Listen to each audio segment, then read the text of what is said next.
powers and principalities. There's so much fire inside me.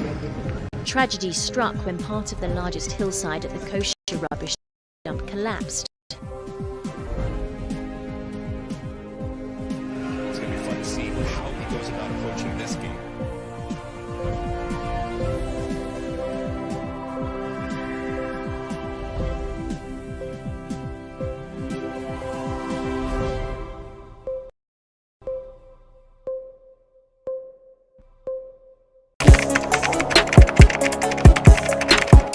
We table issues relating to the arts and entertainment for a riveting discussion, of course, without fear nor favor. The question the presenter asked them was a dumb question. You need to speak the part and move. Varied views. We agree to disagree. So I would disagree with everything you said. I think that he's a smart guy. I think what he did. No, but I also said he's a smart guy. Yeah. I guess that I'm waiting for the what next. Yeah, I don't think that we have to wait for what next. It sometimes gets confrontational, but that's the beauty of the game. Today you are denying funny face. It's not my brother. Today you are denying funny face. I don't know him. You don't know funny face. It's not my brother. You don't know funny face. It's a package. We meet, we sit, we dialogue, we learn, we progress. My name is Benefo Boabin Abrantepa, a proud blogger, and this is my forum.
Um, 22 is not, what do you call it? It's not a small feat in terms of a business. Running a business from the scratch to 22 years is something that you should applaud yourself for. That's number one. Number two, from where you started from and where the space, that media space has gotten to right now, I think you've actually paid some of your, what do you call it? You've made it more creditable, you've made that medium more creditable, and you've made it more profitable for brands such as what we have in our portfolio. I did say that you've done a good job. I would say that you keep doing more. You add more content, you try and be dynamic in terms of what you offer your clients, just as us. Let's continue to grow together. Let's continue to explore the different new channels, digital new channels that will come up, and then see how best we can make good use of them. Yeah, that's it. And I did say kudos to all you guys. You've done your best, and we hope to see more of GhanaWeb around in the next maybe 50 years to 100 years. Yeah.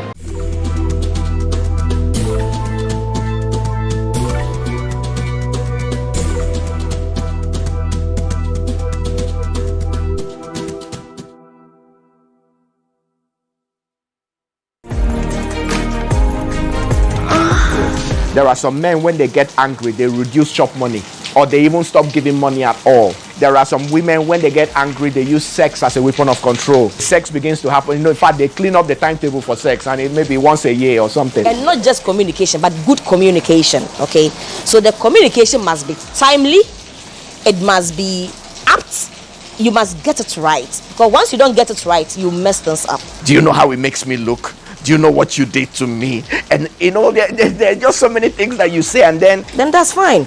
But to be frank with you, I believe it's better you resolve the issue than to try to cover it up with sex. You're in a relationship with somebody that is capable of becoming king in his community. But you say we love each other and what, and then the moment you see that stool wife coming, you say he's cheating on me. When you're dating someone or courting someone, make sure you ask important questions. Our ladies won't ask important questions of late. They ask very, very vague and shallow questions, and they are okay. No right-thinking man will come to your house to take you as wife and see your brothers with their six-packs and their muscles and all of that, take you to his house and be slapping you left, right, and center. He wants to die the moment.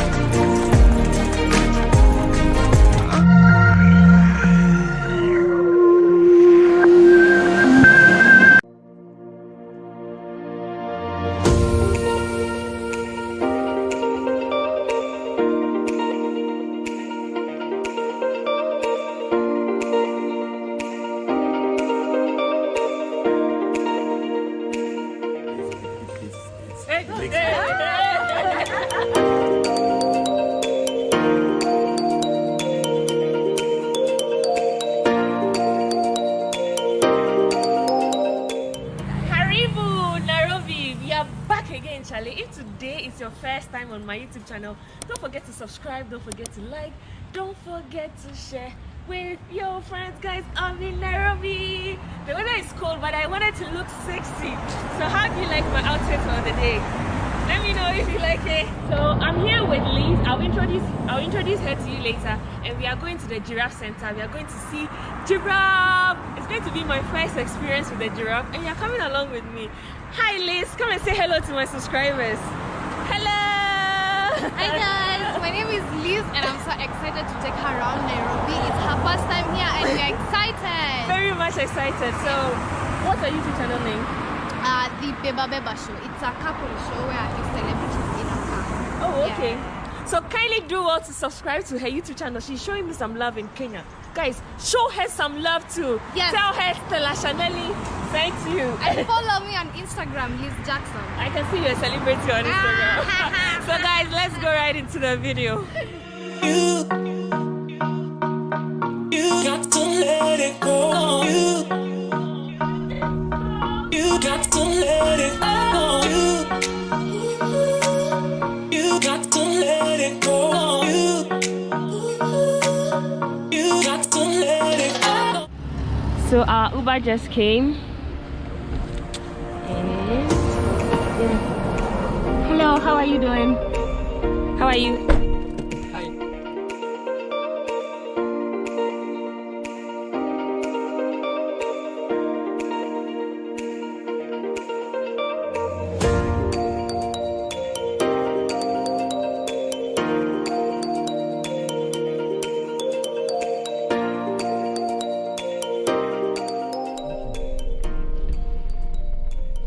You said 520? Thank you. Can I put it?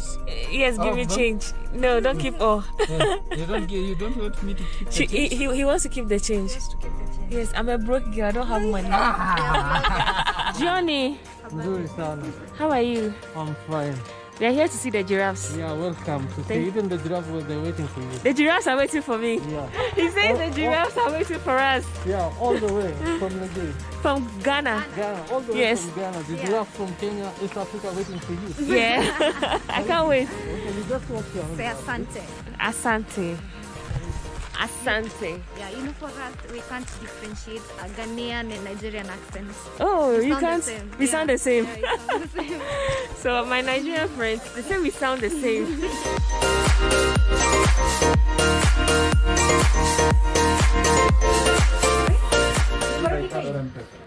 Um, We pay cash. no cash. You don't do cash? Wow. This is the first time. They don't do cash here. So whilst here to make payments, they don't take cash. They don't take cash here. They only take card and then Mobile money. Mobile money. Yeah, M-Pesa. M-Pesa. So I had to give her cash to use her mobile money to make payments for us. And so yeah, this is the receipt. Yeah, so it's 1900 for her. It's a little bit more expensive because I'm a foreigner. Yeah, So I paid 1,500. 1,500. 1,500 for me. It's for for me it's 400. So in total 1,900. Yeah. Oh, these are the giraffes.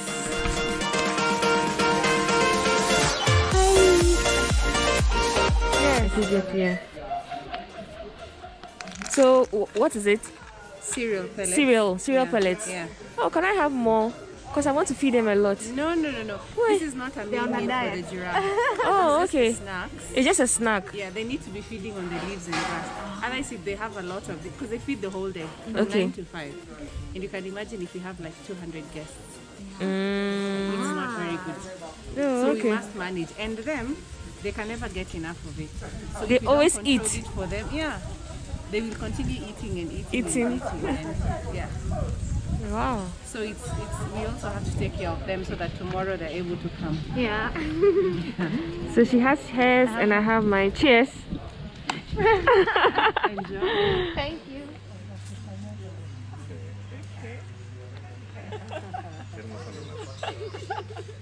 Wow.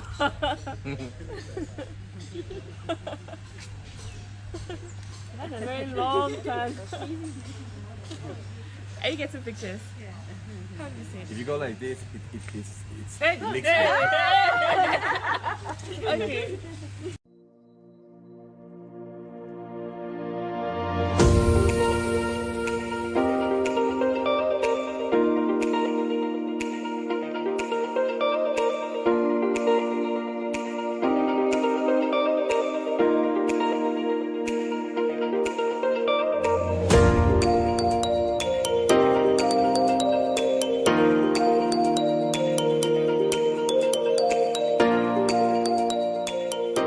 So this is very exciting. I have fed the giraffe some and there's some more yet to feed them. So, I mean,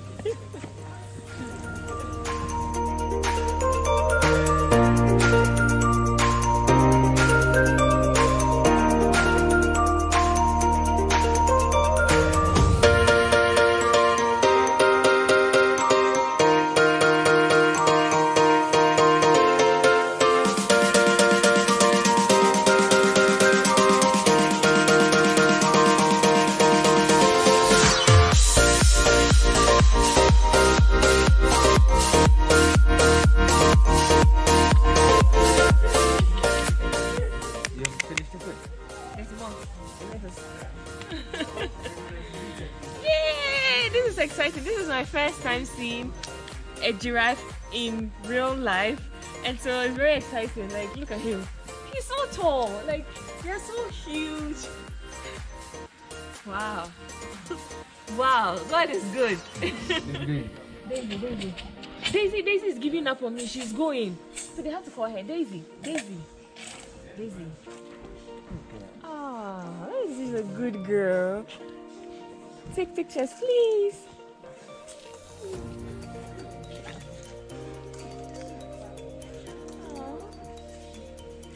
Can I touch it? But this one you then have to trick her. You have to trick her to getting something. You have to try it. Are you scared? Oh, are you scared? Might take yours and feed her. Is she the only one? I saw two earlier. There are 12. They are 12. Yeah. That's all. They are 12. But they all sleep inside, so they come here when they want to. They come here when they want to. When they want snacks, that's when they come. Oh, okay. Please take pictures of her too. Don't be afraid. Just do this. If you're afraid, then do this. If you don't want it to leak, you just do that. Why are you scared? So Liz is scared. You can get to 45 centimeters, so if you don't want it to get to it, it still will get to it.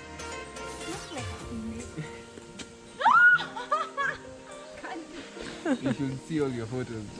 God. No, take it little bit by little. Just take a little. Little. Small.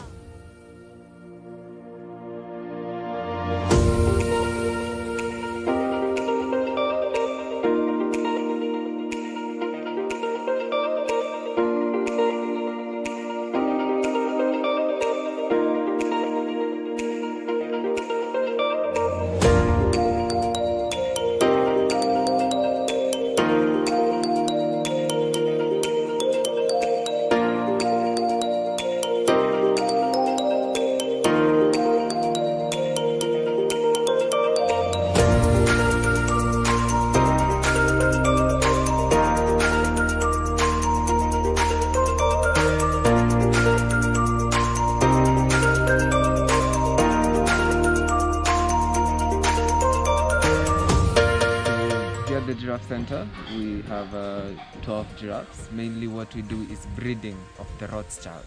Okay. So these species are called the Rothschild giraffes and they're endangered. We have 3 species of giraffes in Kenya: the Rothschild, the reticulated, and the Maasai. Okay. So for the Rothschild, they were mostly found in the western part of Kenya. And since the people who live there are mostly cultivators, farmers, they cut down their habitat and started poaching them. That's why they became endangered. And this center was started at first as a rescue center, but now it's a breeding center for them. So once the young ones get to 3 years, 2-3 years, we relocate them back to the wild. How old is she? Betty is 21 years right now. She's and the Daisy? oldest. Daisy is 13 years. Oh. Now. So we have we have one named Stacy, and another one called Kelly, and now Ed, the one you saw, the male. The male. Yes. And then they have 6 young ones. She's so pretty. Guys, take a closer look. She's the oldest. Oh. Unless I bribe her with her meal, she's not going to come closer. Can I have a little meal just to bribe her? So this is just a little, so that I can get it. Yeah. What's her name? Betty? Betty? Betty? Oh. Oh, this is so pretty.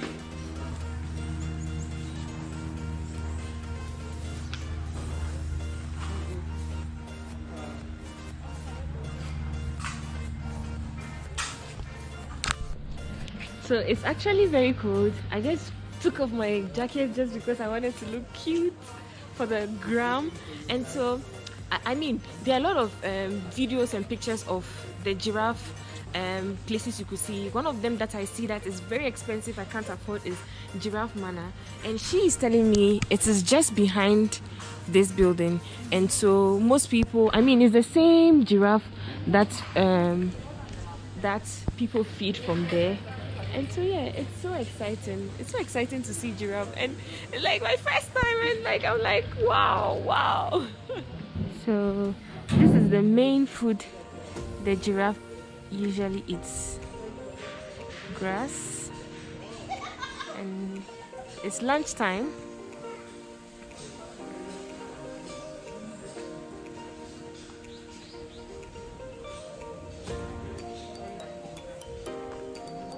So they have like a nature trail. We can just go. It's free.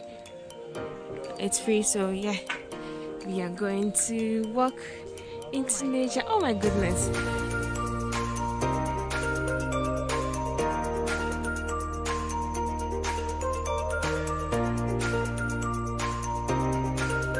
Here they are just trees and their names. So it's just a trail you can just walk, take pictures, take videos. So this is how it looks like.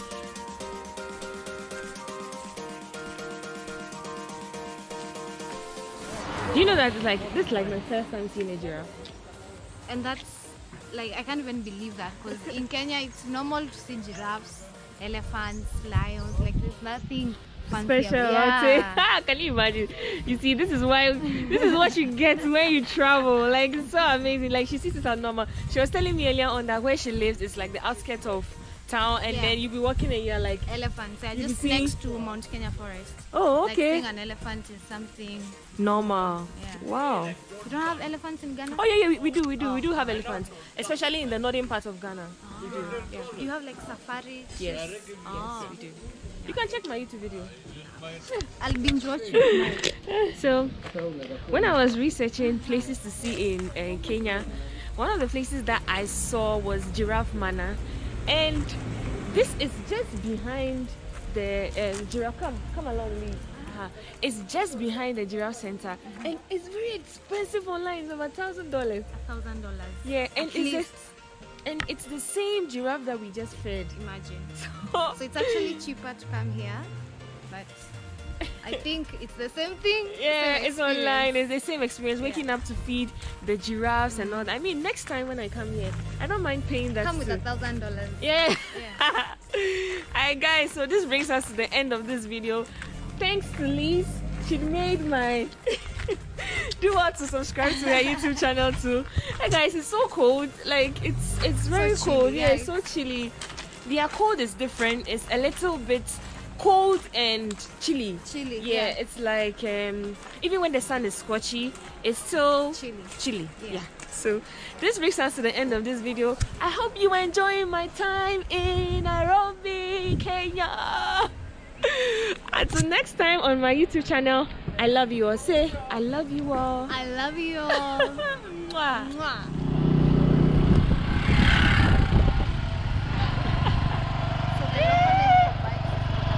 Boda boda. Boda boda. So guys, where we were to the junction, there are no taxis and it's very expensive with Uber. So yeah, we are going to get some food. Come with us. We are on What? We are on our what? Buddha. Boda boda. Boda boda. We are on a boda boda.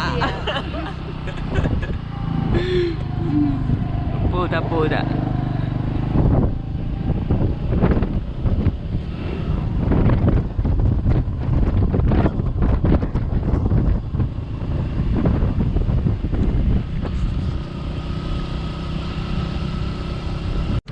Bye bye.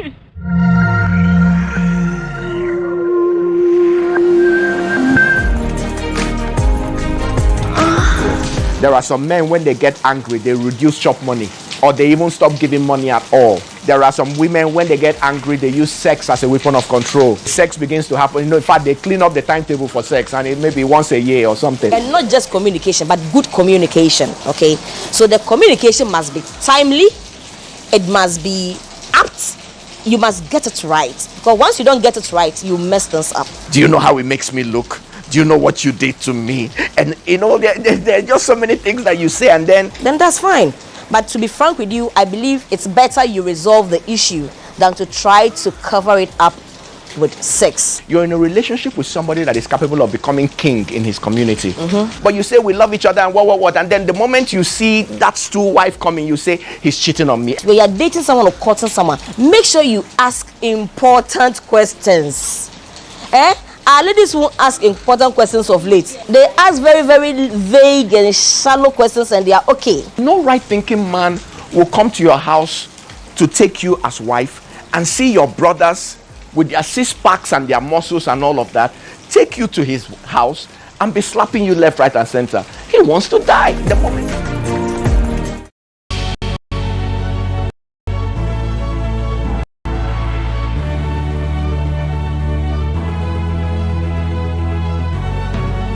From the dawn of time, people have engaged in several businesses. With the onset of technology and innovation, life has relatively been made easier. By using debit or credit cards, mobile banking, Thank you. And your favorite mobile money? tech has indeed married business. On BizTech, we spend time with faces behind known and upcoming businesses in the country. learn more about the new technologies and innovation, As well as find out about the trending issues in the world of business. Join us as we serve you with a variety of compelling interviews, projects, and others right here on GhanaWeb TV.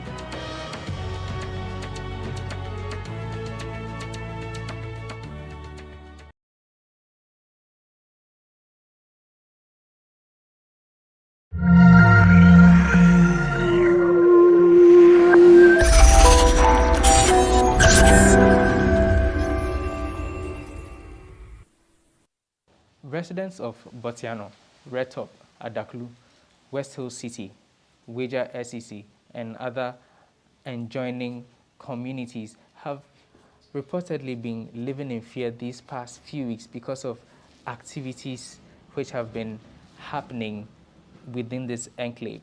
Today on Say It Loud, we'll be speaking to a chairman of the Landlords and Residents Association who will be giving us a dive into exactly what has been happening in these areas, which is causing these massive fear among residents. My name is Lord Harry Sidosari. When we return from the break, we introduce our guest and delve into the conversation. Please stay tuned.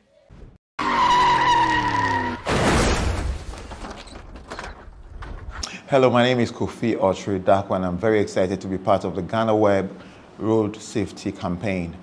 Once you get behind your steer, you should know that you're not the only one that you're protecting. You're also protecting other people. So please conform to what you see on the road in terms of the speed limits, go by the speed limits.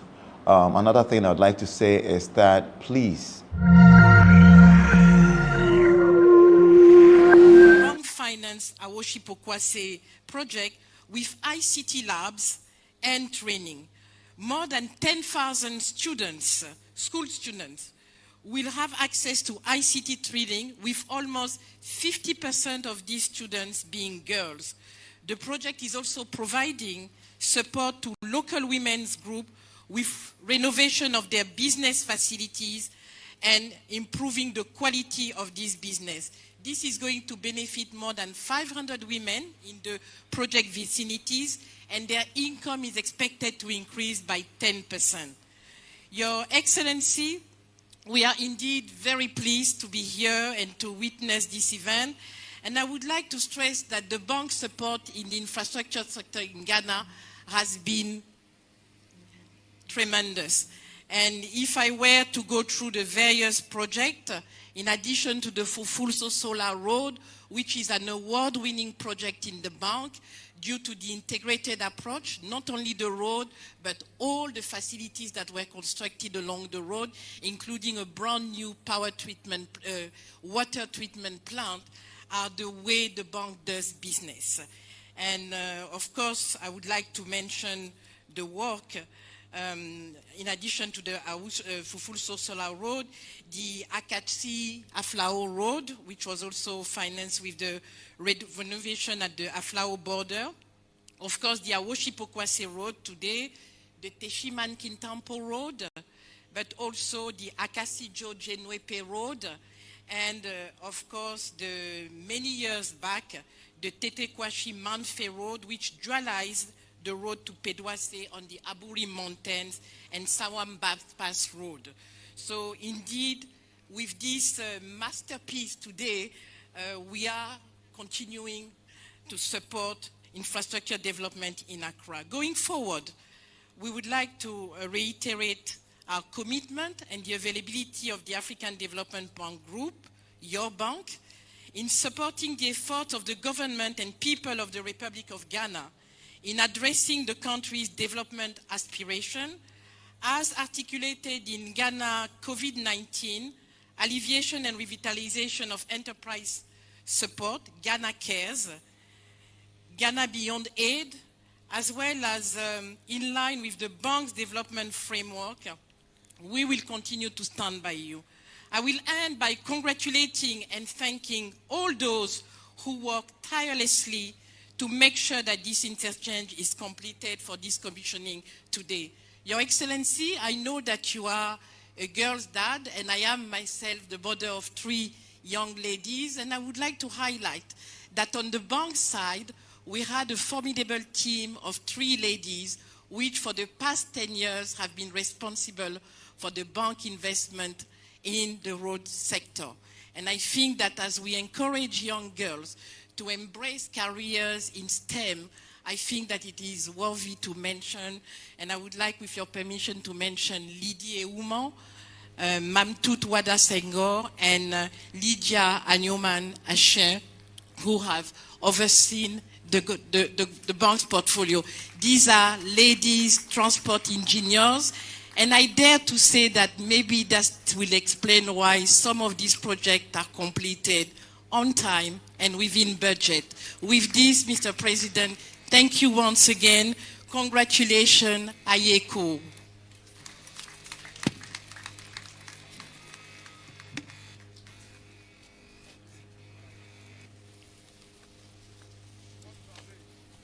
Thank you very much. Thank you very much, Director General.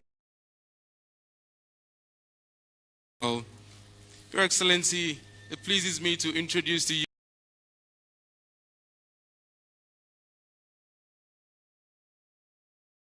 you the Honorable Minister for Finance, Ken Oforiatta, also here with us.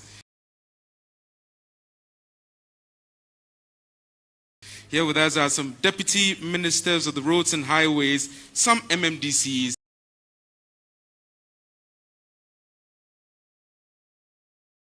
and also the Chairman of the Hajj Board, Sheikh I.C. Kwe. Your Excellency, I witnessed the closing of the final cantilever for the 4th year. I saw his joy when the project was almost near completion.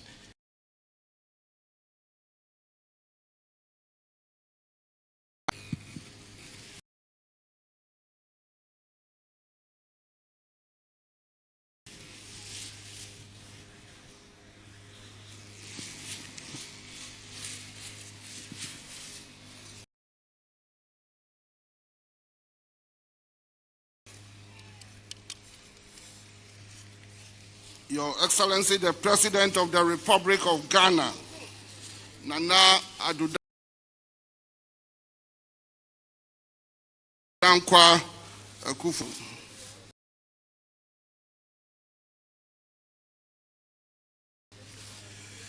With the greatest respect,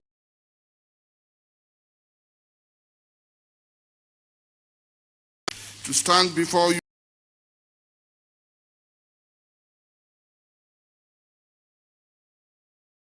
to make few requests later on, but for now, to make some relevant remarks at the commissioning of this 4th-tier Pokwase interchange and its associated local roads this great morning.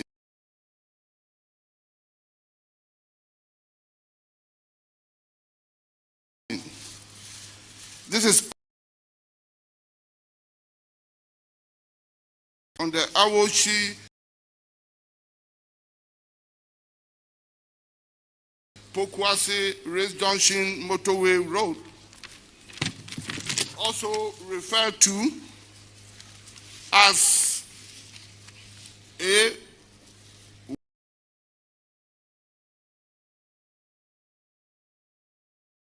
115 as per the Department of Urban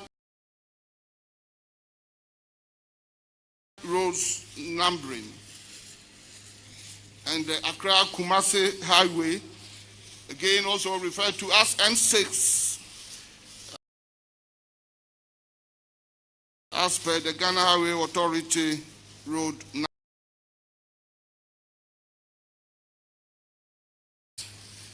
which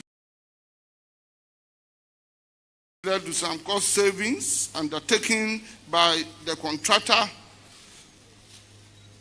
the consultant, and the Department of Urban Roads, the government as the employer, under the leadership of His Excellency Nana Addo Dankwa Akufo-Addo, accepted and welcomed the revision to raise this original 3-tier interchange into a 4th tier, as is being witnessed today. And this was accepted by government on 26 July 2019.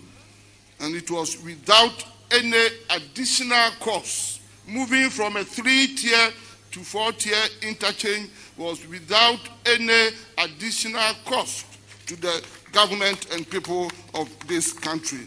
And this can only happen under a visionary leader, under a progressive government like Nana Addo Dankwa Akufo-Addo and the New Patriotic Party.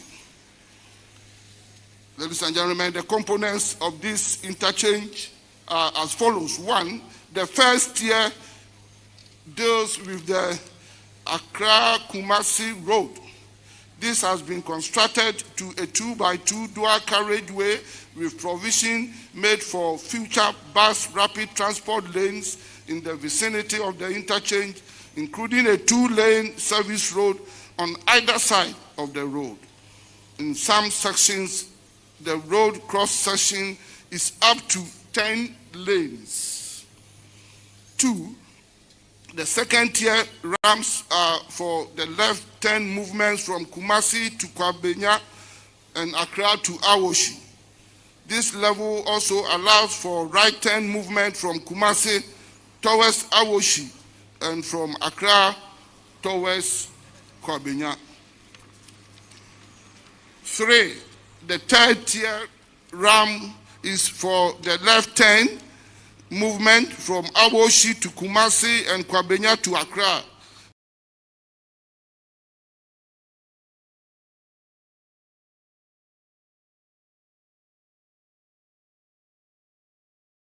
Road, one under the interchange and the other at the lorry station at Pokwasi.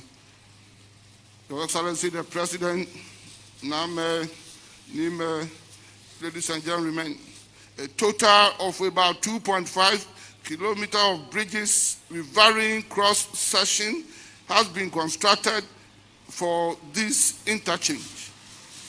And during the construction, a total of 497 piles were sunk, translating to almost 8 kilometers, which works up to 8,000 meters length for the foundation works. Provision has also been made for pedestrian walkways and bus stops. 2 footbridges have been provided for pedestrians to cross the main Accra-Kumasi Road in the vicinity of this interchange. Pelican crossings have been provided on the Ayawaso and Amamori sections of the Awoshi-Pokwasi Road. Ladies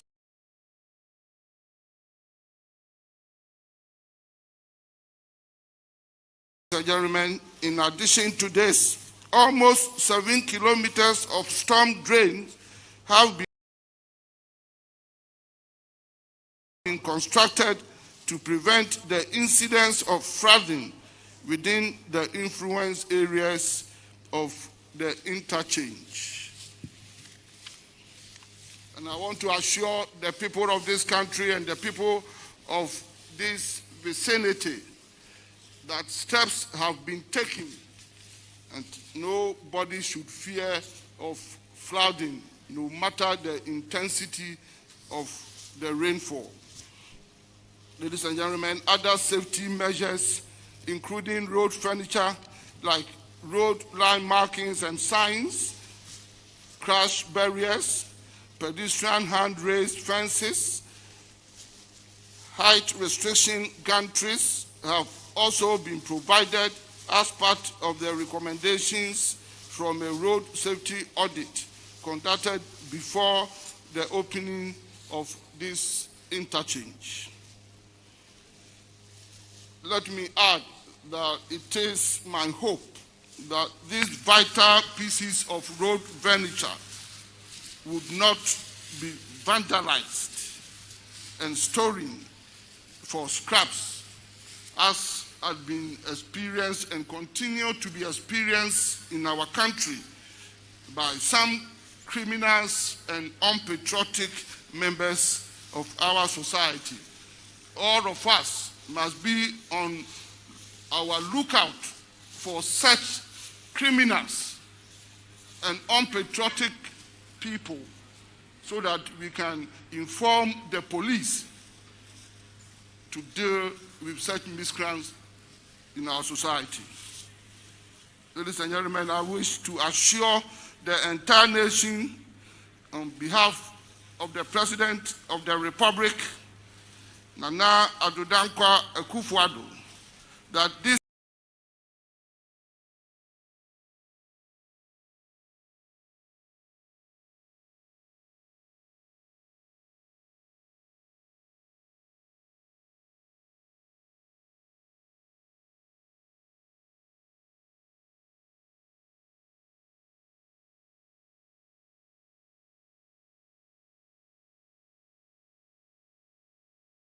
completion schedules of the contracts. So do I commend highly our own local resident engineer, a Ghanaian,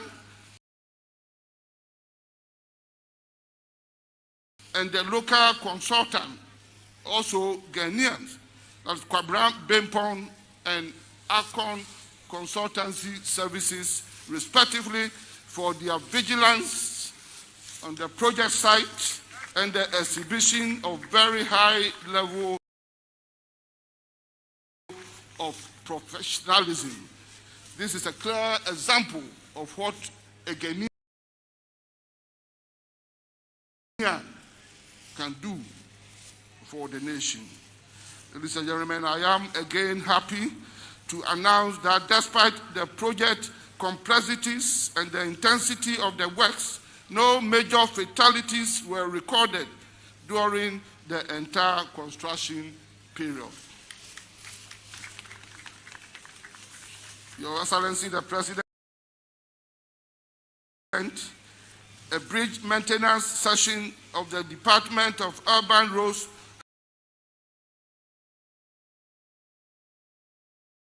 has been created to sustain and as you have been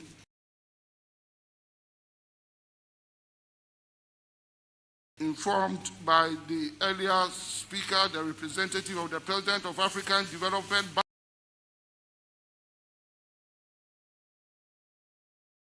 Bank, this interchange is unique.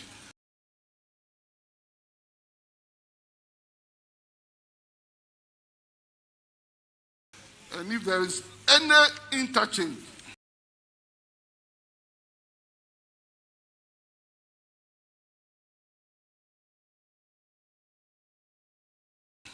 that should qualify for the accolade of Dubai interchange, it is this one.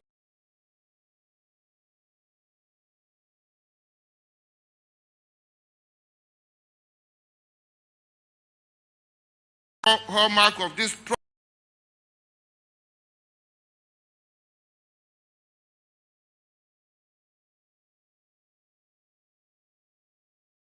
project, and let us all adhere to the direction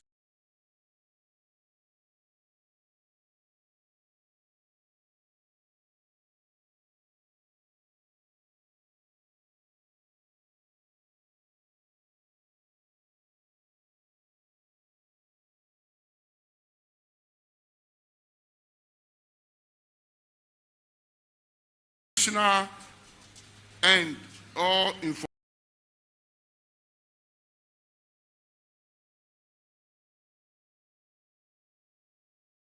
should work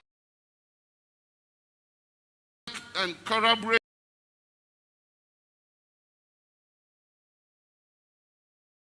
elect any structure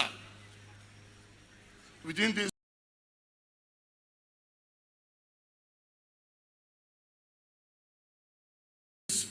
vicinity. The day it comes up, that's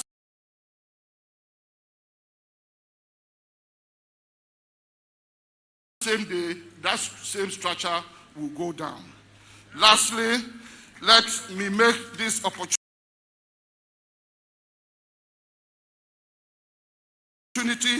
to thank the contractors the consultant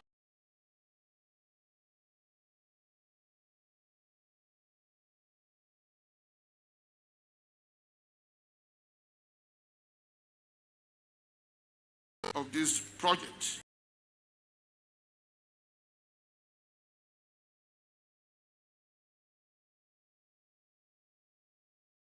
I thank all of you, and may God richly bless all of us. Thank you very much.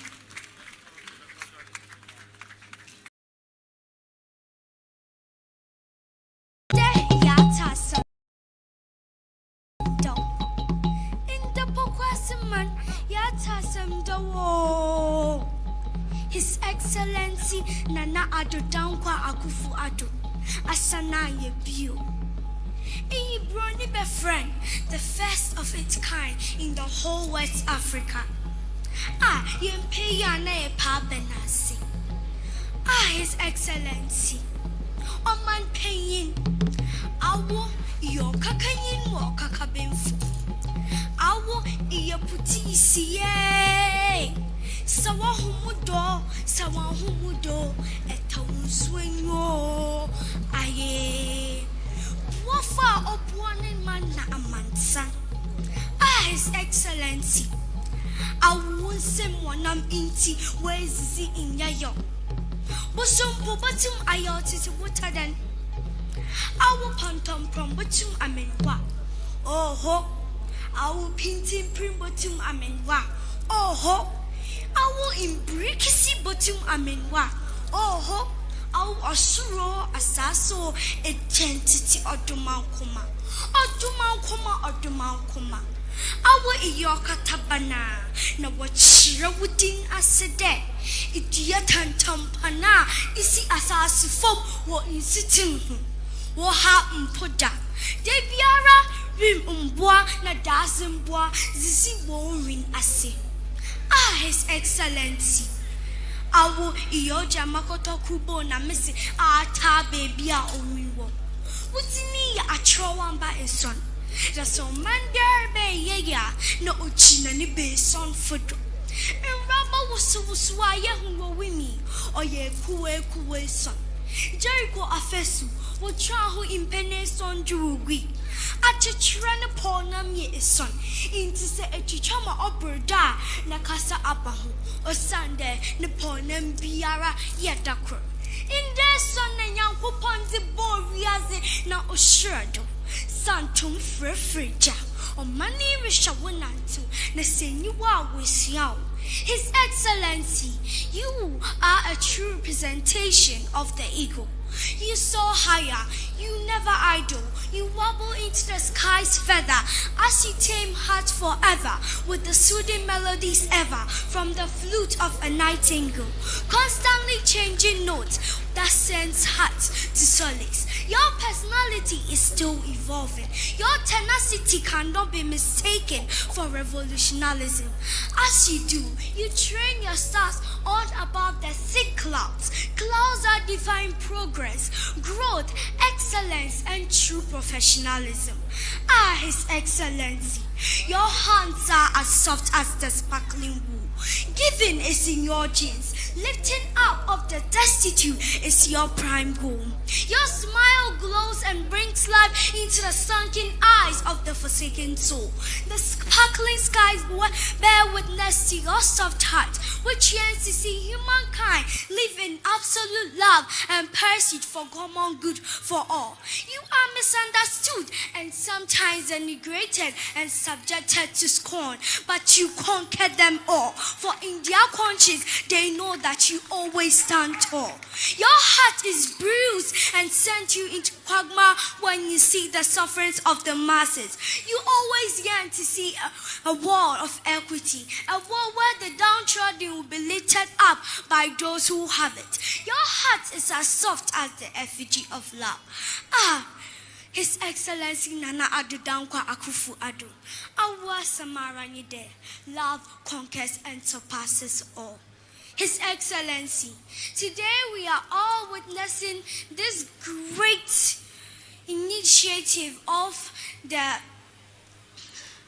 this program, His Excellency, I binti na wafro I buafu.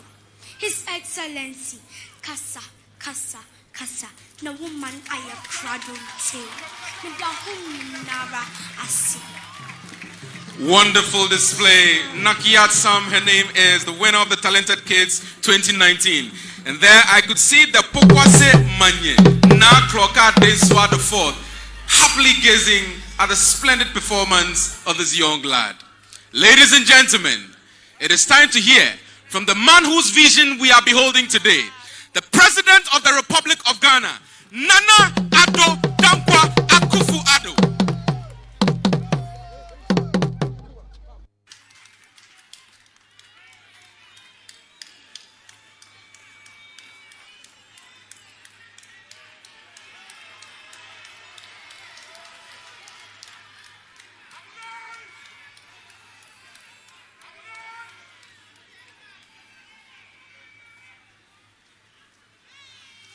Moderator of the Presbyterian Church of Ghana and the National Chief Imam, Greater Accra Regional Minister, Member of the Council of State, the Senior Presidential Advisor,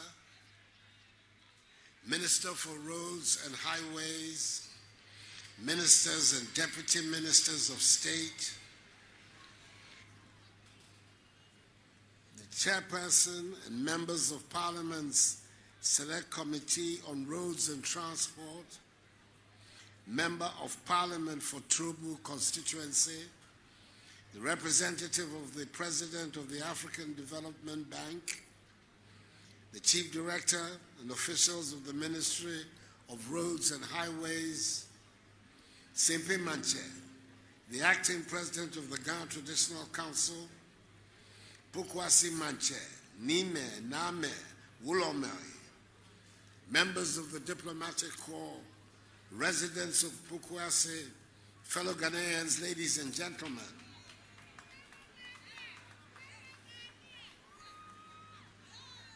On Tuesday,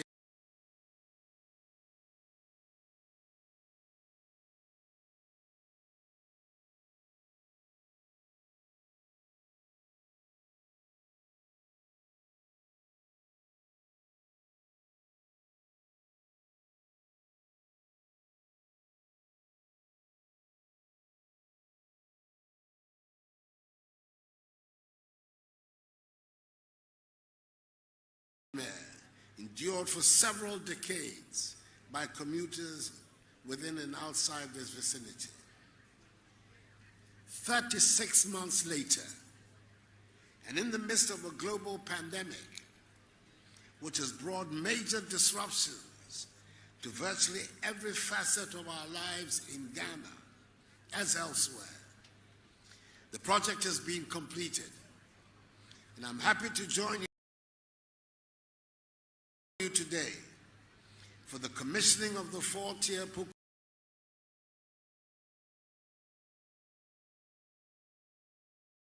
Pokwase interchange. Excuse me. The first of its kind in Ghana, the first of its kind in West Africa, and the second of its kind in Africa. It is important to put on record that the original contract design was for a 3-tier interchange. However,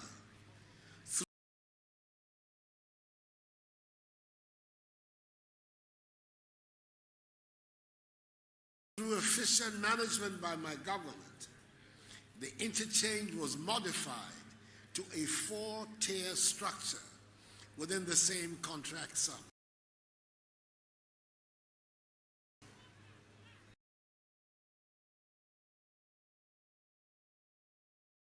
To construct just the Kwame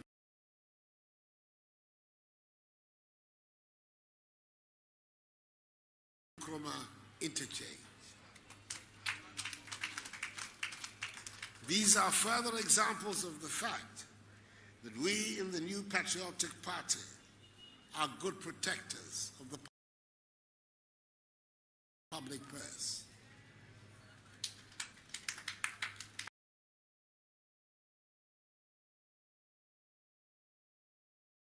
This project involved the construction of the 6.5-kilometer Awoshi to Pokwasi Road, an interchange at the intersection of ACP Junction to Awoshi to Insoam Road.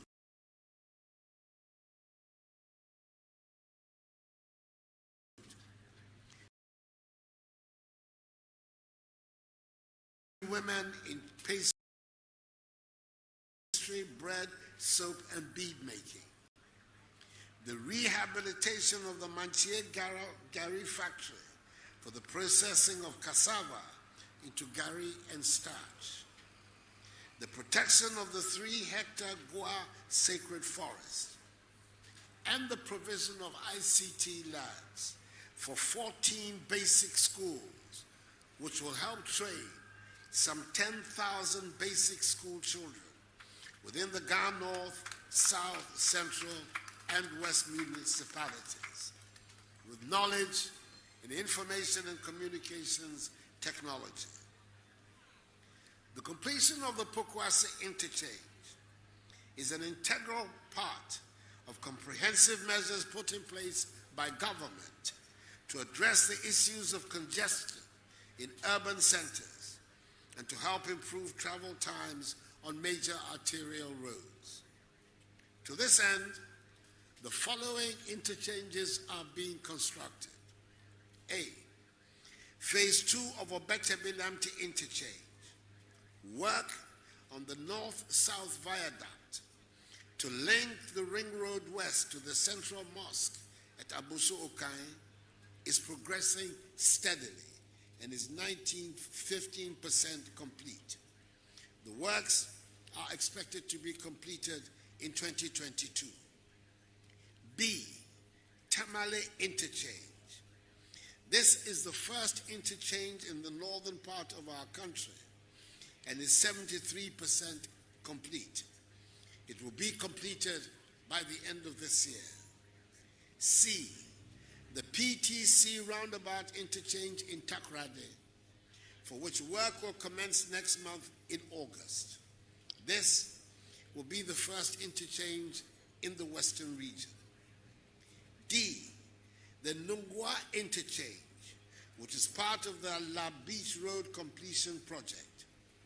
Road works are progressing steadily, and the contractor has since commenced the piling works for the interchange.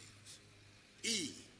The Ajingrano overpass, whose ongoing works will be completed by the first quarter of 2022. And F. The Tema motorway interchange, for which phase 1 has been completed and is being used by motorists. Construction of the second phase of the interchange will start before the end of this year. Ladies and gentlemen, in addition to the construction of interchanges, government has embarked on a number of projects to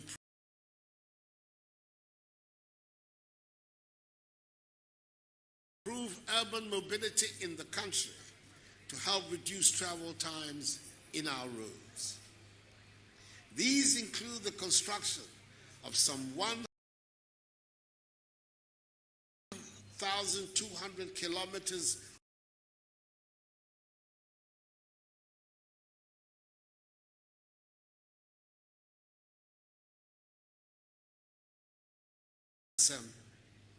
the Tema Steelworks Road, the only concrete road to be constructed by government since the Accra-Tema motorway, has also been completed. Similar works are also being undertaken within the Tema Industrial Enclave. Dualization of the Nanakrom Road and traffic management works on the East Legon and Zingano roads aimed at improving travel times within that corridor are 52% complete. The Kumasi Roads and Drainage Extension Project, which includes the dualization of the Lake Road and lining of the Seaside River Drain in Kumasi, is 75% complete. And the Teshi Link Road, popularly referred to as the Lekma Road, is 90% complete. Rehabilitation work on the Asim Fosu to Asim Praso Highway is currently ongoing, with that of the Aguna Junction to Takwa Highway beginning shortly as the contractor is mobilizing to go to site. Construction of the dualization of the Sekondi Adiambra roads in Sekondi Tekradi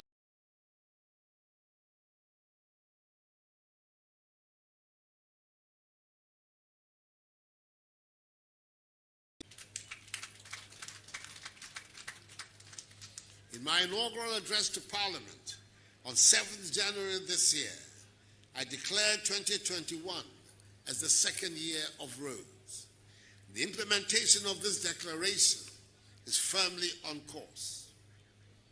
Ladies and gentlemen, the construction of the Pokwase interchange has resulted in the provision of some 4 hectares of prime urban space underneath the interchange, which has to be put to good use to the benefit of the country. I urge the hard-working Minister for Roads and Highways, the Honorable Kwesiam Wakwata, the Member of Parliament for Atiwa West, under whose brilliant supervision this interchange has been constructed, to liaise with the Ghana North Municipal Assembly to develop this prime land to befit the status of the interchange.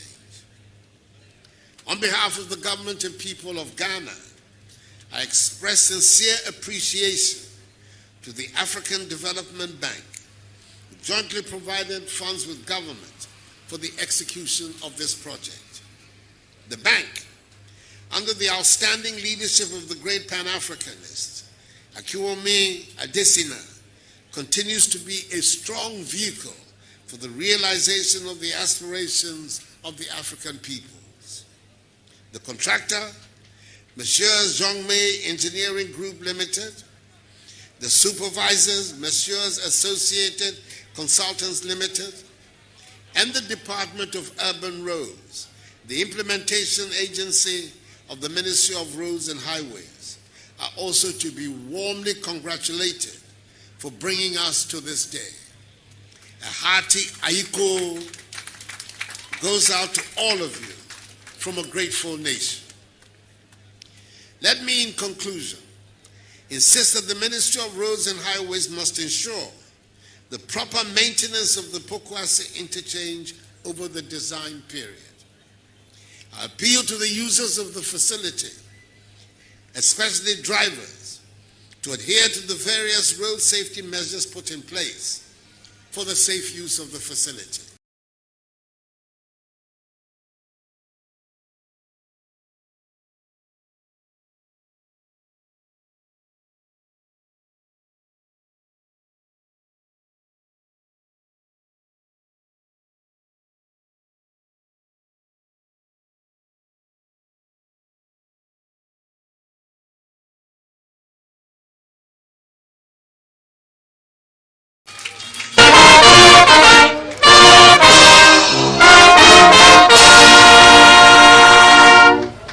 Bless us all in our homeland, Ghana, and make her great and strong. I thank you for your attention.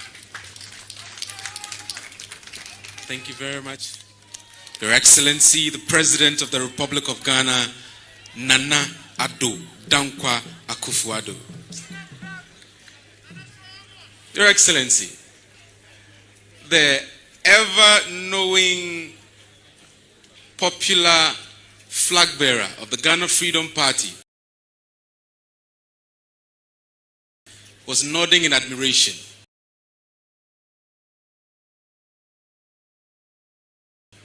as you made your statement. Madam Ekuadonko, we acknowledge your presence.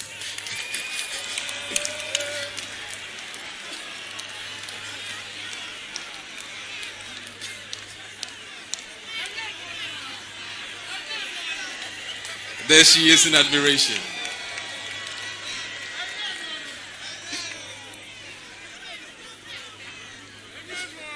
Thank you very much, Madam Ikuadonko. At this juncture, at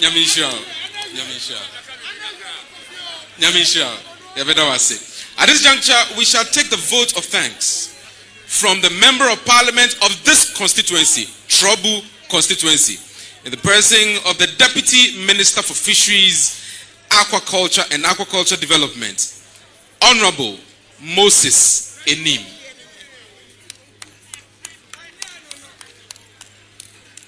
Thank you, MC. The President of the Republic, His Excellency Nana Addo Dankwa Akufo-Addo.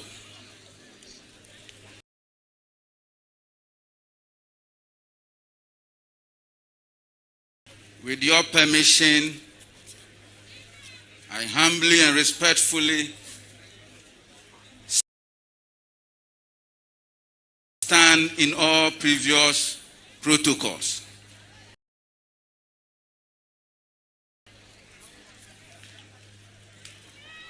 I am the most happiest person this morning,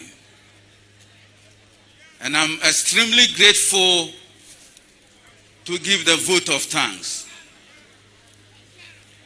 First and foremost, we thank the Almighty God, the creator of heaven and earth and everything in it, for granting physical and spiritual support for the completion of this 4-tier historic interchange, and also for bringing this occasion ceremony to a successful end.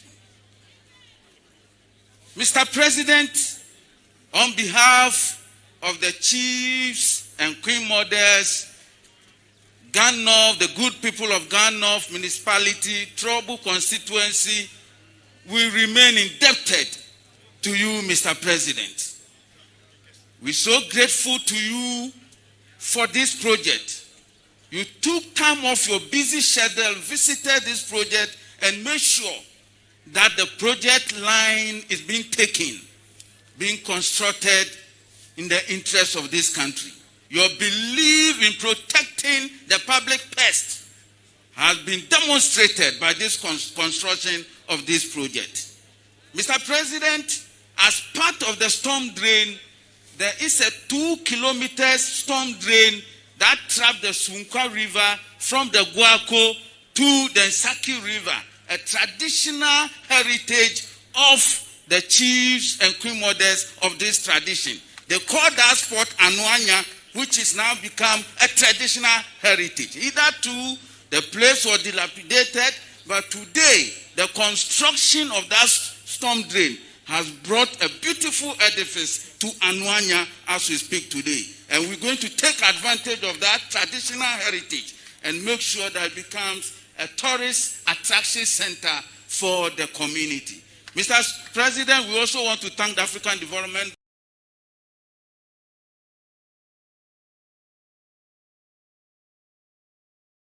Bank for the support for funding.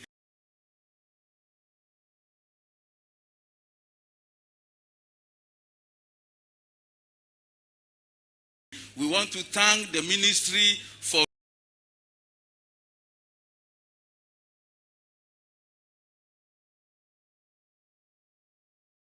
roads and highways, the minister,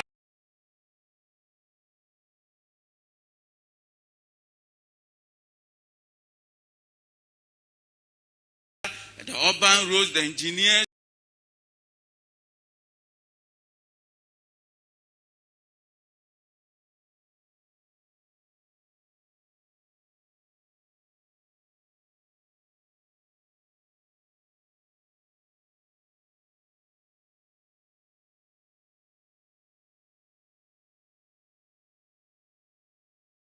John Mahmoud's vote from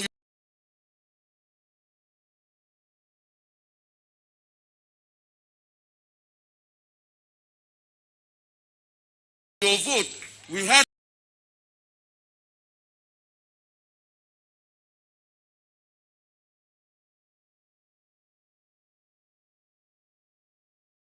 fɛn akɛwɔ ba onupa fɛn ne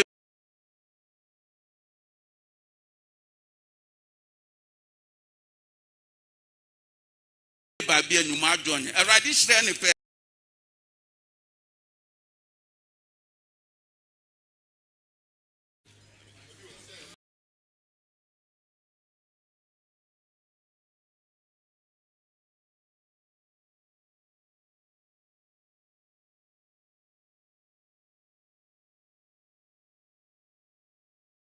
muna godiya da aikin da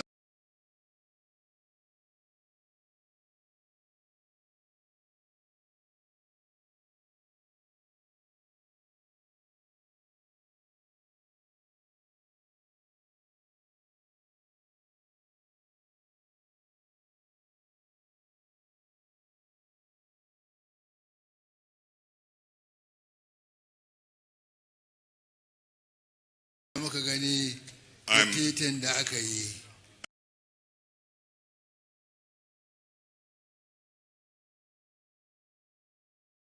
I'm grateful to God and to the President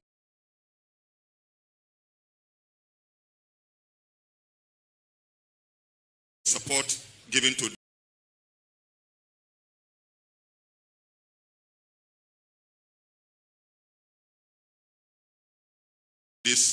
the work on this project. We are grateful to you.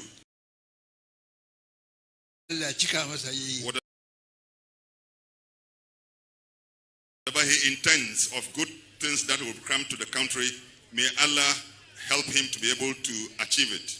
Allahumma ja'al baladana Ghana baladan amina mutma'inna. Amin.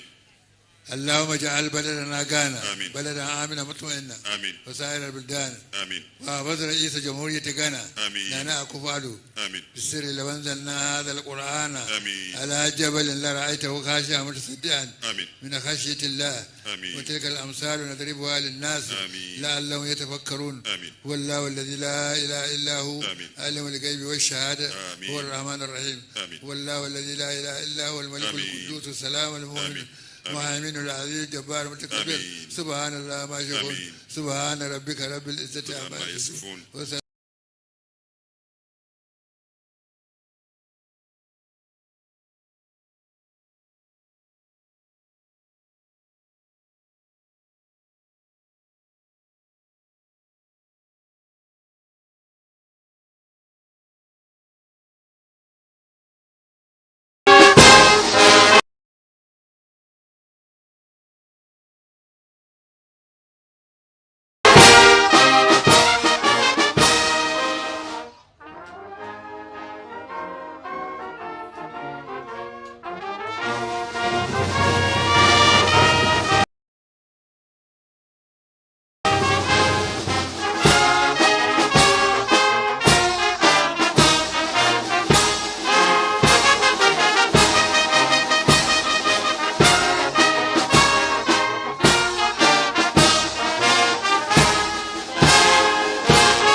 Band.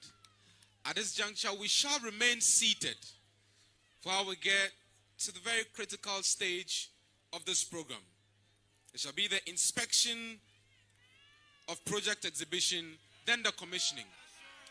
To help His Excellency and the selected ministers of state to do this will be the acting president of the Ghana Traditional Council, Sempe Manche, and the Pokwase Manche, to join him do this all-important assignment. The Sempe Manche and the Pokwase Manche to join His Excellency the President, do the inspection of the project exhibition.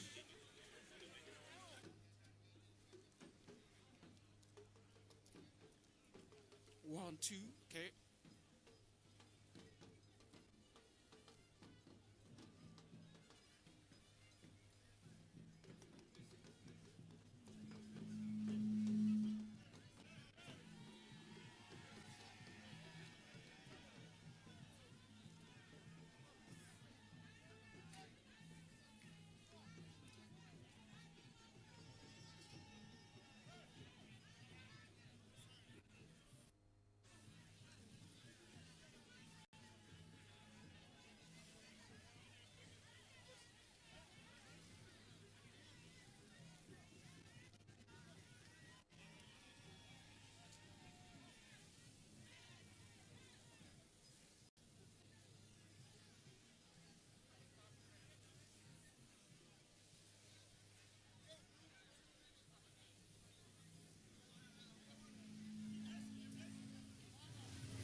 1, 2.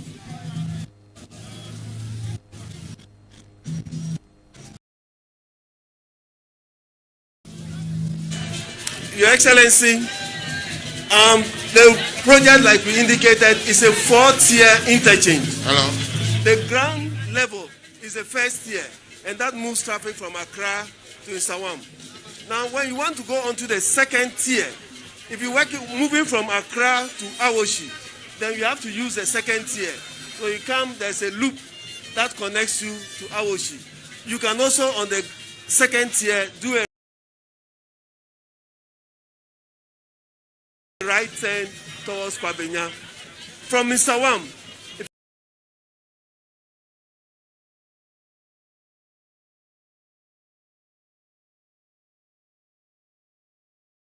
the 2 levels down,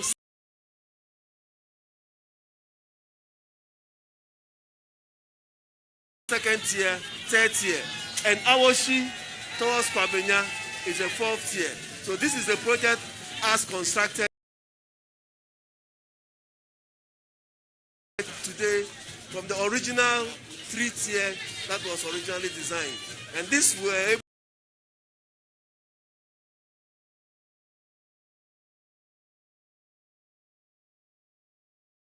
able to construct at the same price as the 3-tier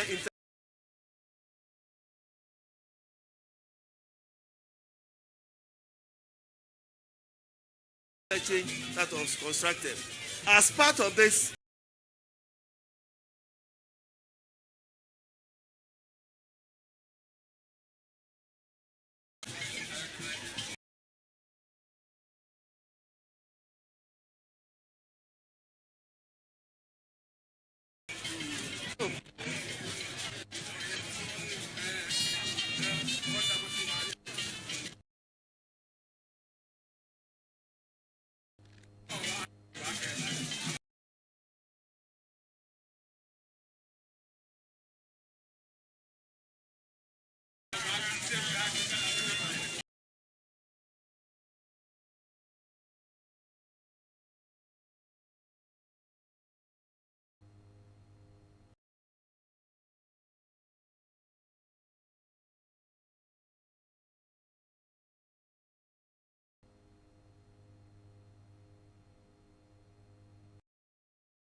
powers and principalities. There's so much fire inside me. Tragedy struck when part of the largest hillside at the kosher rubbish dump collapsed. It's going to be fun to see how he goes about approaching this game.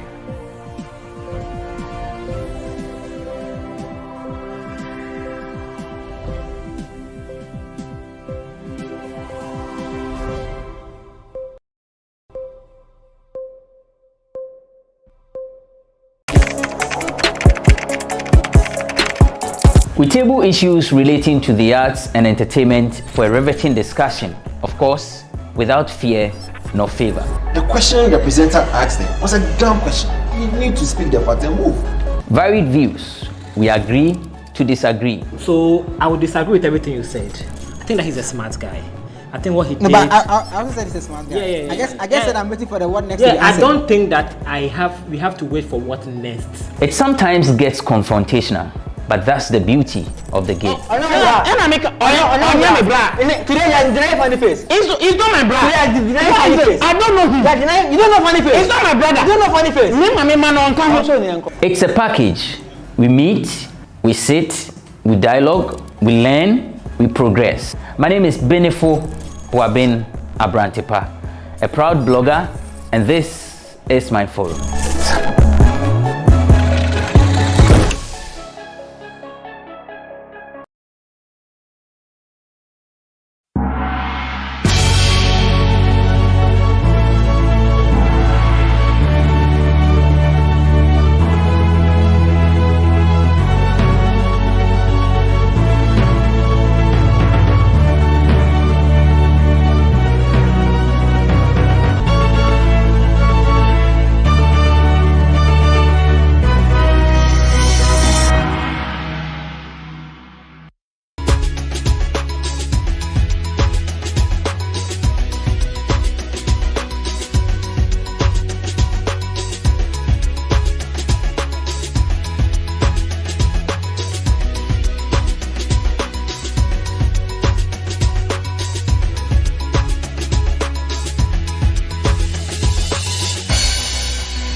There are some men, when they get angry, they reduce chop money, or they even stop giving money at all. There are some women, when they get angry, they use sex as a weapon of control. Sex begins to happen. In fact, they clean up the timetable for sex, and it may be once a year or something. And not just communication, but good communication, okay? So the communication must be timely, it must be apt, you must get it right. Because once you don't get it right, you mess things up. Do you know how it makes me look? Do you know what you did to me? And you know, there are just so many things that you say, and then that's fine.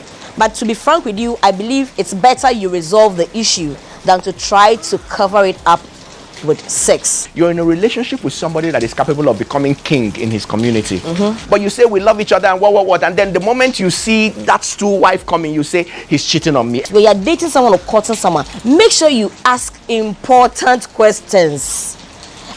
Our ladies won't ask important questions of late. They ask very, very vague and shallow questions, and they are okay. No right-thinking man will come to your house to take you as wife and see your brothers with their six-packs and their muscles and all of that, take you to his house and be slapping you left, right, and center. He wants to die the moment.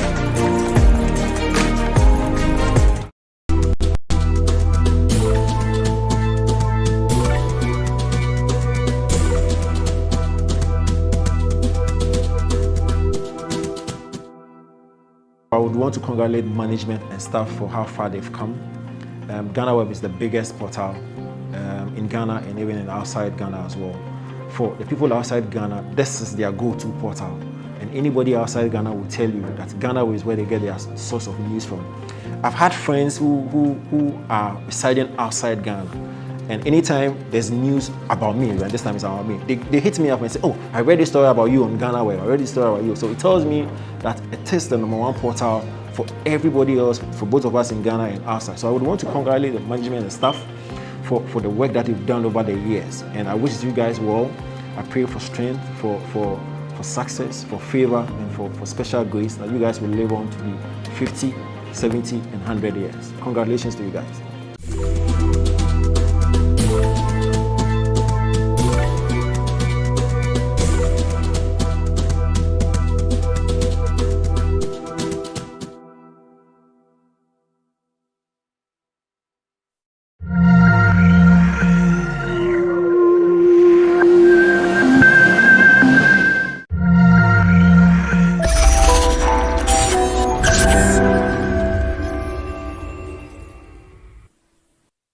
Residents of Botiano, Redtop, Adaklu, West Hill City, Weja SEC, and other adjoining communities have reportedly been living in fear these past few weeks because of activities which have been happening within this enclave. Today on Say It Loud, we'll be speaking to a chairman of the Landlords and Residents Association who will be giving us dive into exactly what has been happening in these areas, which is causing these massive fear among residents. My name is Lord Harris Edwasari. When we return from the break, we introduce our guest and delve into the conversation. Please stay tuned. And your steer, you should know that you're not the only one that you're protecting. You're also protecting other people. So please conform to what you see on the road in terms of the speed limits. Go by the speed limits. Another thing I'd like to say is that please, no matter how small it is in terms of alcohol, once you know you're going to drive, don't drink. So go ahead, do the right thing, save a life.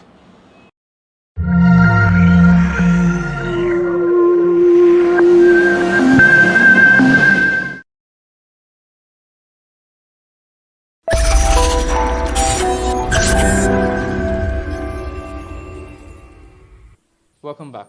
You're still watching Say It Loud with me, Lord Harris Edwasari. Today, our guest is the chairman of the West Hills Landlords and Residents Association in the person of Reverend Redu Entry. Reverend Entry, why are residents of West Hills living in fear?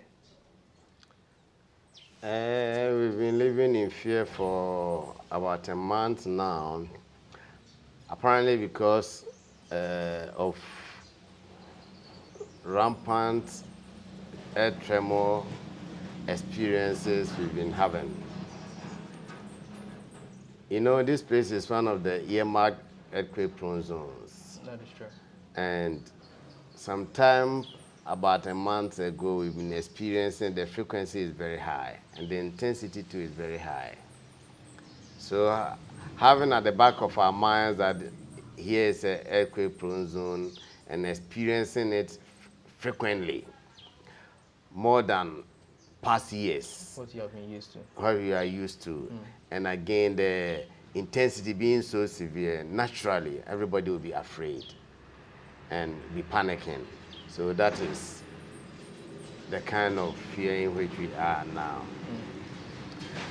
And initially, we thought that it was a natural thing, not knowing it wasn't, because we never saw it reported in any of the national media platforms. And people began to report cracks of their properties, their walls, and their TVs falling from the walls on our association platforms. Because of the tremor? Because of the tremor.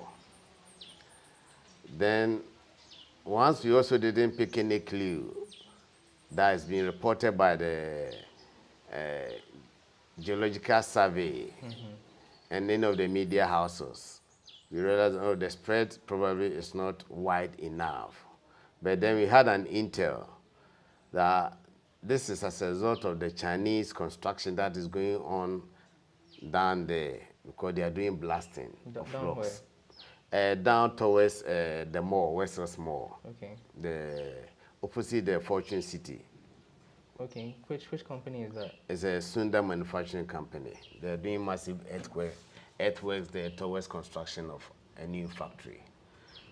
So one Saturday, last week Saturday night, we had a massive shake, a tremor. People reported, then as a leader, we quickly had to move to Sunda. I went there with one of our members who's a civil engineer, Engineer Obiatia, and Dan, one of our traditional leaders from Botswana who lives here. We went there, we approached the Chinese, they admitted that yeah, they did the blasting. It was around 7:30 p.m. They did the blasting. We demanded to have their permit. They declined giving us the permit. So right there, we reported the matter to the MC and the MP. I can say that the two gentlemen were magnanimous enough.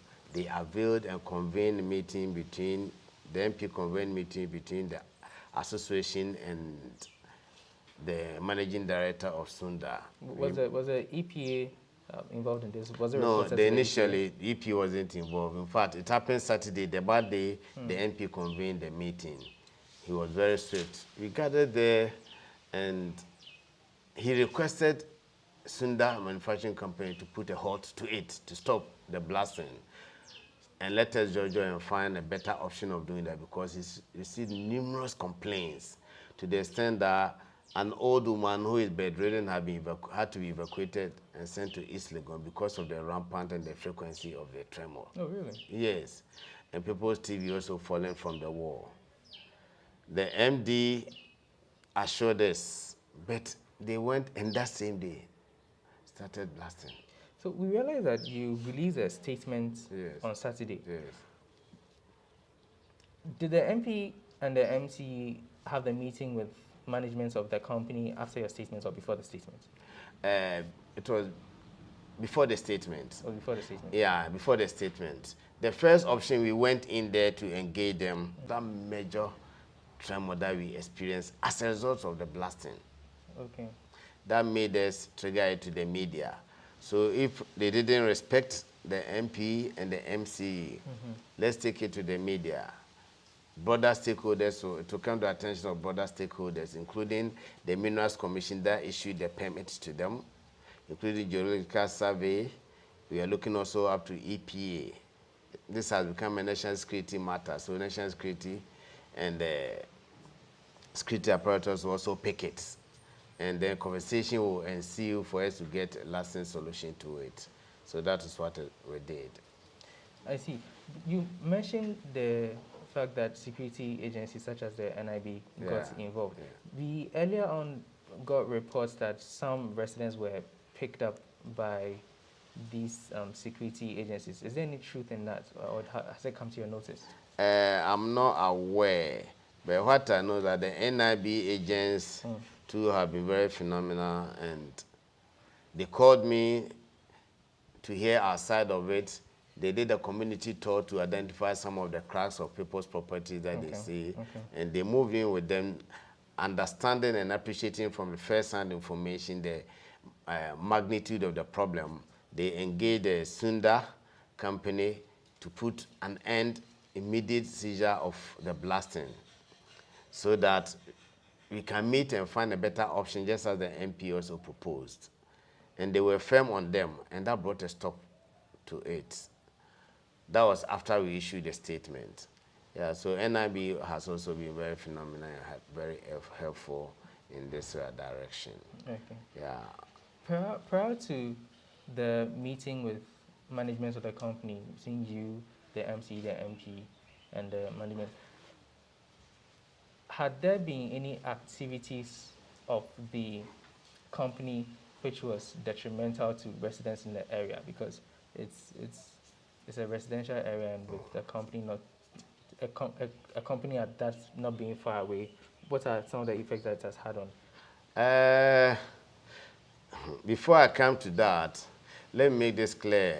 Yesterday, under the auspices of the Municipal Chief Executive Officer, we had a stakeholder stakeholder meeting, including the NIB, the assembly, the residents, the Sunda, and the Minerals Commission. And we've agreed on a roadmap. Okay. The Minerals Commission should come up with an impact assessment pending a resolution so that we can chart a better way of the Chinese doing it, not to impact on the residents and people's property. And in the meeting, we agree that that will be done, a committee will be formed. That will be meeting to resolve this thing before we come up with a better way, an acceptable means for the Chinese to do it in a wholesome manner. Based on the meeting and the confidence we have also in the meeting, we don't want to undermine it. We cannot give much, but let me say it on record that we have approached the MC, the MP, and the Chinese themselves on the unsafe way of doing the earthworks and their normal operational activities. One, they are doing massive earthworks, and it involves about 20 to 30 trucks that cross from the site to the laydown where they dump the topsoil and the rocks. They cross the main road that we use. Instead of a normal safety management protocol, putting just one person there with a green and red flag to regulate their trucks and other road users, it's not done. So the loaded trucks, when they are coming and you do not do defensive driving and stop when you even have right of way, they can just crash you. You can interview the taxi drivers around to find out another road user. It's so terrible. We've reported to them over and over. We are not seeing results. The diaper factory there, they burn the waste product openly. They own a diaper factory as well? Yeah, diaper factory down there. They burn the waste product openly. Instead of using industrial incinerator to manage the waste, they burn it openly with smoke daily over years. How long have they been? They generate massive dust. Instead of using water buzzer to water it so that the road becomes what? The dust become controlled. They don't. You complain, instead of even, they will come and do it, but not with a water buzzer, but with, what do you call it, concrete mixer. And that will make the road even worse off. So clearly, there are a lot of challenges they are posing, and they are also not cooperating, not at all. How long have residents been putting up with this? Oh, for the this factory was commissioned about 3-4 years ago. So about 4 years. About 4 years ago. And during this period, you have reported to the EPA, MC, and MP, and despite all the reports, nothing has been done. You know the typical Chinese philosophy and culture of lack of respect for indigenes and local governments, as clearly demonstrated at the Galamsey activities that we all see in this country. The MC have gone to them several times. MP have spoken to them, the previous and the current MP, they wouldn't mind. They don't mind. So my worry is EPA active and monitoring these factories? Is the Industrial Inspection Bureau or division within the Ministry of Trade working at all? Do they come around and they see that the waste products are being burnt openly?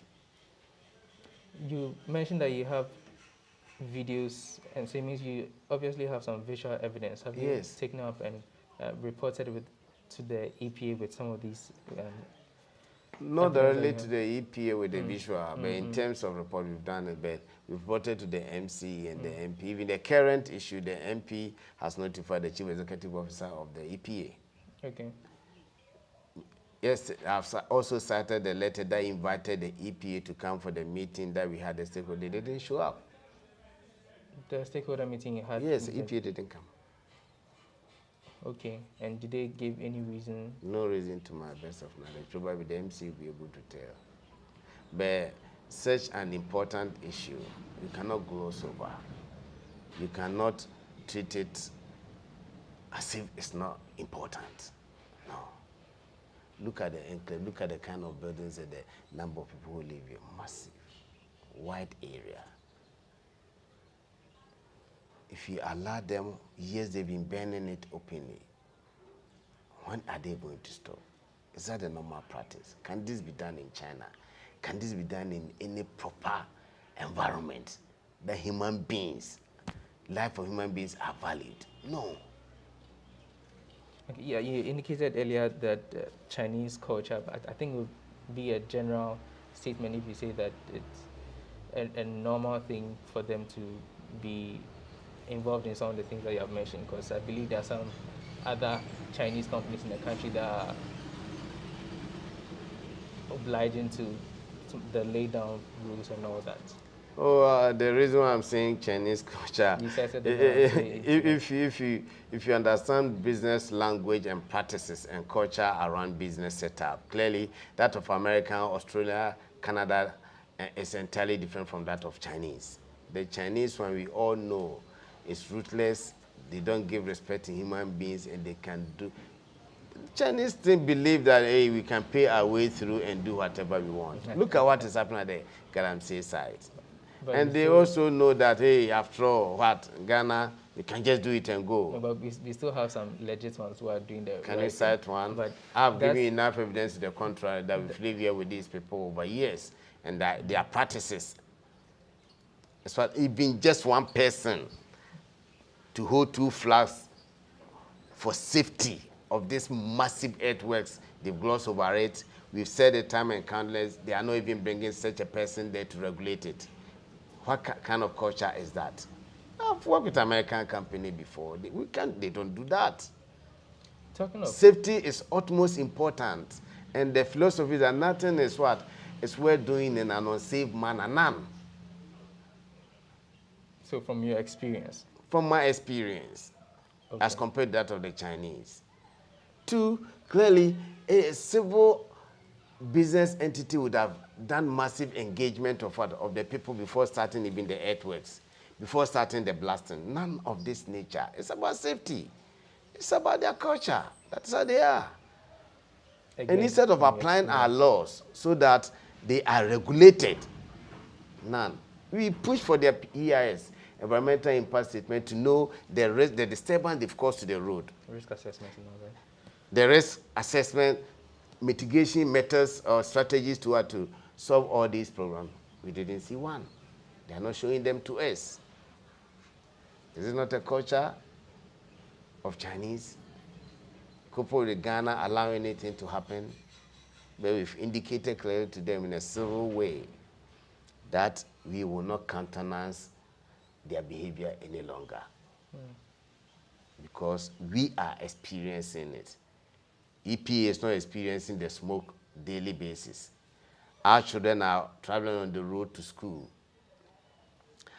We are also traveling on the road to work. We are not experiencing, EPA and other stakeholders are not experiencing the risk. We are. And the laws of Ghana gives us the right to defend ourselves. It is enshrined even in what? In our constitution. It's entrenched in our national anthem. So we've told them, we've indicated to them in a nice way with respect that no longer are we going to tolerate that. We won't sit down for fatality to happen before we rise up. We will not also sit down for them to what? To impact us significantly with the smoke before what? We rise up. Now is the time. For the down 4 years, they've taken it freebie. Going forward, they must do the right thing. After the consultative meetings, the stakeholder meetings, were there timelines drawn as to when to expect some? There were timelines drawn and specific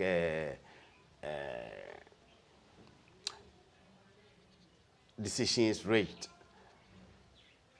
EPA, Mineral Commission is supposed to come up with a, what do you call it, impact assessment. Okay.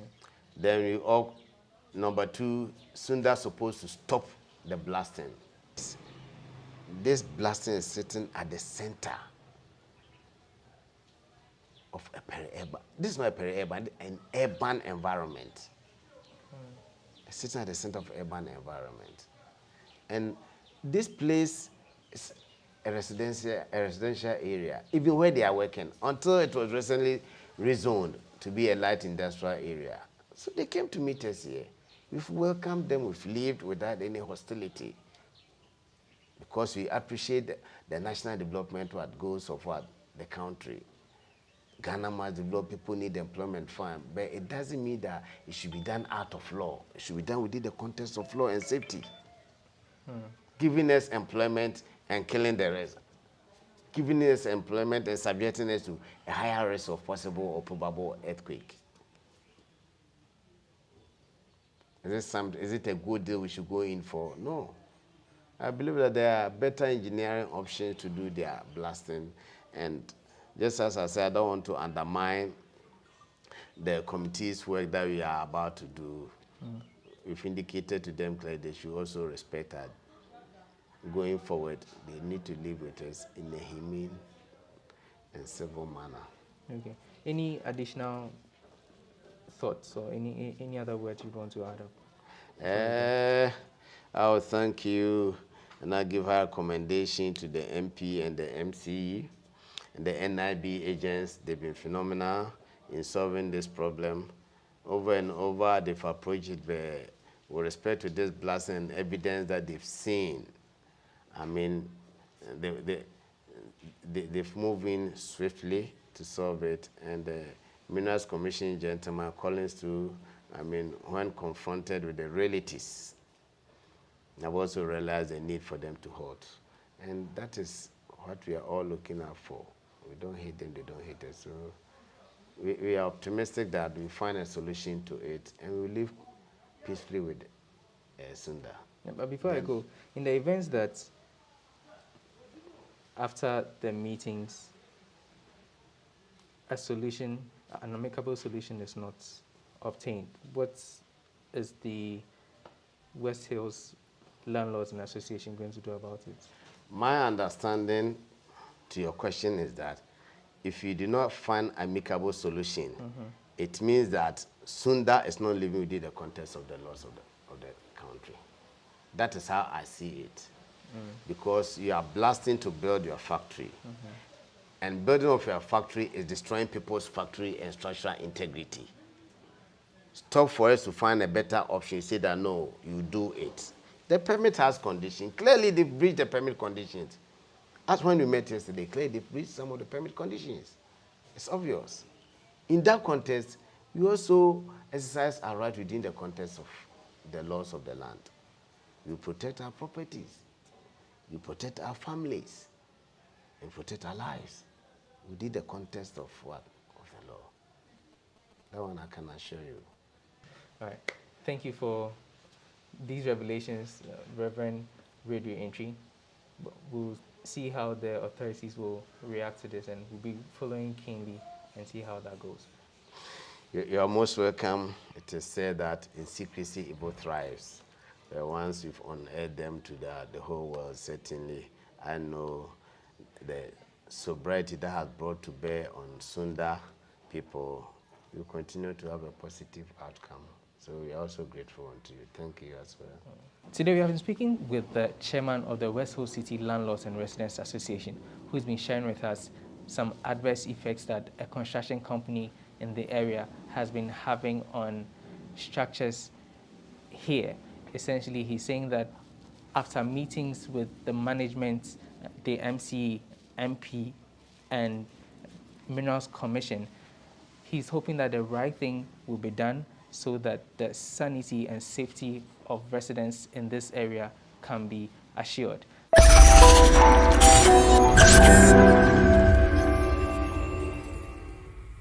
We are currently at a Dunkuna taxi rank, otherwise known as a Malcolm taxi rank, where we are going to engage some residents who are essentially taxi drivers about how the activities of the company that we spoke about earlier is affecting them.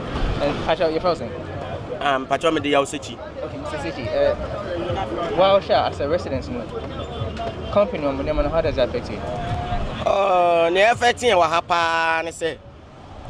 e kwan no saka sankase no omo nam so omo ntom mbo ase na yellow do taxi for yellow do na ye kɔ no na afi no omo so aso ano egbo mfuturo di gu yeso sempo ye di omo animu a na mo bu aban gu yeso no mo ebe san ye ho na mfuturo no omo hwe gu yeso saa enu sei no e de yare ene sa coronavirus na aba no ebetumi aha yen ye kwan no so nye kwan no ose nko mo hwe no mu siesie no mo hwe no mu siesie trailer ankase no so omo bo mfuturo gu yeso saa e ha yen te yesra aban omo mra mabu ayen ka no tumi sei na cross kwan no ne yenye ba bi mfa nti yesram aban mra mahwen na ye mo bopa. Apart from the fact that taxi driver no what's here me mete area me here mete red top baby yellow du kon okay ho ye dunku na ho na yete nti yete say omo blaste fencing the omo blaste be Saturday na it caused something like an earthquake.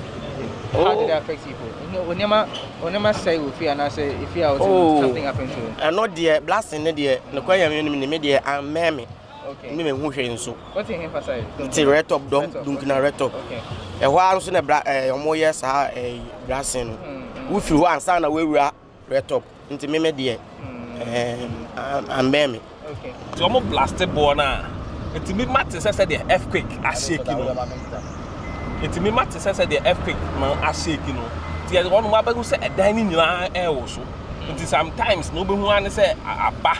Ti say the earthquake no so be come no omo wa around but say any earthquake na omo no mo blast e bo ni nti na ma sa shake no e ba e wo ho no. How long na na say CC? Oh man, na ba in once in a broom way. Go on my week no na betimi aba 2 times. Oh man, no me jaya once in a broom way na aba. As a earthquake no. Best thing be the blasting na ya serious. So now better say dying e shaky. Yeah, assess money ma pay. When you go for assess money ma. Okay, me so far no me dey me so obi ase bibia ase obi na ma but what plug wa dey bi ne dem tin say ah. Wan hwa dey be chi na free just say. Because blasting na is serious. Oh, say okay, I don't know. Said the SSA. The near money they were blasting a con and come inform me a crumble said they are coming to do no baby say crumble now ya away. So baby say to no better but I told that one what to say. BB shaky diner, one tiasi. And then a higher. Also, how now? I not affect you saying. Okay, me dey say ka blasting no mo here and actual blasting me maybe I want to say na watch it. Nti aba feto mo around no. South of na blasting e ba feto but here ne we go ever say blasting wo ha. Yeah you be say free more neck. Okay. So what you say? To ha nti ye free anything bia. But as so mo be blast there na bia ye ba o mo tumi stop here. Say ye ngina mo ye blast afa blast near be twam. Sa na tip. And I mean, I never quite a hammy pan say, Sa Sunda Fortune or Hono, Channing Fortune or Hono, or one no more Fortune. And almost no one who saw Togan Casino. Yes, at Tirano, or one no more Saturn ever Paco. But there we are some walk of fat Tipacas, so to a year, a quadassa. But that's it, other. Well, we no mail road or corner. Not Tipaca, or no feet, or Baby Joshua, so one drama. No qua speed into your list with one about walking. And fan this is the main problem I face. And I say, call your officer, Yaquano. Go ahead. I'll go up, carry to me, send us a sequano. Bear too soon will be alpha. Now, Aquano, as a home tea, you so try to me, Yajma. Open say, yes, it's a man said to do in your packet. Can't be out to me, can't be out to me. Yakwana say, Yadoko, Massa, or carry about to pump for Kosovo. Just a packet canon. But and I say I go say on the TT I say or more mobile you say do ba. E bosses pe na yapon because kwan e very very bad. Ye ntumi nko. I say pon. What I say. But person say the business continue. Ntumi problem say sa Sunda for no omon kasa che omon Davos no. E tira Davos ni atukuta Davos no. Ane sa tipakas no. Some omu say ye ba ye na me mero ni e ba. Nti was akwasa ohena so ba say say e konta na akọ. I don't want alcohol. Inti certain about to continue na tax na metwam. E be na wonim kan na ba e be wonim the problem or dey ban to na road. Na wo ba no wa so anu hu. Ona say condition wa so ne e condition wa bro gas. No atwam fum. Wo ya list obekum. Onjina ma o. But I say mo ye kan bla ya sam keto a serious case. Papa, what experience next time? The same thing so because Osha kwa na kwa ninja because ebu atula ntimi bawo. On shebe tum kwa abo weku. Because say like the sir bands ban be because na quantity you know. Ebu taxi kwa CC o. Omuni obia ojina ho a ode ebia trafficator direct me say. Obi any oza because I don't know meaning there because say my basic company say and now mutimi nya kwa there I don't see the reason why. Easy o. Enti say mutimi nya kwa because ebu kwa so talk kwa untimi o. Enso timi ta ho like can't timi ko untimi mba. Enti no yesa ban say utimi be ya kebe bo an. Well, so those were some concerns raised by taxi drivers here at the Malcolm taxi rank. Essentially, they are saying that they want some level of sanity as far as the usage of the road is concerned. They are pleading that in as much as both the drivers and the company trucks are using the road, they should be moderate in the way they speed, and they want the roads to be fixed and things to be taken care of. My name is Lord Harris Ibrasari, and this has been another edition of Say It Loud.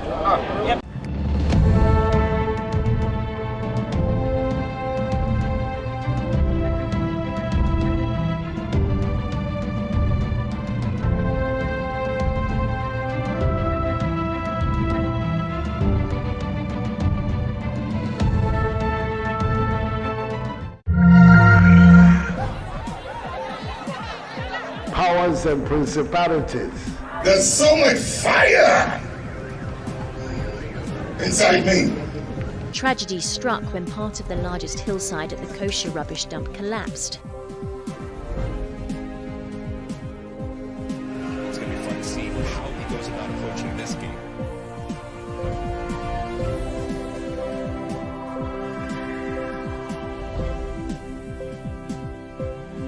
We have to stop preaching and lamenting. This is the largest trade agreement apart from the WTO, and it's something we cannot toy with. I think it's time we come together, we do what we have to do, and these are fundamentals. We execute these fundamentals, and I'm confident that if we do it and give real meaning to what we are supposed to do, we can make the necessary impacts that we are all desirous of.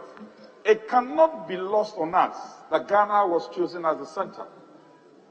Right before colonial days, Ghana, the Gold Coast, was seen as the center of trade in Africa.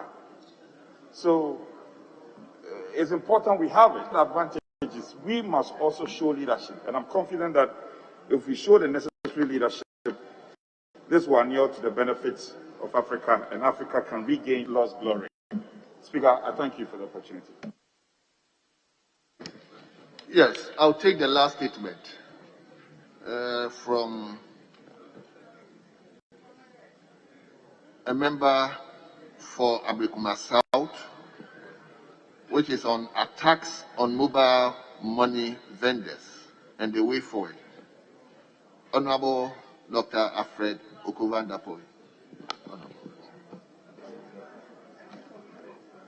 Mr. Speaker, I want to thank you for this opportunity to make a statement on the armed robbery attacks on mobile money vendors and their businesses.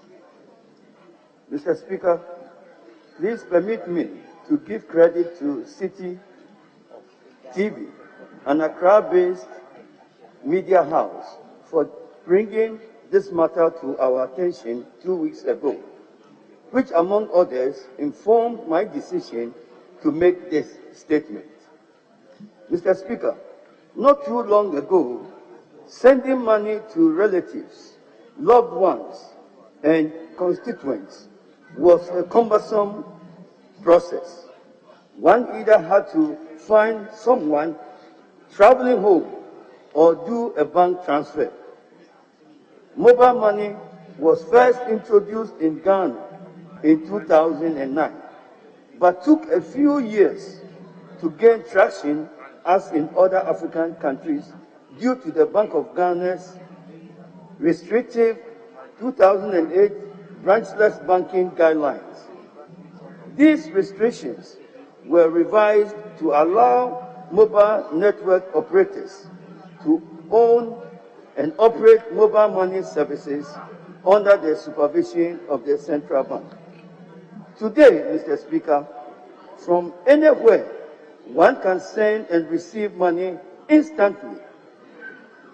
One can be on his or her farm in the village, or on the high seas, or even in one's bathroom to send and receive money. That is how mobile money services have made life a lot easier for senders and recipients. According to the Bank of Ghana Summary of Economic and Financial Data released in May this year, the value of mobile money transactions increased from 32.8 billion in April 2020 to 83.8 billion by the end of April 2021. Mr. Speaker, that is more than 150% increase. There are thousands of young Ghanaians, men and women, who are making a living as mobile money vendors. But behind this exciting news of growth in the value of mobile money transactions and the inconvenience it provides for users is the grand reality of criminal attacks on the vendors. Aside what hackers and mobile money fraudsters are doing to steal from users, especially vendors, have also made vendors of the service a source of constant criminal attacks. Hardly a month goes by without some grim news of armed robbers attacking a vendor across the length and breadth of this country, with some fatalities. Simply put, Mr. Speaker, operating mobile money services is now a very risky business. According to the spokesperson of the Association of Mobile Money Vendors, Mr. Charles Kwesi Adu, their members live in constant fear of being robbed or killed each day they go out to work. Mr. Speaker, honorable colleagues, this threat to the lives of vendors must be addressed as soon as possible. These attackers are making lives, they are attacking jobs, they are attacking an important service within our dear nation, Ghana. Mr. Speaker, the setup of some of these vendors is also a problem and a challenge. A lot of the vendors are doing table and chair businesses, which makes them easy targets for armed robbers. To resolve this, government agencies like the Microfinance and Small Loans Centers, the Youth Employment Agency, and Youth Authority must assist the very small vendors with soft loans to find their secure place to do their businesses. Those who are transacting in huge volumes and have stores or kiosks must endeavor for their own personal safety and that of their workers to install CCTV cameras. One of the things we can do immediately, Mr. Speaker, is to increase police presence in our communities. We need more officers on the ground. We need to send them out into the field on patrol vehicles, motorbikes, bicycles, and even food where necessary. Mr. Speaker, we the citizens must be each other's keeper, looking out for each other and helping fight crime. Overall, the first duty of every government is the security it gives to its people. And I hope government will do more to improve general security and safety of all Ghanaians. Finally, Mr. Speaker, I appeal to your office to please refer this matter to your Committee of Defense and Interior to look into this matter and to bring us recommendation for immediate improvement to attack and arrest this situation. I thank you, Mr. Speaker. Thank you, Honorable Member. I think 2 contributors from each side, including leadership. Yes, Honorable Member for Afejetu. Is it Afejetu South?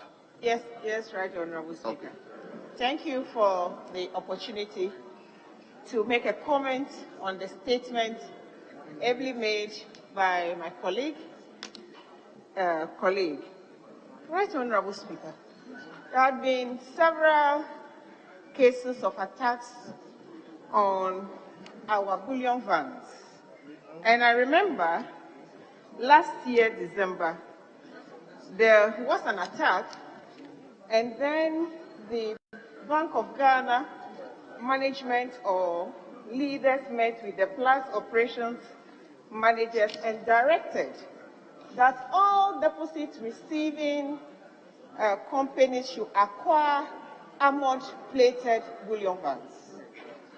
December passed, January came, there was another attack in your constituency, Formina, Right Honorable Speaker.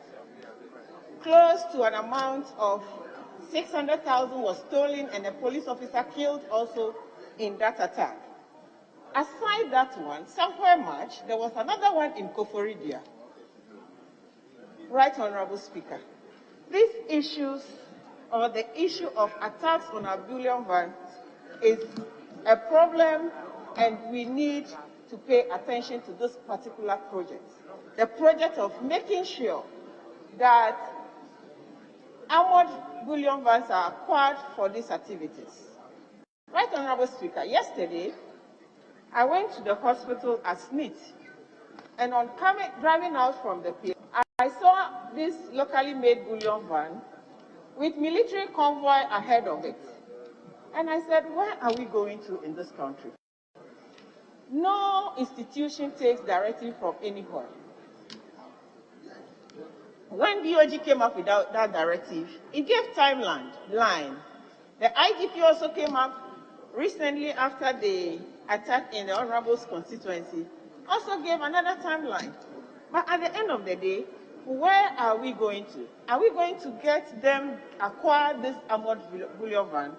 I think you, as a Right Honorable Speaker, your office should be interested in following up on some of these issues so that our policemen who are assigned to these various vans, lives will be saved, and then our monies will also be kept safely for the use of our country.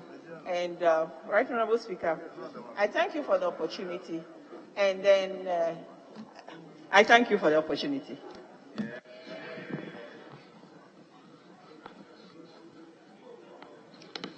Yes, Honorable Member for Kita. Thank you very much, Honorable Speaker. I use this opportunity to commend the maker of these statements.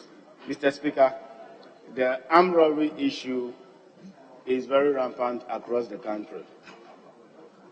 On the last year, December 11th, and January 2021, the 11th, I was personally attacked, robbed, and I was nearly killed. My mobile money business was robbed at the gunpoint, If members of parliament can even be robbed, how much more the individual? When you inquire into it, you call, the event is happening, you call the police, they will tell you they don't have vehicle, they don't have the manpower. Sometimes you go to the investigation, they need to bring people from the national level to do investigation. And then when you inquire the number of people who are the number of police personnel on the ground too, they transfer them and then they don't bring another one to replace them. And these issues are happening live on the ground. Mr. Speaker, my life was in danger. It took by His grace that I'm with you in this chamber. So I'll add my voice to this armed robbery issue so that the Committee for Defense and Interior should really look at these issues and then actually work on it. Because around the communities, about 12 armed robberies happen continuously within the vicinity. And then sometimes they bring people from urban areas to come and perpetrate these activities and then leave. They use motorbikes and numbered motorbikes and cars to perpetrate this. And the kind of tools that they use, especially the guns they use, sometimes are very sophisticated. And then when you look at it, sometimes they use AK-47. Where are they getting all this from? We need to recheck the source of supply of these ammunition. Mr. Speaker, on this call, I urge you, please, that you refer this statement to the Committee on Defense and Interior to look at it. Thank you very much for giving me the opportunity. Yes, honourable member for Doma. Thank you, Mr. Speaker, and I rise to associate myself with the maker of the statement. Right, Honourable Speaker, I said it's important that we take the statement seriously. This is because, the Speaker, mobile money has become a way of supporting a lot of families in our country. Right, Honourable Speaker, indeed, according to the Bank of Ghana report, which analyzed the impact of mobile money in our country, between 2015 to 2016, the mobile money industry contributed over 500 million to our economy. It also stated that the industry has employed over 100,000 people, clearly showing that it is an industry that we need to keep an eye on. It is an industry that we need to support in every way. And therefore, it is important that we fight these criminals that are trying to bring down such an important industry. Mr. Speaker, I will therefore associate myself with the maker of the statement and, with your leave, support the industry by ensuring that your committee take charge over these allegations or the statement made by my senior colleague, so that we will be able to sustain and maintain this industry, since it is playing a key role in our economy. Honourable Speaker, let me say thank you once again and congratulate the maker of the statement. I thank you, Mr. Speaker.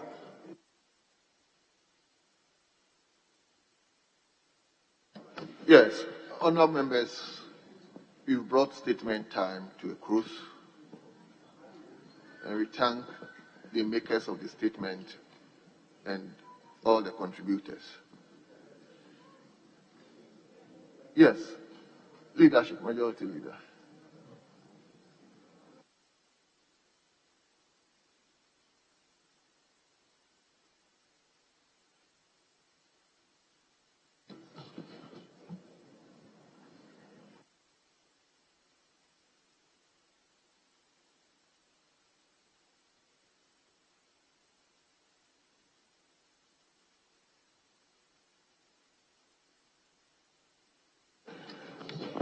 Yes, before majority leader comes in, the maker of the statement and the contributors were inviting me to refer the statement to the Committee on Defense and Interior.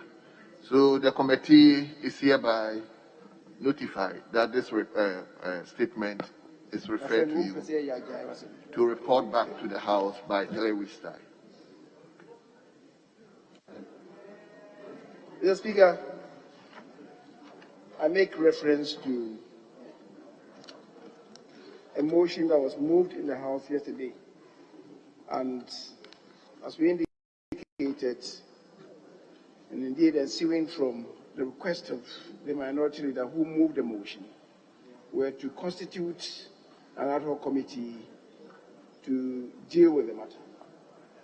The Speaker, thereafter, were also to determine the terms of reference for the committee. We've been working on the terms of reference and the body to constitute the Speaker. I wish to submit that we have for the ad hoc committee the following members of Parliament: the Honorable Alexander Kwamena Afenyo-Markin, the Deputy Majority Leader, to be the chair. The other members are Honorable Dr. Dominic Akuritinga Ayine,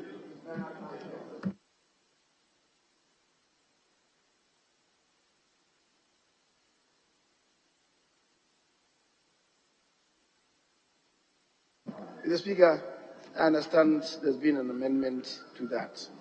And so the Honorable Bernard Ahiafo will take the place of the Honorable Dominic Akuritinga Ayine. The third person is Honorable Kwame Enyimedu Entry. Then for Dr. Kabina, Honorable Kabina Minta Akando. Then Dr. Nana Ayew Afriye. The Honorable Ernest Henry Nogwe. The Honorable Elizabeth Ofusu Ajari. Honorable Umar Farouk Aliyu Mahama. And Honorable Sheila Battels. So these are the names. Mr. Speaker, with respect to the terms of reference, we'll fine-tune it finally, but this is what we have. One, to determine whether or not the transaction with respect to the procurement and supply of the Sputnik V vaccines between the Government of Ghana, the Ministry of Health, MOH, and Macton and SL Global qualifies as an international business or economic transaction under Article 1815 of the Constitution, and if so, whether it was subjected to prior approval by Parliament. Two, to determine the procurement process that was followed and the propriety of same. Three, to determine the services of a middleman, to determine whether the services of a middleman was procured in the transaction, and if so, the propriety of same, having regard to the relevant laws. Four, to ascertain the cost of the vaccine, the justification of the cost of the vaccine, and whether the transaction guarantees value for money for Ghana. Five, to determine whether or not any consideration has passed from the government of the Republic of Ghana to the middleman. Six, that is in respect of the transaction. Six, to determine whether or not the Minister of Health misled Parliament during the consideration of the transaction for the procurement of the vaccine. And seven, to inquire into any other matters connected with the purchase and supply of the Sputnik V vaccine in the agreement between the Government of Ghana and Macton and SL Global.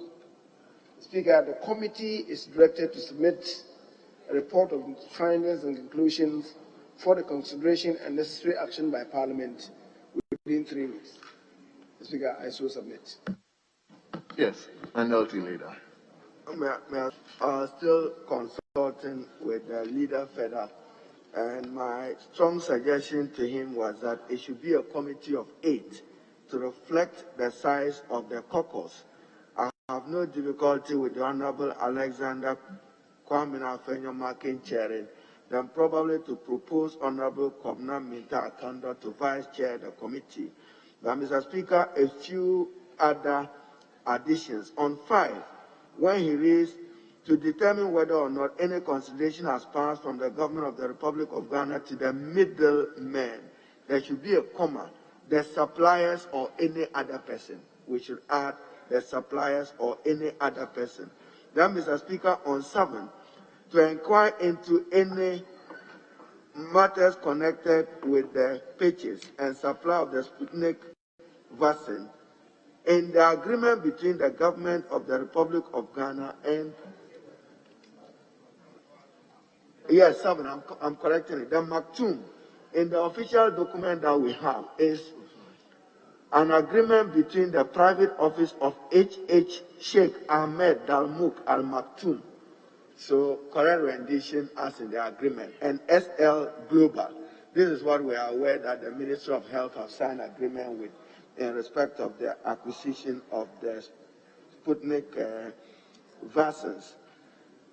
Then the prices, when we determine to determine the procurement process followed and the propriety of sale and the pricing of the vaccines, the pricing, because that's a major issue.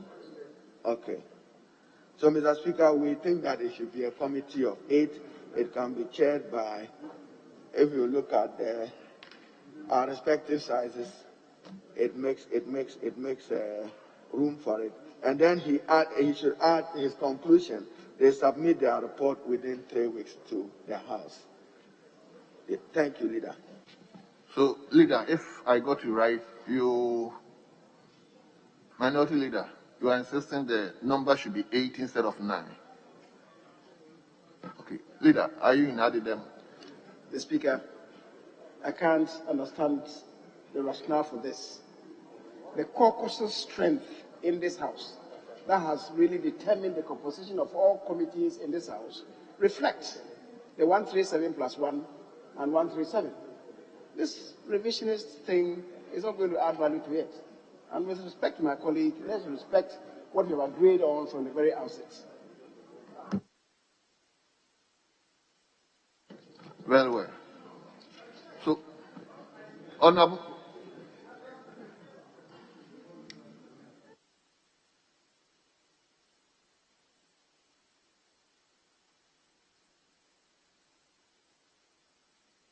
Your things. Why? Why are you like that? Let's get to that. But why are you like that? Why are you like that? Mr. Speaker, it is sad that the majority there wants to impose his view without even wanting to listen to others. That's the essence of this House. You have your view, you have to listen to others, and then we can build consensus around the views. This House, we have always set up committees based on the strength of the caucuses. So, Speaker, even where you use 138, check, just pick your calculator and check. The strength is 50.08. 137 gives you 49.82. And we always run them to the nearest whole number. That gives you 50-50. That is why, 20 members, you have 10-10. On the Energy Committee, 18, you have 9-9. On the Appointment Committee, you have 26, you have 13-13. It is only when the committee is 25 that we said that because of the, you cannot split one. So let that one go to the majority. And even in the meeting, we discussed and we're even saying that, can we even alternate them? Because at the end of the day, when you lump all the committees and you strike the difference, it's supposed to arrive at the 50-50. So if you are setting up a committee, we are saying that set up an 8-member committee to reflect the strength of the caucus. This is a view you have to also listen to us. But if you say that, oh, it is +1, the +1 makes it 138. It doesn't make it add 1 to the other district. It all makes it 138 and 137.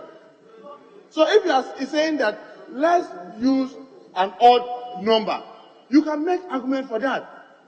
That let's use an odd number, and because of the odd number, maybe it should be 9 or 11 or 7, and therefore this is how it's going to be. But if it's on the basis of the strength of the caucus, you are supposed to set up a committee that will always be equal in strength. And for those who may even say that let it be odd, my argument is that the health committee is not an odd committee, but we are able to work. The energy committee is not an odd committee. The lands and forestry, many education, many of the committees are even committees, and we are able to work. So the view is that let's not have rankings on this one. Let us simply have a chair from the majority, the vice chair from the minority side, so that they will be able to work. I don't see why this should be an issue as if one view is the only one that should be heard. Mr. Speaker. Yes. Mr. Speaker, one does not have to wear a cloud on one's forehead to register one's points. Mr. Speaker, I believe that when people talk and people listen, we should also have the patience to listen to others. Mr. Speaker, the person who moved the motion was the one who suggested either 7 or 9. It is not anybody's imposition. The person who moved the motion suggested that the number should be either 7 or 9. On account of that, then it means that it's an odd and not an even number. And that is why we came to the determination that that being the case, it should be 5-4. Unless you are saying that, no, let it not be 7 or 9, let it be 8. But the committee is a 9-member committee, as suggested by the mover of the motion. So if I'm saying that, in that case, it should be 5-4. What is the cause of you saying that I want to impose my views? Who's imposing your one's views? It is, because I had to go, because I thought what you were saying was not going to add any value to the matter. Because the mover of the motion himself has said it should be 7 or 9. And on account of that, we have considered a thing, and you come to saying that I am rather imposing my views. Please, go for the Hansard.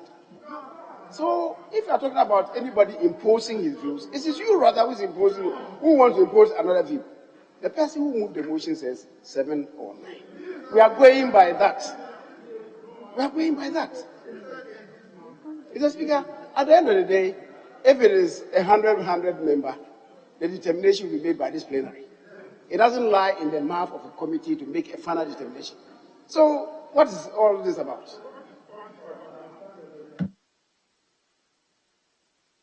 Mr. Speaker, the compromise should be the 9. Akando to Vice Chair Kwamina Afenyo-Makin.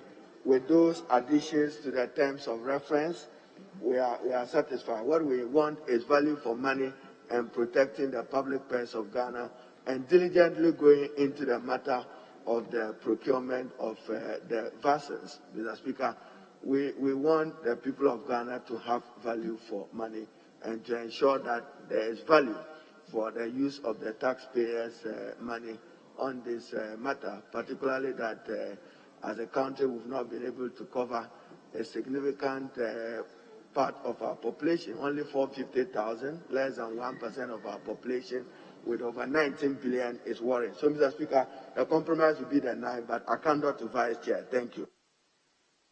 Yes, honourable members, I think we don't need to split our hairs on.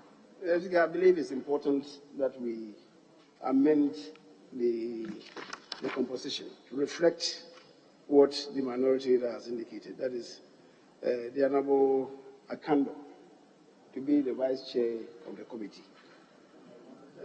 And the other one that he raised, that is in respect of the cost of the vaccine. I think it's contained in the fourth bullet.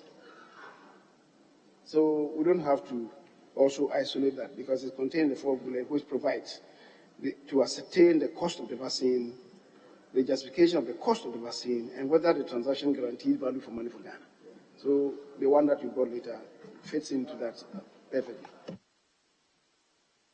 Yes, honorable members, the ad hoc committee to investigate the Sputnik vaccine,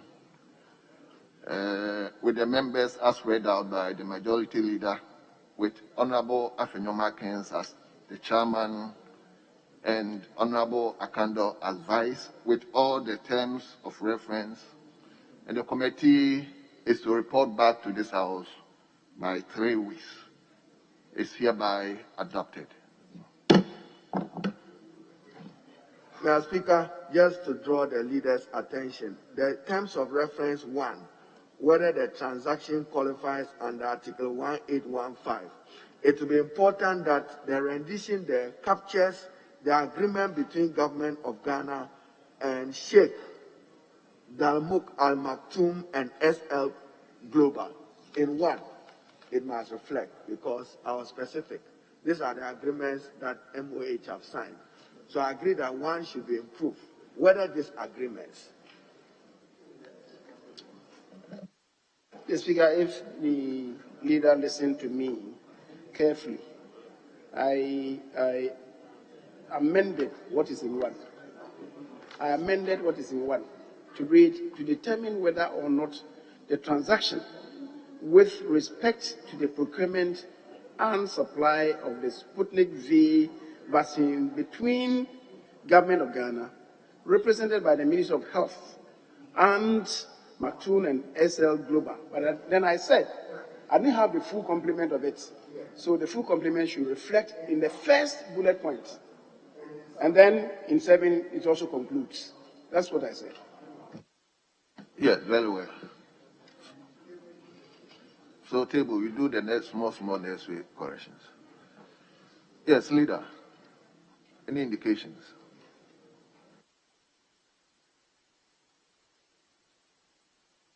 The Speaker, the other motions would require the presence of the relevant ministers. Unfortunately, they are not here.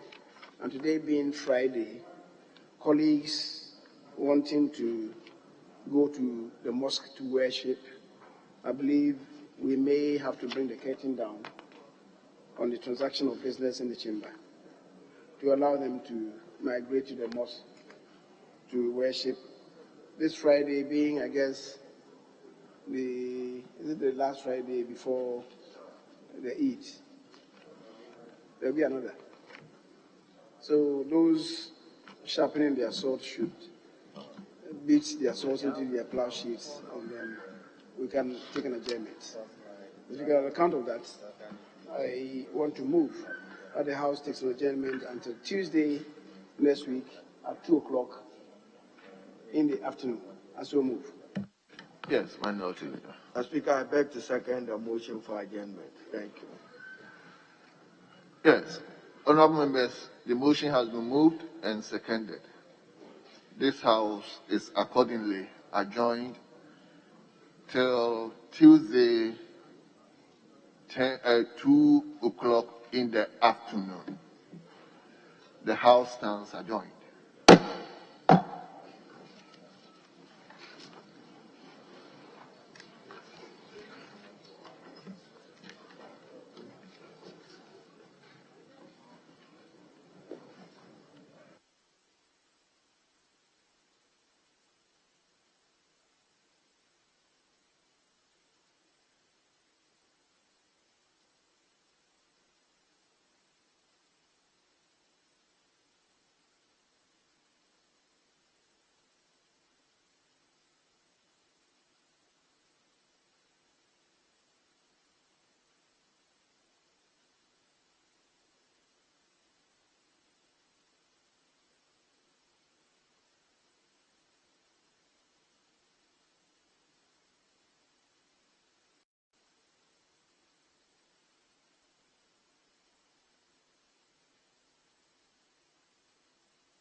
powers and principalities.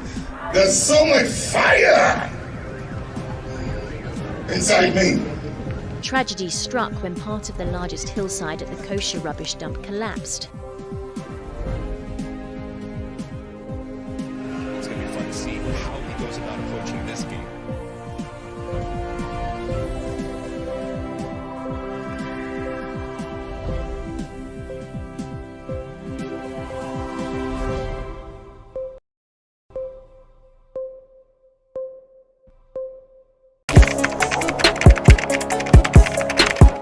We table issues relating to the arts and entertainment for a riveting discussion, of course, without fear nor favor.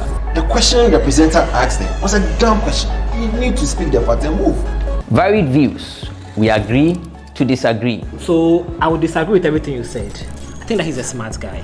I think what he did. No, but I also said he's a smart guy. Yeah. I guess that I'm waiting for the what next. Yeah, I don't think that we have to wait for what next. It sometimes gets confrontational, but that's the beauty of the game. Today you are denying funny face. It's not my brother. Today you are denying funny face. I don't know him. You don't know funny face. It's not my brother. You don't know funny face. It's a package. We meet, we sit, we dialogue, we learn, we progress. My name is Benefo Huabin Abrantepa, a proud blogger, and this is my forum.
There are some men, when they get angry, they reduce chop money, or they even stop giving money at all. There are some women, when they get angry, they use sex as a weapon of control. Sex begins to happen. You know, in fact, they clean up the timetable for sex, and it may be once a year or something. And not just communication, but good communication, okay? So the communication must be timely, it must be apt, you must get it right. Because once you don't get it right, you mess things up. Do you know how it makes me look? Do you know what you did to me? And you know, there are just so many things that you say, and then that's fine. But to be frank with you, I believe it's better you resolve the issue than to try to cover it up with sex. You're in a relationship with somebody that is capable of becoming king in his community. But you say we love each other and what, and then the moment you see that stool wife coming, you say he's cheating on me. When you're dating someone or courting someone, make sure you ask important questions. Our ladies won't ask important questions of late. They ask very, very vague and shallow questions, and they are okay. No right-thinking man will come to your house to take you as wife and see your brothers with their six-packs and their muscles and all of that, take you to his house and be slapping you left, right, and center. He wants to die the moment.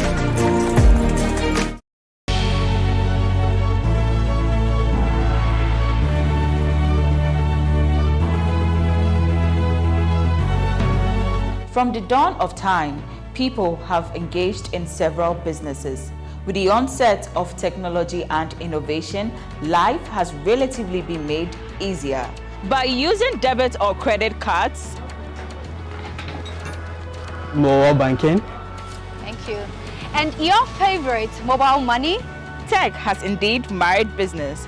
On BizTech, we spend time with faces behind known and upcoming businesses in the country. Learn more about the new technologies and innovation, as well as find out about the trending issues in the world of business. Join us as we serve you with a variety of compelling interviews, projects, and others right here on GhanaWeb TV.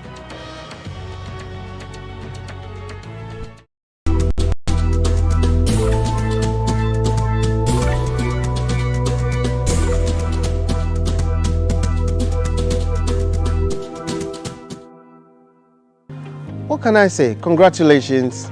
The media these days is not easy. I think that you guys are doing your very best.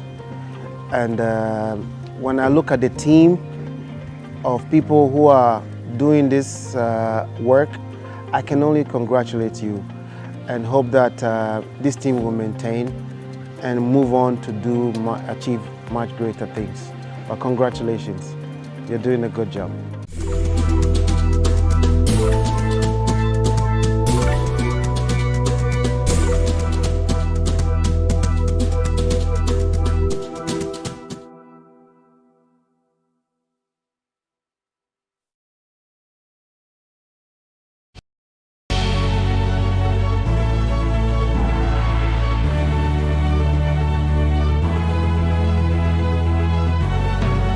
From the dawn of time, people have engaged in several businesses.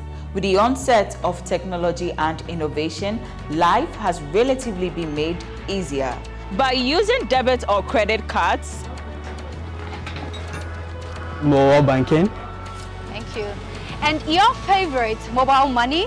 Tech has indeed married business. On BizTech, we spend time with faces behind known and upcoming businesses in the country. Learn more about the new technologies and innovation, as well as find out about the trending issues in the world of business. Join us as we serve you with a variety of compelling interviews, projects, and others right here on GhanaWeb TV.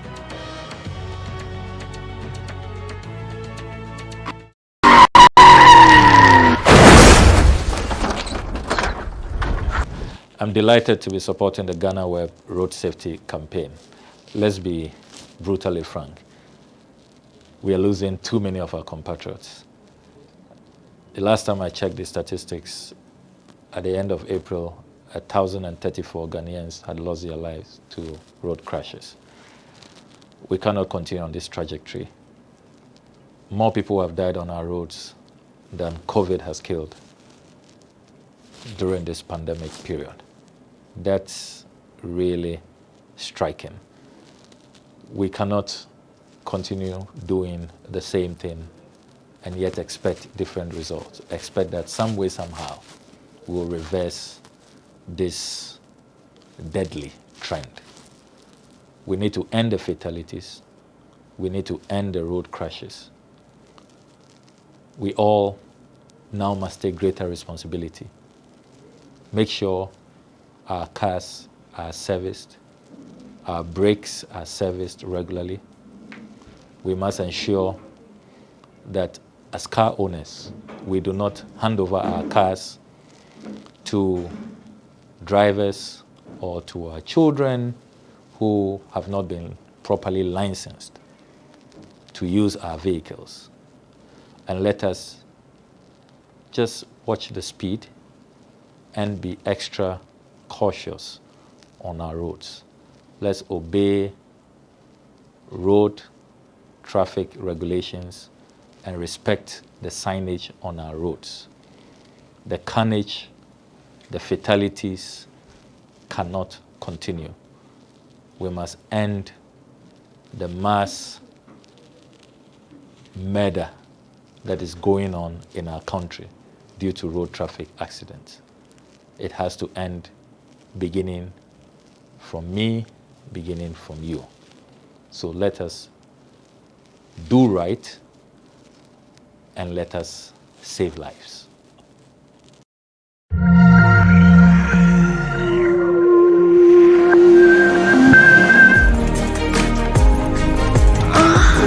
There are some men, when they get angry, they reduce chop money, or they even stop giving money at all. There are some women, when they get angry, they use sex as a weapon of control. Sex begins to happen. You know, in fact, they clean up the timetable for sex, and it may be once a year or something. And not just communication, but good communication, okay? So the communication must be timely, it must be apt, you must get it right. Because once you don't get it right, you mess things up. Do you know how it makes me look? Do you know what you did to me? And you know, there are just so many things that you say, and then that's fine.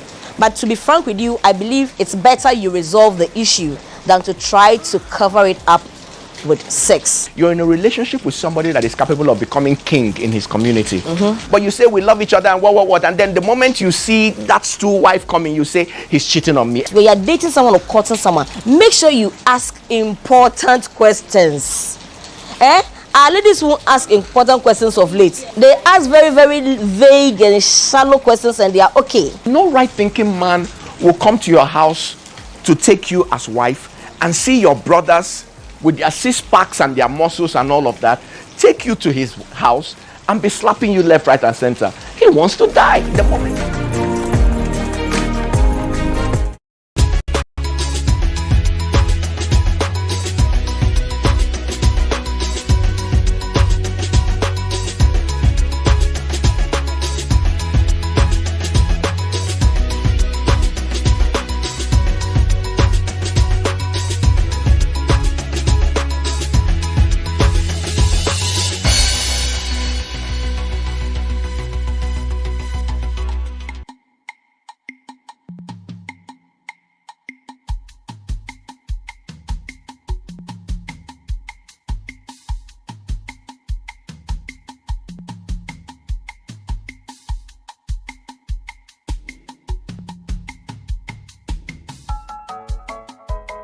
We are back on your screens again with another exciting edition of People and Places here on GhanaWeb TV. Today, we are in the biggest Zongo community in Ghana.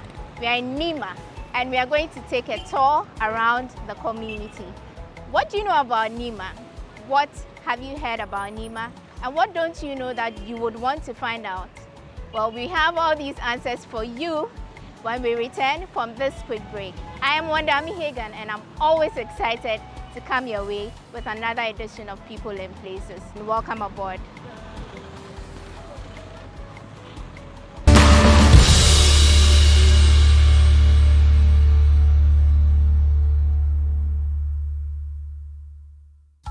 Welcome back from the break. Thank you for staying with us.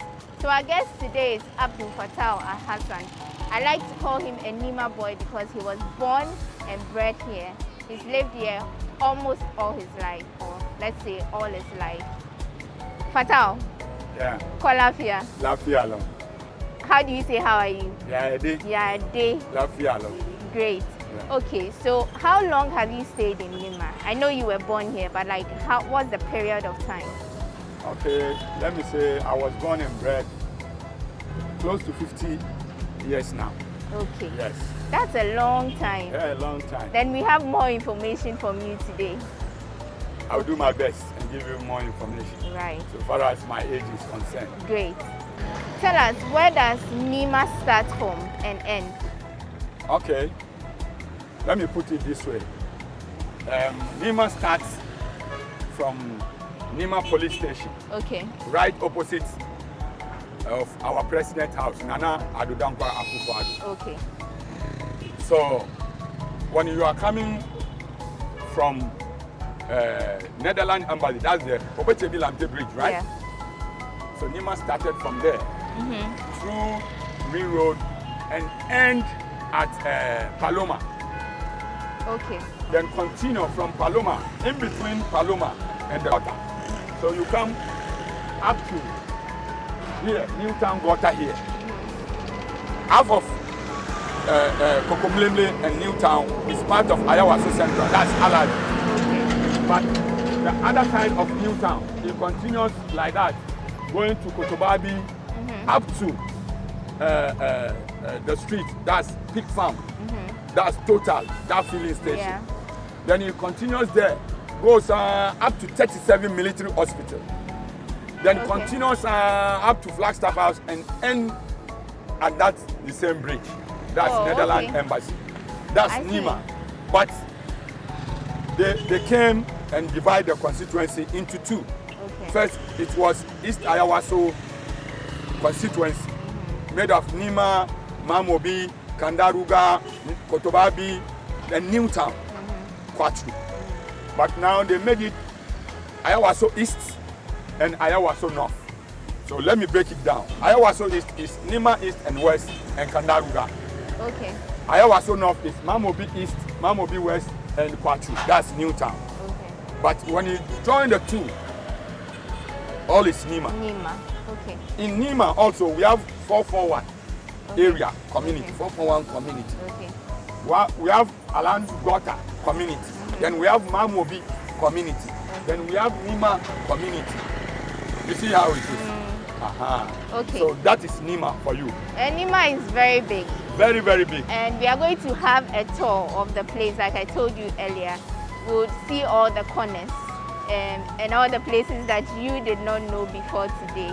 And Fatao is going to help us do that. So where will we start our tour from? Yeah, we need to start from the market. Today is Wednesday. Today, Wednesday, the market is West African market. Okay. If I may say.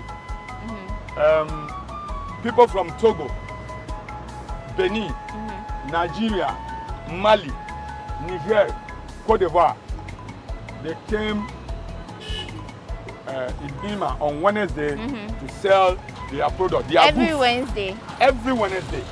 So if Nima can host a West African market, I think Nima is a community that the whole Ghana shouldn't joke about. Okay. You understand? Okay. All right. When it comes to socio-economic activities. So we'll be going through the markets, and then he will tell us which other places from there. So let's head towards the market.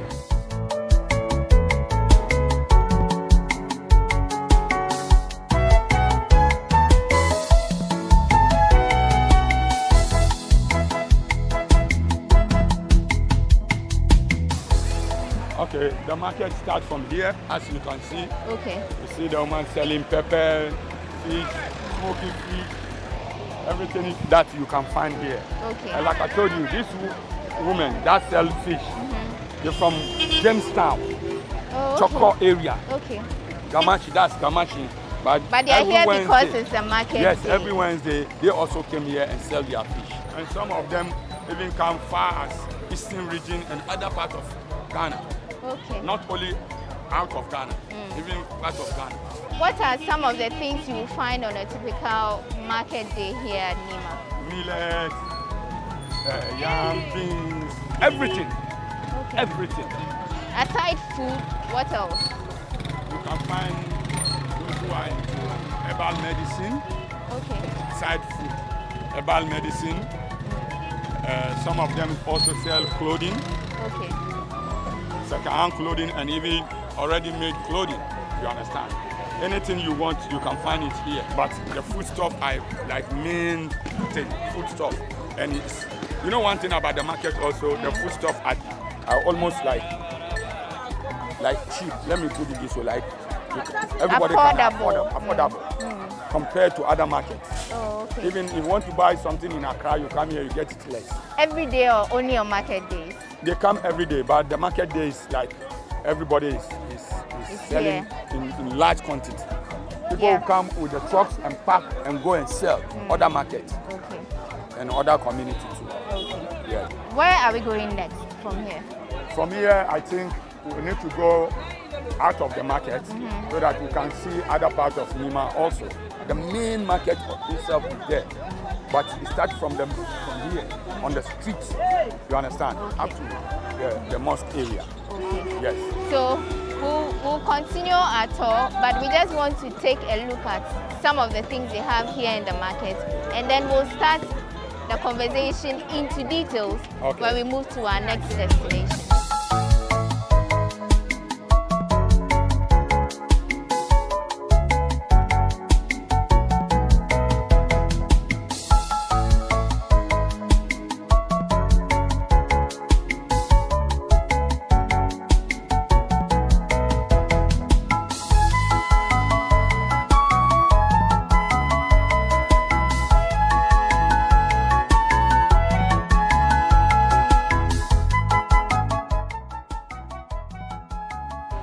a stop here at the medicine market in Nima, inside the Nima market. And we want to speak to the sellers and just get what this whole thing is about, what kind of medicines they have and what kind of medicines people usually come here to buy. Let's say. Joe Ben Sana Mo ever had.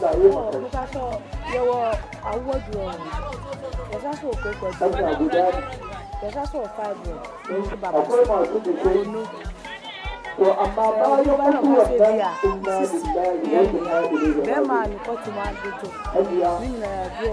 It's basically herbal medicine. Okay, aside herbal, no. I am more spiritual medicine.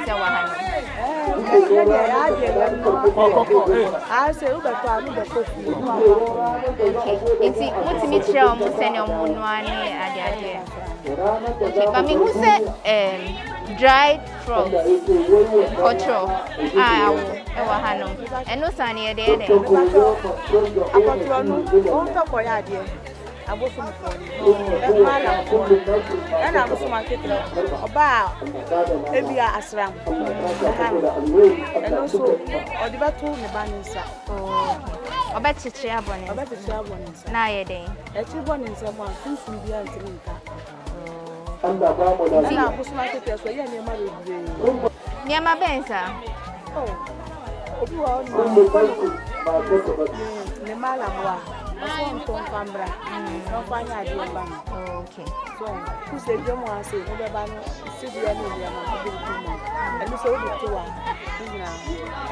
so we just spoke to one woman who also sells the medicines here. She calls her, she's Ernestina Esiedu. And she took us through the kinds of medicines they have here and what some people come here to buy them for. So we'll continue with the tour with Vatal.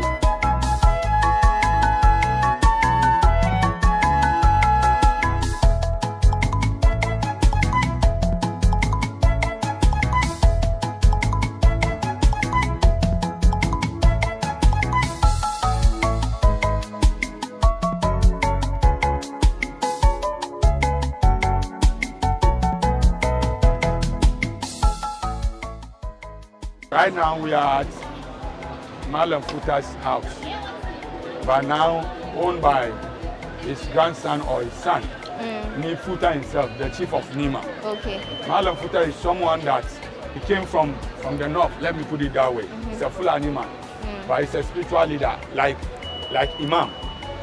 So he's the one who the Ghan people of Osu Traditional Council put the whole Nima in his hands, like a caretaker.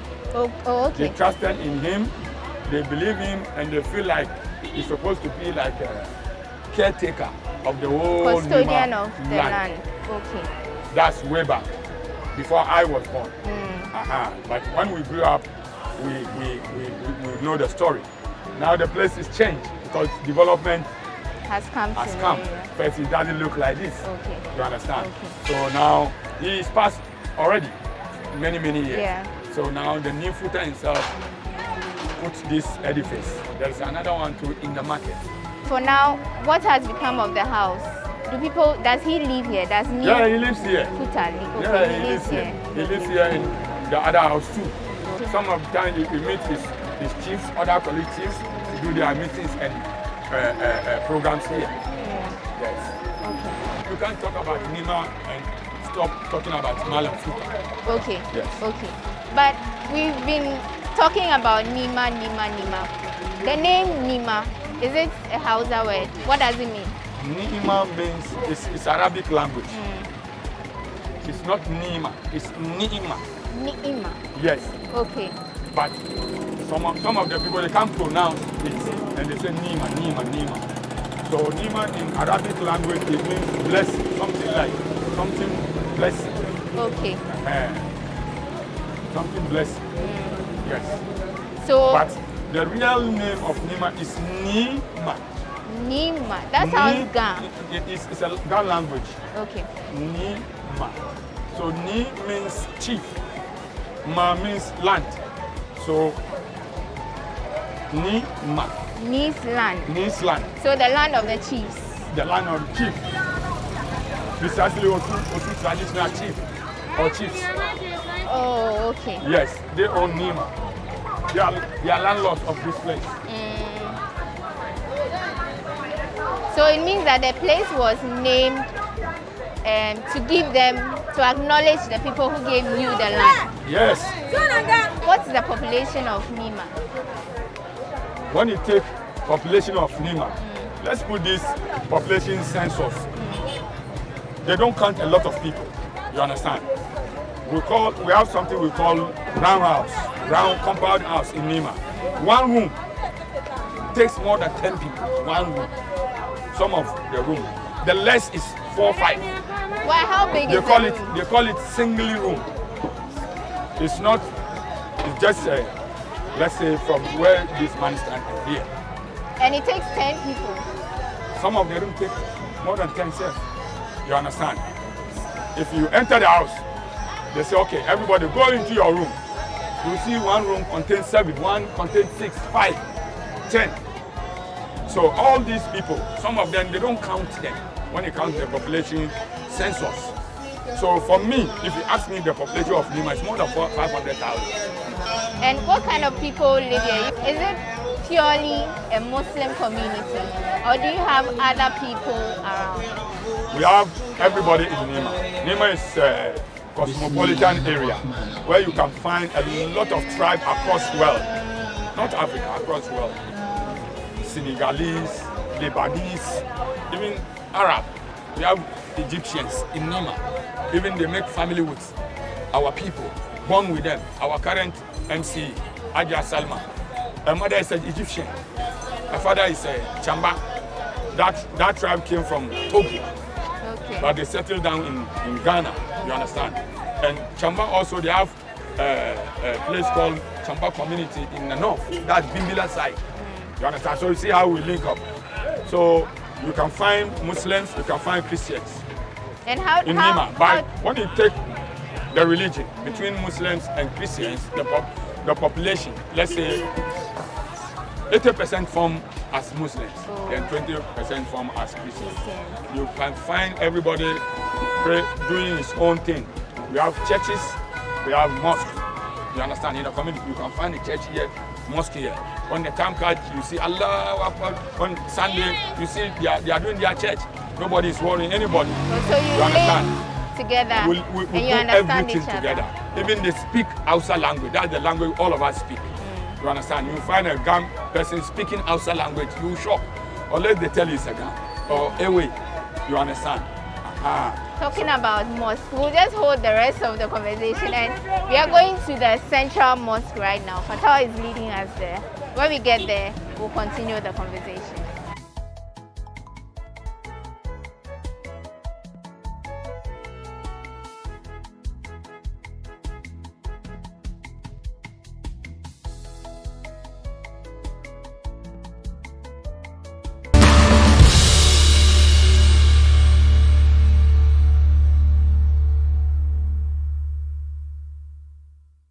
So you can see some cowries and other items behind me. This leads us to our next stop, which is the central mosque here in Nima. And Fatal is going to tell us about the mosque. So when was this built? Do you know that? The mosque was built, I don't know the years, but I grew up and met this mosque. Then it's not like this. Okay. The reason why I want us to talk about the mosque is when you are coming into Nima, it's a 2 thing or 3 thing that they will give you. They will use it and give you direction. So like landmark. Landmark. One is the roundabout. The second one is the market. Okay. The third one is the mosque. The mosque. Where the mosque, they call it Masalachi. Masalachi means mosque in Hausa language. Then they say Masalachi Kado. Kado is a tribe, came from Mali. And many of them settled here during Mal and Futa time. Okay. So they named this mosque after their tribe, like Masalachi Kado, because around this mosque, the houses is their houses. When you look at that tribe, the majority of the tribe, they live here. And so they started building the mosque. with their labor work, everything. So the mosque is a central mosque, but it's been handled or controlled by Kado people. So they call the mosque Masalachin Kado. So for past 10 years, and they feel like, no, they have to redevelop the place. So they bring everything down from scratch, and they build this that you are seeing. And they said they don't want any organization or anybody to fund it, like give them money to do. They will do it by themselves. So you see these old people, they are the people who build this mosque. They put sand here, iron rods, everything, all the building materials, they carry it from the foundation, yes, to the top that you are seeing today. You understand? So it's a mosque that they don't joke with it when it comes to the Nima Central Mosque. It was built by the Nima people only. No funding from anywhere. They say they don't want anybody's money. They want to build this mosque by themselves, by their contribution and their labor force. Okay. Yes. Aside the markets which you've shown us, the roundabouts and the central mosque, do we have any other very interesting places here in Nima before we even go to Kawupidi that you want to talk about? Okay, let me say, I'll just take you right here. The place is a ghetto where you find a youth maybe smoking or sitting down like a ghetto. At least you have to see one of them. At least you understand, so that you can talk something small very also important. There. Very important. Yes. Okay, yes. So we are going to the ghetto. Let's go. Yeah.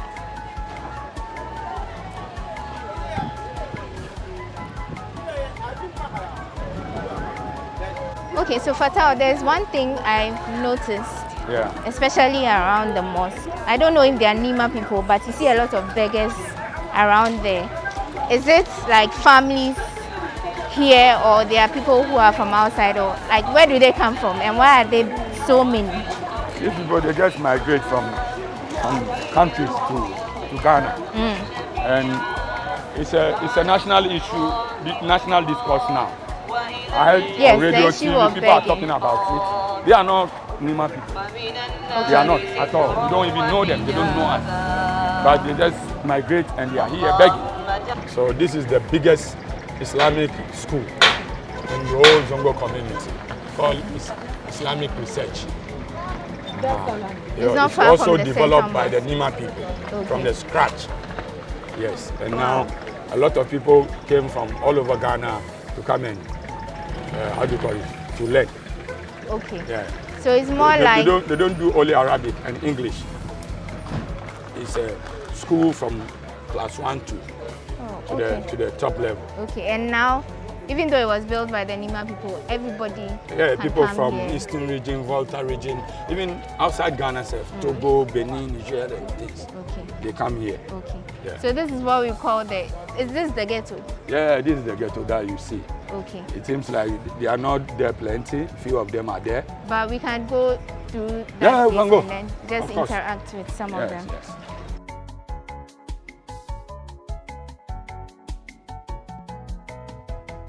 What is this place called? What's the name of the ghetto? The ghetto called Gorillas. Gorillas. Yeah, we have two ghettos here. Okay. One is Gorillas, and other one, this corner is MM. MM means money madness. Okay. Money madness, you understand? So, and then Gorillas is the mother of everything. You mentioned Gorillas in Nima. It's a place that everybody knows. Okay.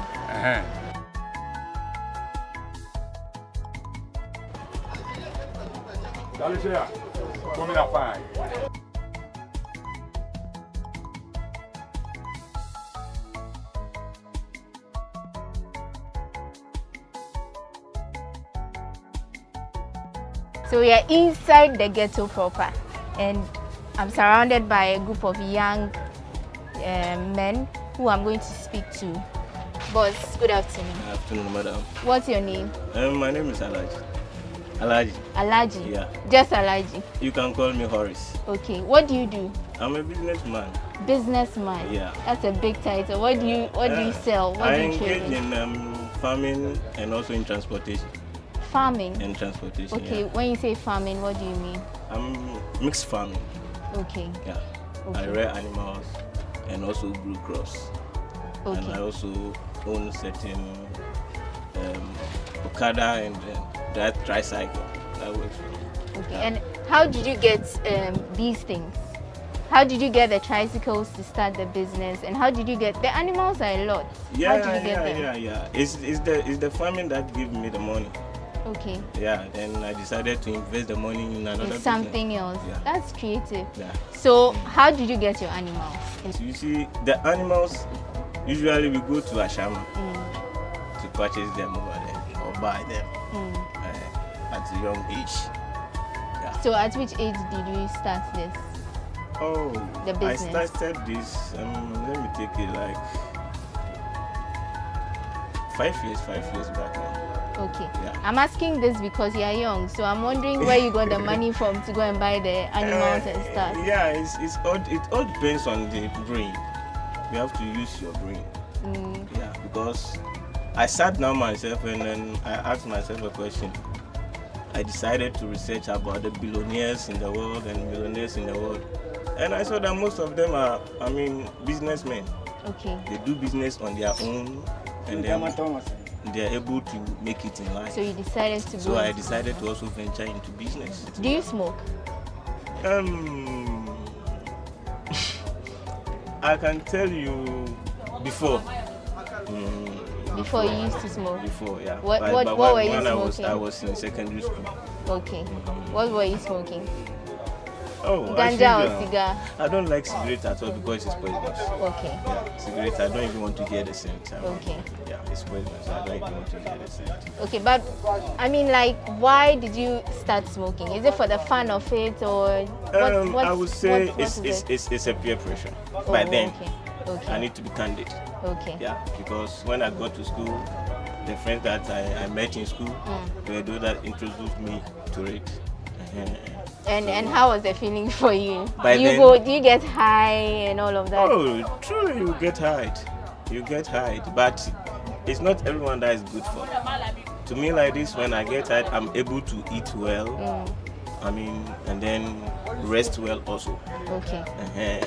Okay. And then before I used to have an eye problem, but when I started smoking, the eye problem stopped. And when I did some research, they said, the research showed me that the weed, they have certain, chemicals in it, which helps in, curing glaucoma.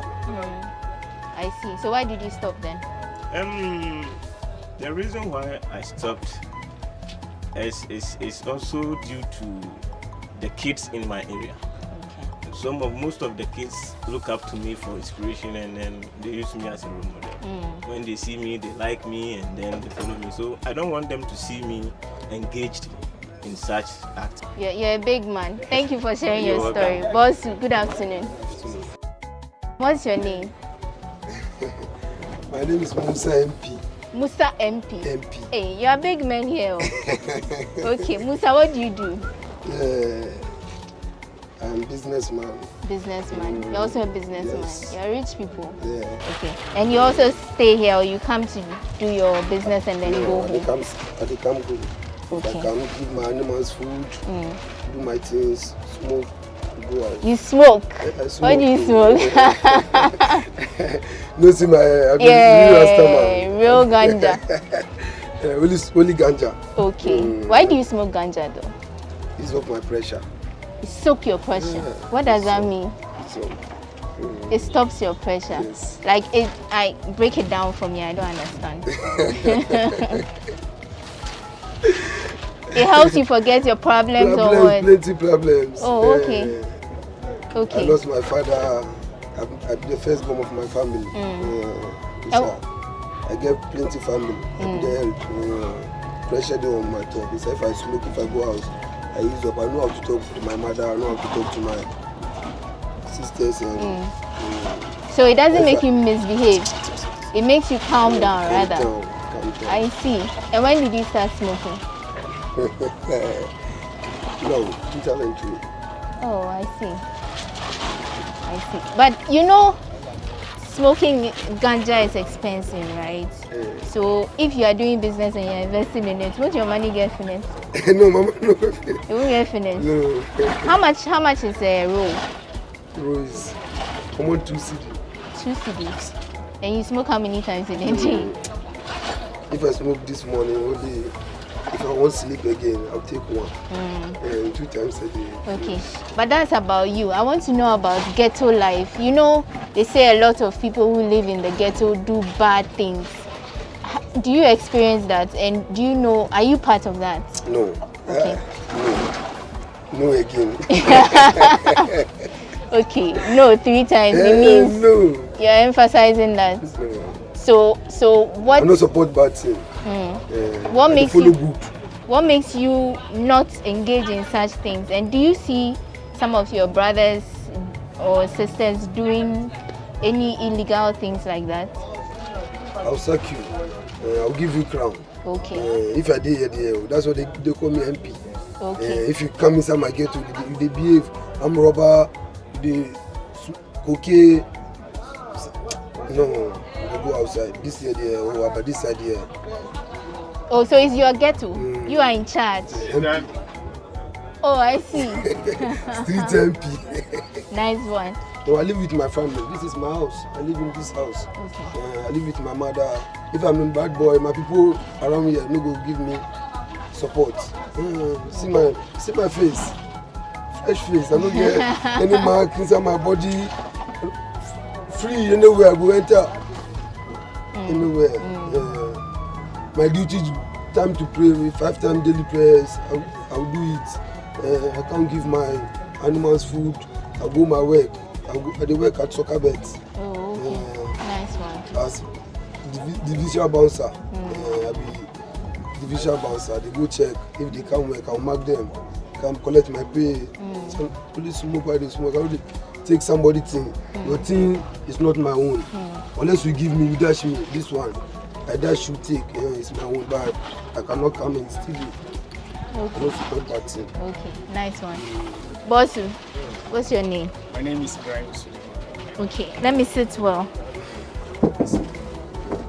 So, Ibrahim, right? Ibrahim Suleiman. Suleiman. Yes. Okay, but you're popularly known as what? Mighty Stone. Mighty Stone. Yeah. Okay. Is this where you live? Well, this is my area. This is our community. This is my brothers. Okay. Okay, so what do you come here to do? Well, first of all, I'm a songwriter, I'm an artist. Oh, so you do that too? Yeah, I do that too. I'm with a them dancehall artist. Yeah. Yes, man. What would I say when me?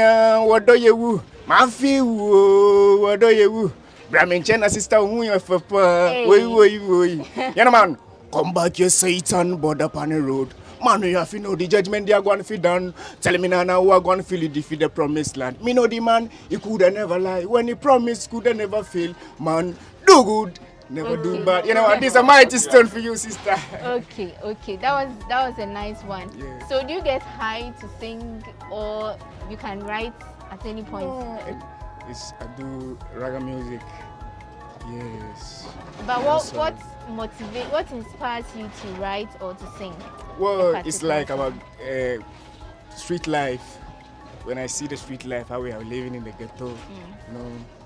So I study down and cite and take those things to compose and write something about it. Okay. Do you smoke? Wow. That's a big question. Big question. Yeah, man. Well, first of all, I fear God as well. Okay. But why do you smoke? Whoa. What does it do for you? The smoke, I smoke it because it gives me some motivation to do more things. Like concentrating on my own thing that I want to do on the earth. Okay. Sounds like the music and the sound. I can hold your picture and just display you right now on the board. I see. Yeah. that I could see that from your freestyle. Yes. But how does this bring you money? And how do you intend to blow? Because if you are here, nobody will hear your song. Well, I'm an underground artist. Yeah. For the longer time, starting. And at the same time I'm a songwriter. So sorry, I want to bring you. As you see this bandage, it's an accident. Okay. And my leg here, I have an accident. Oh wow. Sorry about that. Yes, I had accident by car at the Kandani Makandai. Oh, that's terrible. And the driver ran away with me. Wow. So I'm just from Tamale. I went to Tamale almost about 3 months. Okay. I went to Black Medicine. So I just came from Tamale this morning. And I guess I should come and see my brothers and my family. Oh, we share things too. I see. But So is my hand it was better broke. now? Your leg? Yes. It's better Somehow. now. Somehow. I see. Sorry to hear that. Sorry to hear that. Let me just speak to your brother. Super, that's your name. Super, that's your name, right? My name is Kuwait. Your name is what? Kuwait.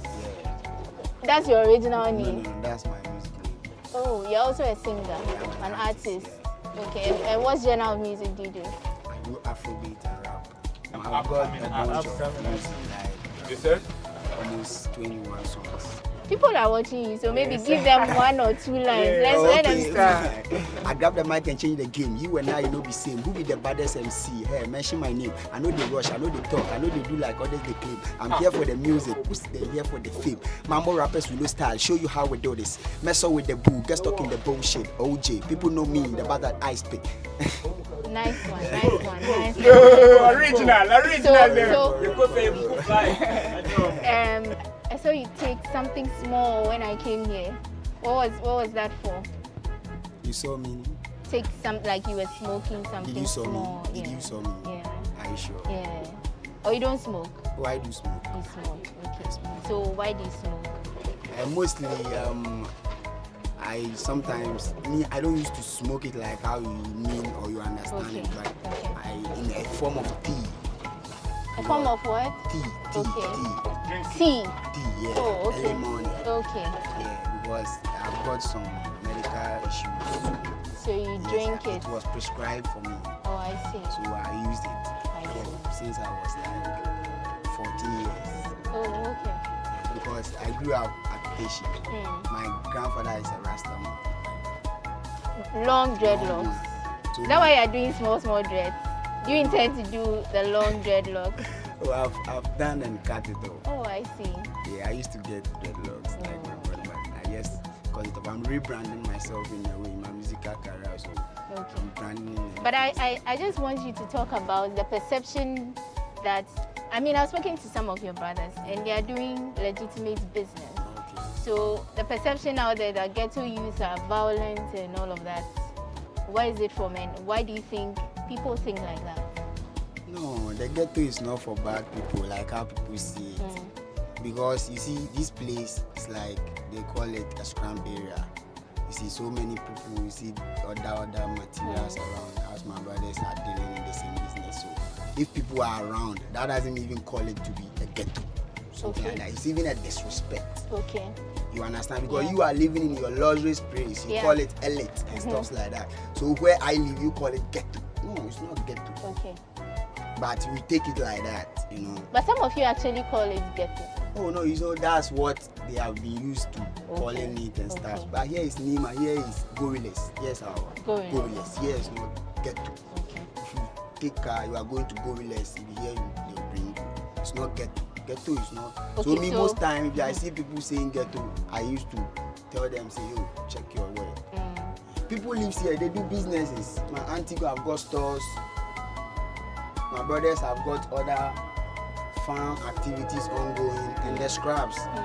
You see, we have got so many plastic materials around. It's rubbish. We don't like it. For example, we sleep on people, they don't know rubbish. But we are in it. We have even get knowledge to even gather them up. We even need support from even the government to even make it a big business for us.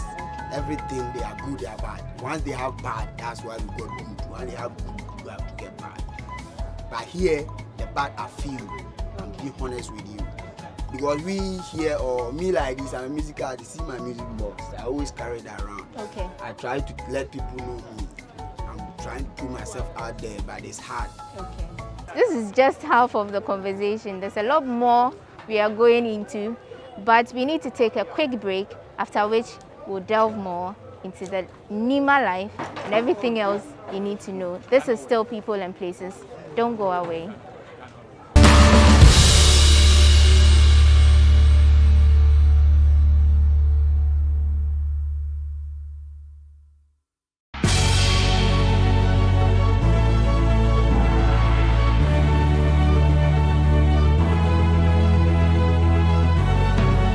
From the dawn of time, people have engaged in several businesses. With the onset of technology and innovation, life has relatively been made easier. By using debit or credit cards, mobile banking, Thank you. And your favorite, mobile money? tech has indeed married business. On BizTech, we spend time with faces behind known and upcoming businesses in the country. learn more about the new technologies and innovation, As well as find out about the trending issues in the world of business. Join us as we serve you with a variety of compelling interviews, projects, and others right here on GhanaWeb TV.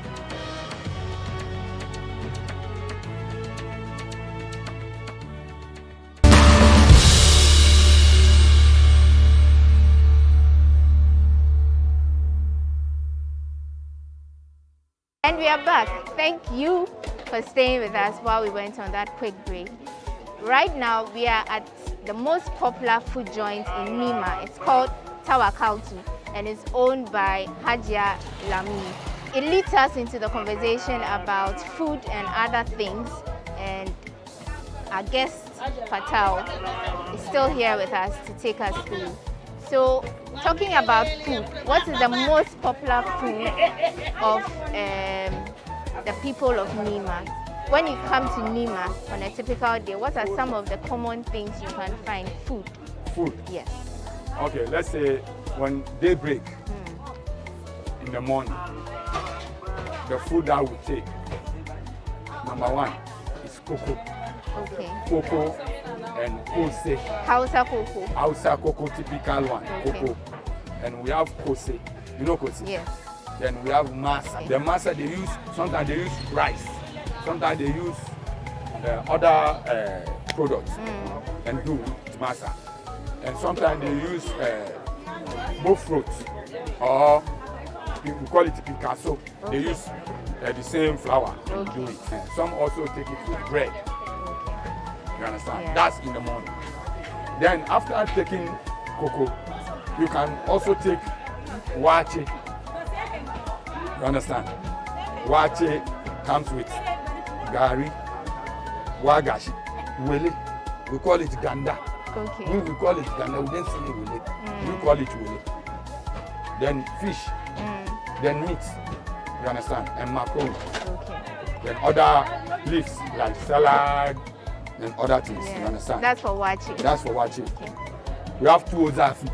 Tuwo, you know tuwo. Yes. TZ. We have tuwo shikafa. That's with rice. Rice balls. Okay. We have lagba. You know lagba? No. They use rice Okay. and grind it and do it with it. So it's like white something. So it looks like tozafi, but it's It with looks rice. like tuwo, but it's not. Yes. Okay. Okay. They call it lagba. Okay. With soup. Ayoyo green soup. Agusi soup. Okro, the dry one. We have dry one that Yes, the pound. Yes, we call it kubewa busheshe. Then we have palm nut soup with leaves mixed in it. Apart from agusi, different flavor that you want. Okay. You understand? Then we have normal rice. Like shinkafa, we call it shinkafa. Okay. Shinkafa, not like shinkafa in papayo or shinkafa in proper shinkafa with stew. So after eating this food, we have what we call dessert, right? Yeah. So we have bukina, Okay. we have sobo, then we have Hausa beer. They use it with other ingredients like some spices and some things that they do with it. Okay. They have zonko. All this like something you can drink. You can eat fufu also. Call it sokora. Sokora. Sokora is fufu. Yeah. And there are another foods, plenty food that you people don't know that we eat in Zongo. Like what? You know alele. You know wasa wasa. You know zogala. That's typical Zongo food. That a lot of people don't know. Don't know about. If you grew up in Nima, right? What is a typical life in Nima life? When they say Nima life, what is it about? How is it like? Oh, Nima life. Okay, let's say from experience, if you grew up in Nima, number one, the way the community design, where we live, our houses, our rooms, where now that civilization comes, a lot of people now, they get their washroom in their room. Okay. First, it's not like that. Only one washroom, only one toilet. And if you don't have toilet, you go to public toilet. So you go to public toilet, there is a queue, everybody, you have to queue. You wake up in the morning, you want to bath, it's already queue. Then so you have to wait. So it's tough, it's not easy. It's not like things that you want to, the way you want it to be like that. So one, you have to be patient. You have to be tolerant, like you have to accept everything that you are seeing physically, like face to face. You understand? And it's not like people have money. It's not like that. You see, like 1, 2, 3 houses before you see somebody that is rich. It's very hard. Okay. You understand? But everybody is living normal life, and sometimes because we are different background, if I say different background, tribes and culture, when you come out, you meet a lot of things. You have to accept it. You have to be part of it. You have to be mingled with that. That is what is with you, that you can, if so far as you are in Nima, you live with it.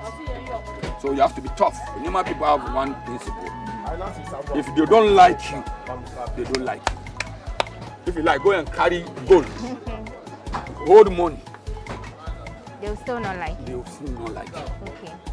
If they like you, if even you are a witch, if they like you, they will die for you.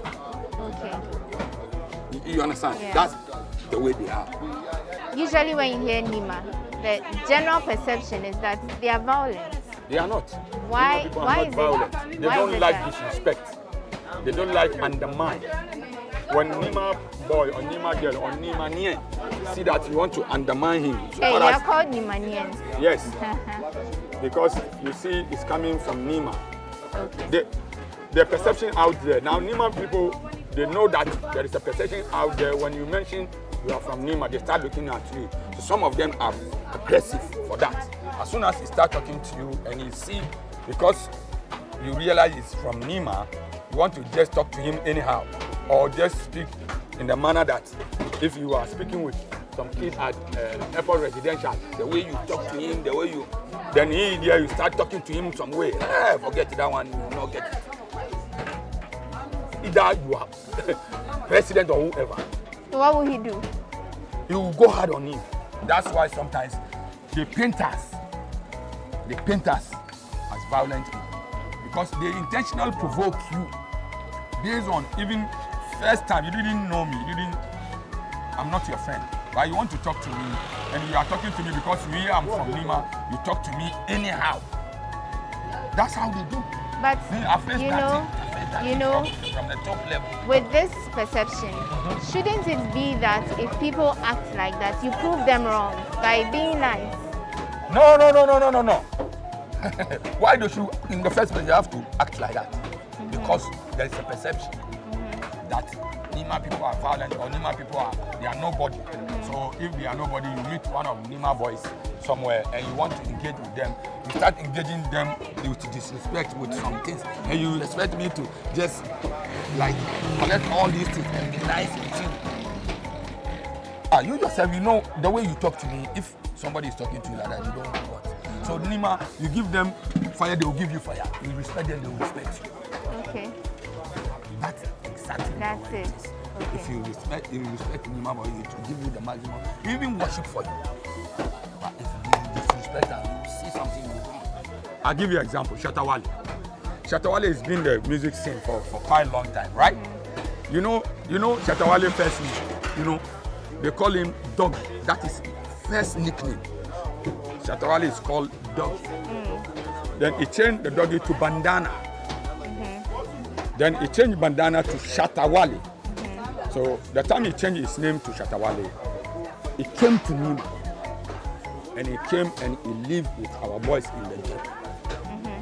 He told them, my people, support me, help me. I see the way you support your own VIP. You understand? He said, do that to me. He went to Lazy VIP and Prodigal. That Prodigal, Promzy, and Lazy. And he support me, manage me.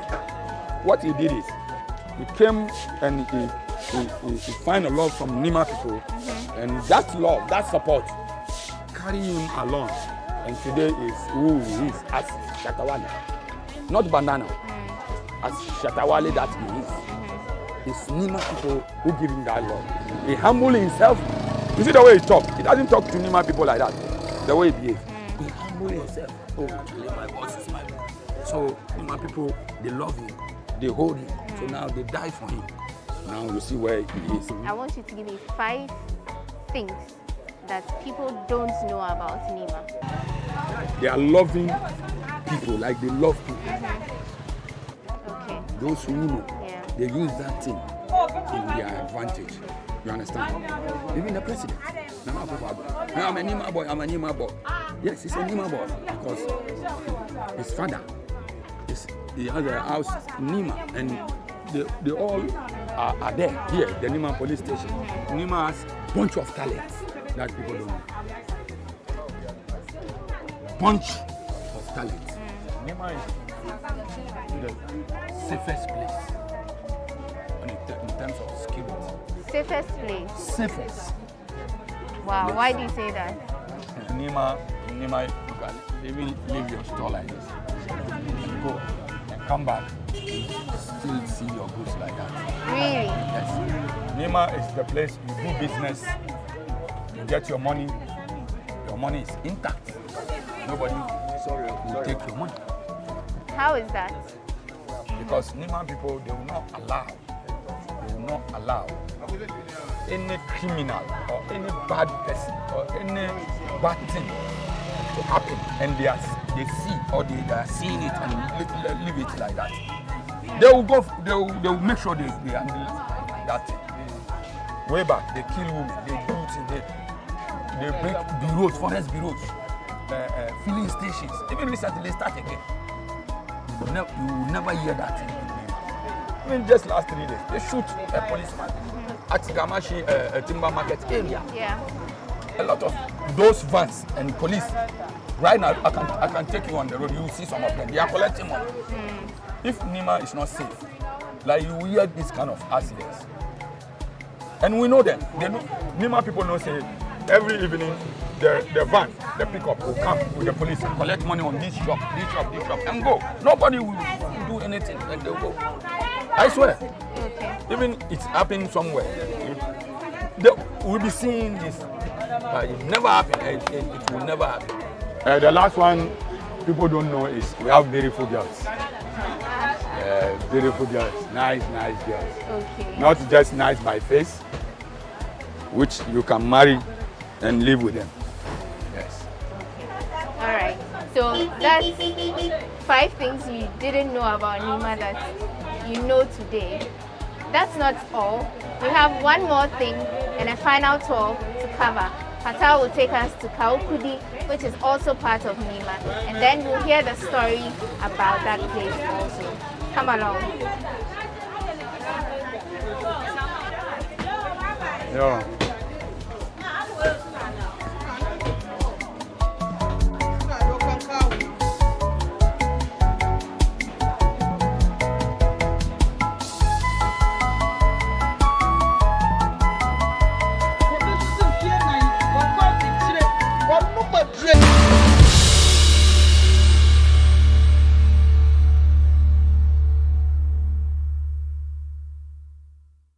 We are now at Kaukudi, and it has a very interesting story. We need to hear this story, and so we are just going to go straight to him.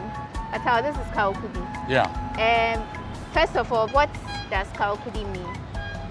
Kaukudi mean. How did the name come about? Okay, from what me, since I was born, I hear the name Kaukudi. So, and we also are asking, why is it called Kaukudi? So, some of our elders said that it's a place where, let's say, bad knots or bad people or criminals hiding here, and they are doing their activity. So if you don't know, you appear here and they see you, they'll attack you and say Kaukudi. Kaukudi means bring money, bring your money. In Hausa? In Hausa language. Kaukudi, which is bring your money. You understand? So it's a place like a no-go area. If you want to be safe or you want to go in peace, you shouldn't pass here. At the time? At the time. Okay. So during our time, there's a big gutter here, right behind this mall, the Catalan Mall. Big gutter that we used to swim in the gutter. Okay. From younger age, like 4, 5, 6, up to 40. You see everybody is swimming in the gutter. Why was it clean water in there? Clean water. Okay. You see it's clean, but it's passing through. Okay. As we are now, development has taken place. So that place over has been Kaukudi. covered. Okay. Then Kaukudi. Now we have Kaukudi in the sense that bring your money and buy things. Bring your money and do business. Or bring your money and put into this community. Way back, there is a school here also where they build the mall. And here is like kind of bushy, like bush. Okay. So there is no road. No, this road is not exist. No road. All is you pass through bush. If you are going to airport, this is where we pass. You pass through the bush, pass inside here. You go then you reach at Opebia. There's a building called Opebia. Then you cross bush up to airport. You don't see them. They hide. So if you are coming, you don't see them, but they see you. So as soon as you enter the territory, they just take come. your money. Yes. Okay. Sometimes with knife, with other weapons. And we have the Kaukudi Park. The Kaukudi Park first is a park like this, without grass, without nothing. You understand? Yeah. But now the Kaukudi now is like mini stadium with floor lights. Okay. You can see with floor lights. Then we have Kaukudi Mosque, Central Mosque. Okay. The whole Ghana. This is the national mosque that they built there. Yeah. You understand? At Kaukudi, the same area, the same negative area. You understand? Yeah. So the whole chief imam is going to residence in the midst of the project. Yeah. Okay. You get me? Yeah. Also, behind the park, there is a construction going on there because they are taking the art market from Accra and bring it here. So you can see in future or very soon, the whole place will be like a gold mine area. What do the people of Nima, what can you boast about? Number one, we have a lot of scholars in Nima, which even people don't know. Not only Nima, even abroad, some of our people born and bred in Nima, they are great people in the world. In terms of sports, football, I can mention names which their impact raised the flag of Ghana in football before. Yeah, what are those names? When you take the whole Ghana football, Ghana, when you mention football in Africa, football nation, Ghana is one of them because we took the African Cup of Nations 4th consecutive time. Since then, we never take again. Over 30 years now, the Nima people are among those who did that. One is Mohamed Polo. Mohamed Polo is a figure in football in Ghana, which we have generation to generation, but his generation or the generation before himself, they salute, they talk about his talent and his contribution to the Ghana football. The boxing side is Azuma Nelson and football side is Mohamed Ahmed Polo. We have late Mama Kwa, they call him Bomba. He play Accra as a folk, play Black Stars. We have Anas Sedu, Thunder. They call him Thunder because if he fires shot, it's like thunder, rockets. You understand? Okay. Which one of the best strikers in Black Stars back in the days. Now, as we speak, Kudus Mohammed. Kudus is a young chap which he was born and bred and grew up here. This is where Kudus starts here. This park, Culture Park here, Kalkudi here. Okay. And currently, Black Stars. If you want to mention best 3 players in the Black Stars now, if you didn't mention Kudus, you can't mention anybody. Okay. If you didn't mention Kudus first, you mentioned the day. You didn't mention the day, you mentioned Kudus. Okay. Then when you take music side, music, entertainment, you can't talk about Ghana music, especially hip life genre, and forget VIP. Okay. VIP is one of the biggest group in Africa. Biggest group in Africa. They make name, they break market of the whole African, let's say African giant, Nigeria. VIP leave Ghana, enter to Nigeria, break their markets. Up to today, no artists in Ghana be able to do that. They are trying their best, but up to now, no artists in Ghana break the Nigerian market up to today. When it comes to art, art itself, drawing. You see Charlie Otter Festival. Yeah. That you hear Charlie Otter Festival, Charlie Otter. It's Nima boys who their skill and talent raise that that festival. One of them is Mo, Nicholas, Kamal, and Rufai. You understand? Currently, when you go to Sankara, the overhead, under the mirrors, they are the people who do the mirrors. When you go to the opposite Kufuor Hotel, that's African Regent, they're under there, the mirrors. A lot of mirrors that you see is Nima boys who are doing the work. You understand? With the mayor of Accra. And the Charlie Otter Festival also is the same Nima boys. Those are mentioned their name. They are the people who are doing the arts and all that the things that you see. Majority of them. I didn't say some artists didn't come from somewhere, but majority, let's say they are the majority of them come from. They are the foundation who built the Charlie Otter Festival. So I'm happy to be here. I'm happy I was born here and grew up here, still living here. And we are happy you could take us around and tell us all these beautiful Yes. Thank you so much for Thank you. And that's how we wrap up this edition of People and Places. It's been fun, it's been insightful. As usual, we brought you the best, and you only find that on People and Places. So thank you for making time with us. Let's make time some other time and have a good time with People and Places. My name is Wanda Hagen.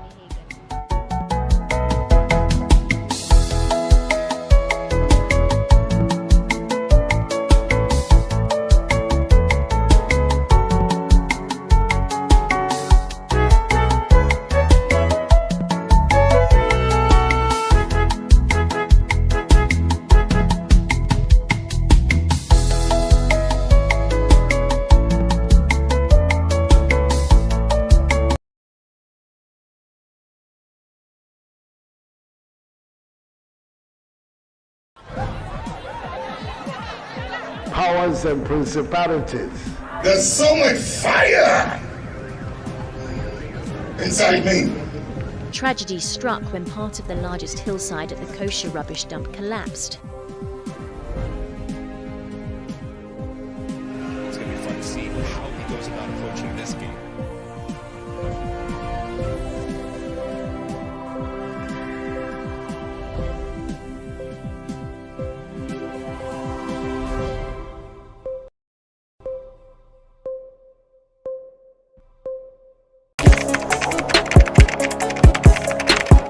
We table issues relating to the arts and entertainment for a riveting discussion, of course, without fear nor favor.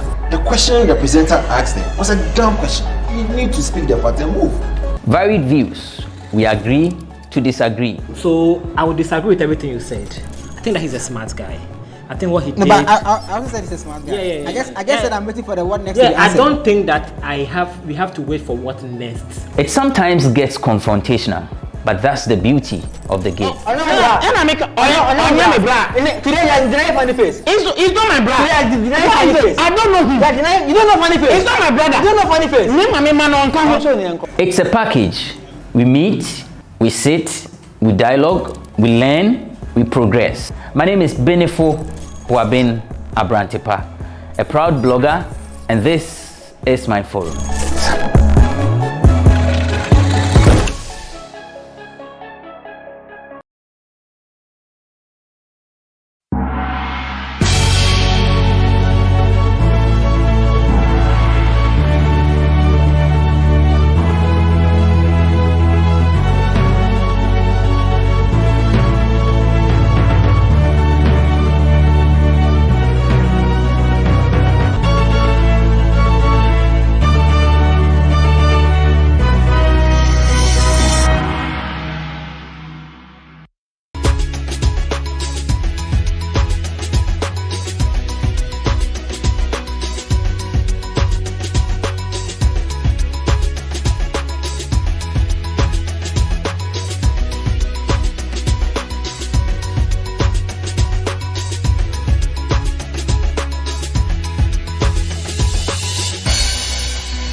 What can I say? Congratulations.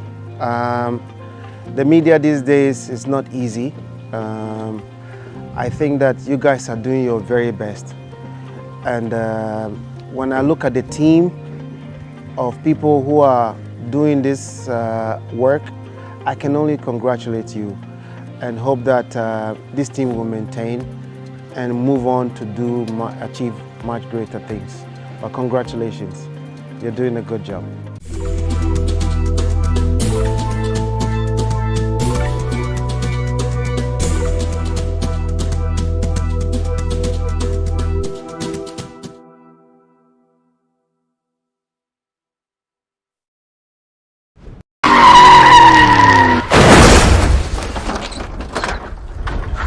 I'm delighted to be supporting the GhanaWeb road safety campaign.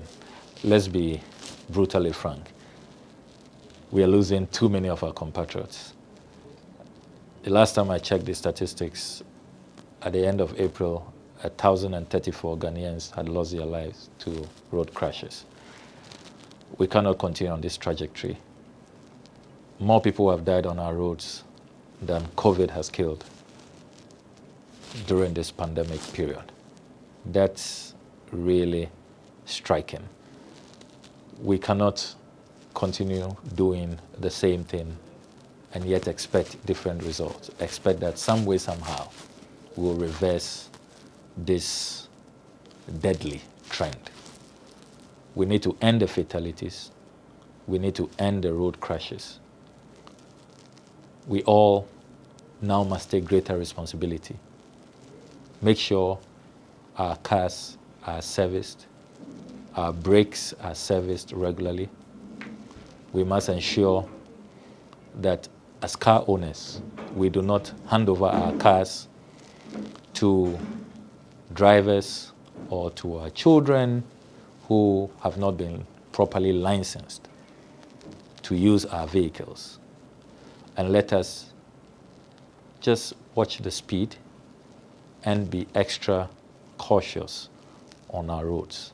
Let's obey road traffic regulations and respect the signage on our roads. The carnage, the fatalities cannot continue. We must end the mass murder that is going on in our country due to road traffic accidents. It has to end, beginning from me, beginning from you. So let us do right and let us save lives.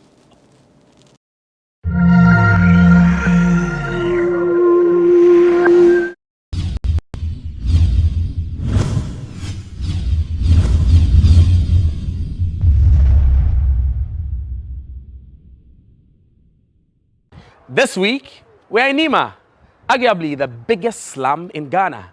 We have a date with Mo Audu, who is a fine artist and a painter, to understand his story. Well, Mo's story is that at one point in his young life, he was a middleman for transporting hard drugs like cocaine. At another point in his adult life, he quit painting and artwork, for that matter, for close to 6 years. Today, this is his testimony. Arts has saved me. Welcome to this week's edition of The Untold here on GhanaWeb TV with me, Eche Atisu. Let's take you right to the story now.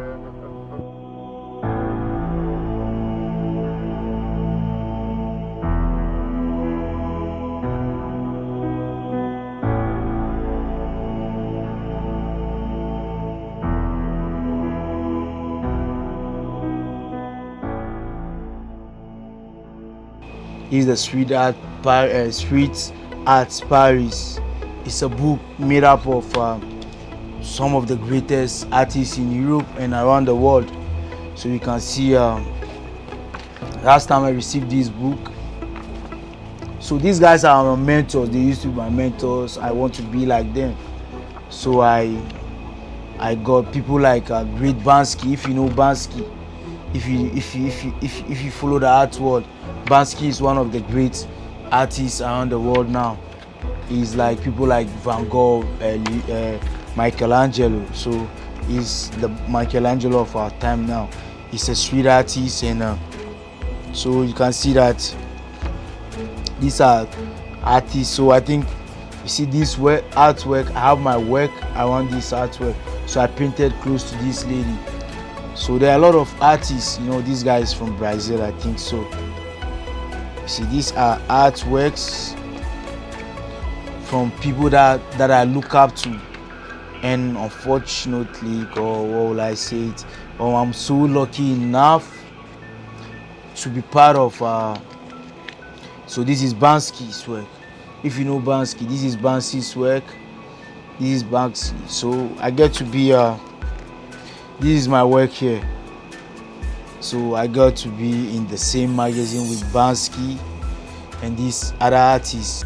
This is just one of many art books Mo Audu's works have been featured in, and he proudly shows it off.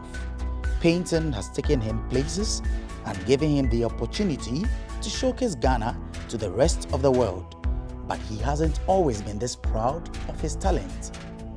The craft he boasts about today is one he abandoned when he was younger, as he was convinced it wasn't a lucrative business. I stopped doing that for 5 or 6 years. I was trying to aid with people that do this internet stuff. Now I'm just on the street. Yeah, we're just doing taraji. Trust me, I'm confused. When they call you taraji, it's like you follow. Taraji means like you follow people. You just follow people who have money, you do stuff, you go out and chill. And I take people to night clubs, because when I go there, I don't pay. I take people, these Sakao boys there, when I take them, I'll just take them inside for free. Then they'll pay me half of the gate fee. So that's how we hustle.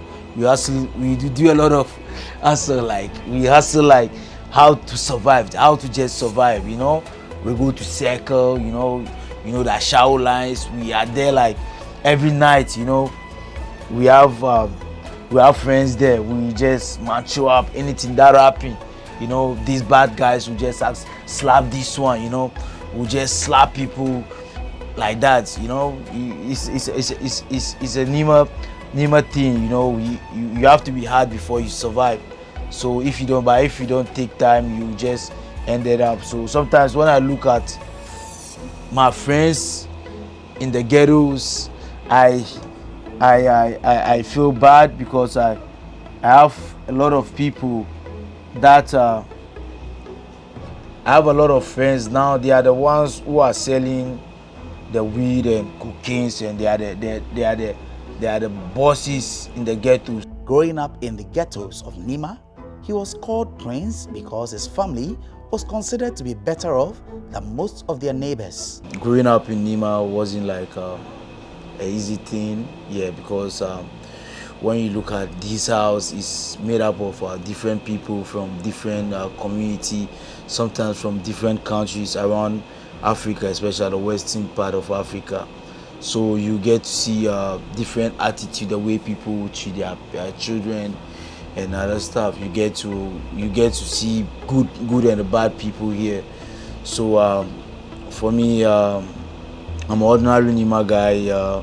My mom used to sell cocoa, and my dad worked at Barclays, I think as a gardener or something. Yeah, so but they were being responsible parents as much as they support me.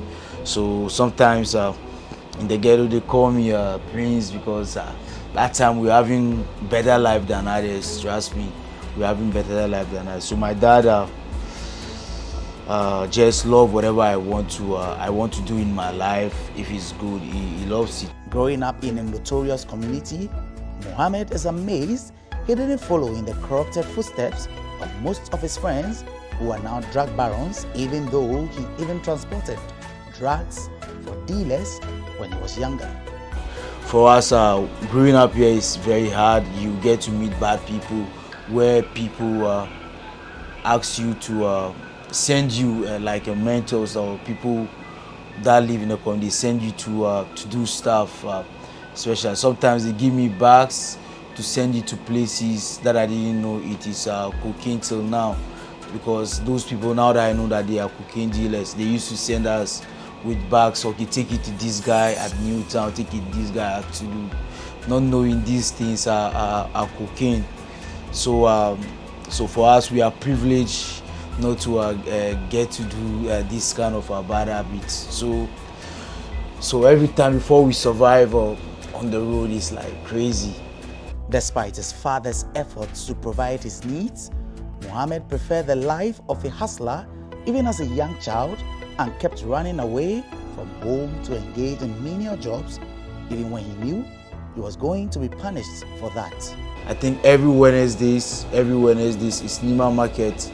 I used to go there and carry loads on Wednesdays. I have to like escape school and carry loads on my head, and it is crazy. And sometimes you sew sacks of food stuff, and you carry it on your head for people. Then you take money, because that's what you can do to have your freedom the way you want to eat. Otherwise, you eat what is being what is prepared in the house. So I been through that thing for a long time. I did kayayu, I do bola in Nima Market. I slept on the table of the fish sellers, I think every Friday to Sunday.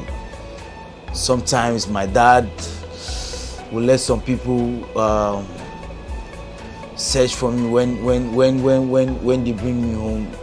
My dad will like just cane me to like death after he buy me ice cream. Sometimes they made me drink a lot of water, a bowl of water like this. You have to drink it, or when you drop here on the floor, you take it on the floor. So it was like a punishment. But trust me, sometimes fear is good. You need all these fears to make you to direct you. Otherwise, trust me, we'll be like bad people, you know. So from there, we've been going to markets, go to Nima Gota, to Asalam down to take wood or aluminium. Sometimes when we go there, I feel scared because some of my friends will just pour people's food down, like they'll just pour the food down and before they take the aluminium, you know. So I feel so bad, and it's not a life that sometimes you wanted to do, but that's how you have to sometimes survive. At a young age of 9, he discovered his love for painting and got involved in the craft. I was living around Dunya Cinema, so I go to library when I was around 11 years old.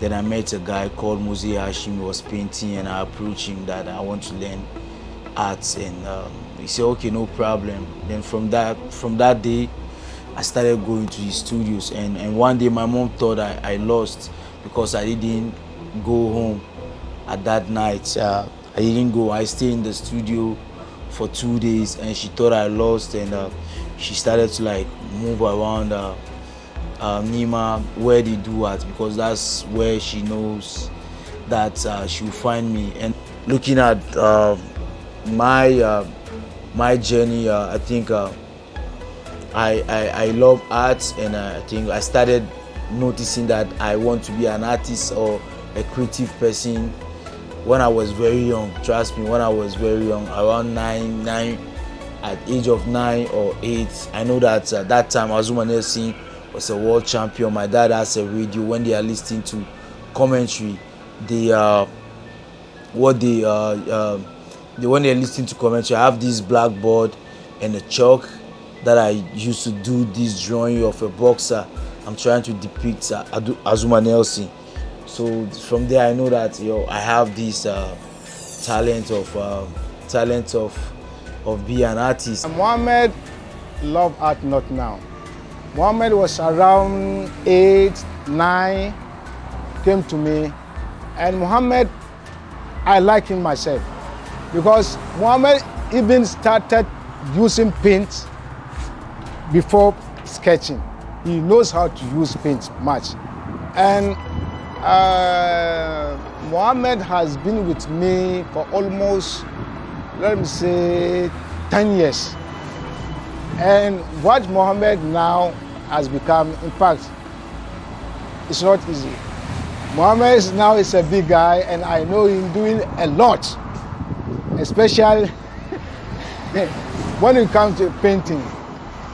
Mohammed can do more than me said. So I wish him very good luck. I wish him to be more than this. Many people who knew him were confident Mohammed will pursue his dream of becoming an artist when he grows up, and that he did. When he completed JSS, his father asked him to get enrolled at the Ghanata Senior High School, but he refused to because he believed he had enough knowledge and didn't deserve to start from Form 1. I have some friends called Ahmed Tijani and Aziz Gold Coast. So they are my best friend, and we moved to go. We do everything together. So they attend Ghanata College of Art and Design, and I think that time I was in primary 4. So whenever they come from school around 2 p.m., I take their artworks or their homeworks and copy even their notes and try to read and understand what they teach there. So I was in primary 4. I started doing like the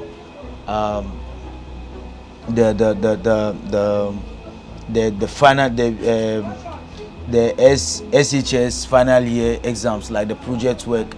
I do it all the time for people. People pay me for them to do for me to do the project work when I was in primary 4. My dad gave me money to buy form for Ghanaian College of Art and Design. When I bought the form, I went there, and because most of my friends are there, my best friends, we do exhibition. I was in junior high.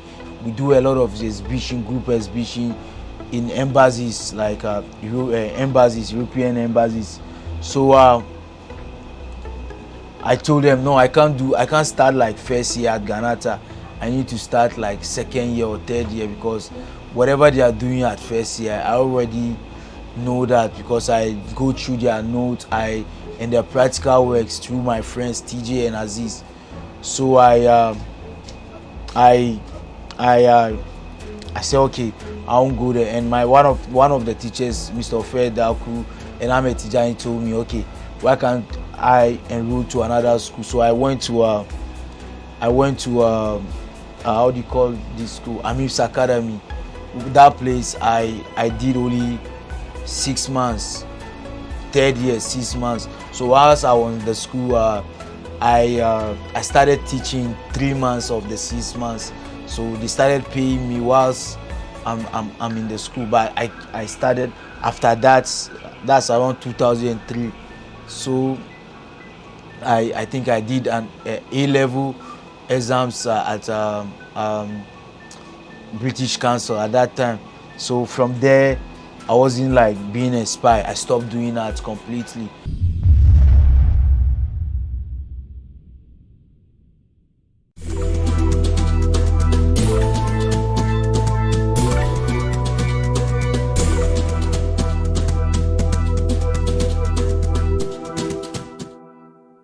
I would want to congratulate management and staff for how far they've come. GhanaWeb is the biggest portal in Ghana and even outside Ghana as well. For the people outside Ghana, this is their go-to portal. And anybody outside Ghana will tell you that GhanaWeb is where they get their source of news from. I've had friends who are residing outside Ghana, and anytime there's news about me, and this time it's about me, they hit me up and say, oh, I read this story about you on GhanaWeb, I read this story about you. So it tells me that it is the #1 portal for everybody else, for both of us in Ghana and outside. So I would want to congratulate the management and staff for the work that you've done over the years. And I wish you guys well. I pray for strength, for success, for favor, and for special grace, that you guys will live on to be 50, 70, and 100 years. Congratulations to you guys.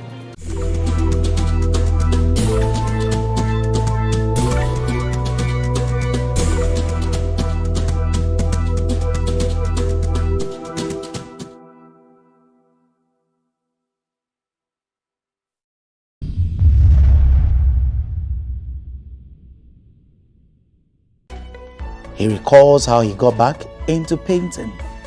One day I was sitting down, I was very depressed. At that time. I was sitting down outside because I wasn't doing what I love, but because what I love is not that inspired. So I was sitting down, and this guy called Shamu, yeah, he used to be an art teacher at a school called Uncle Arts College. So he saw me sitting down, and he asked me, okay, Mo, what are you doing here? Then I told him, yeah, I was just sitting down. He said, okay, your friends are painting, why can't you go and join them? Then I told him, okay, no problem, I'll go there. So that day I went there. When I went there, I think 2012 or 2011, when I went there, the guys they gave me a canvas like this to work, like the way I'm painting right now. They gave me a canvas to work, and I stopped painting for more than 5 to 6 years. Yeah. So when they gave me the canvas, I painted, and in 10 minutes I sold. After I finished the painting, 10 minutes, I think I sold out the artwork.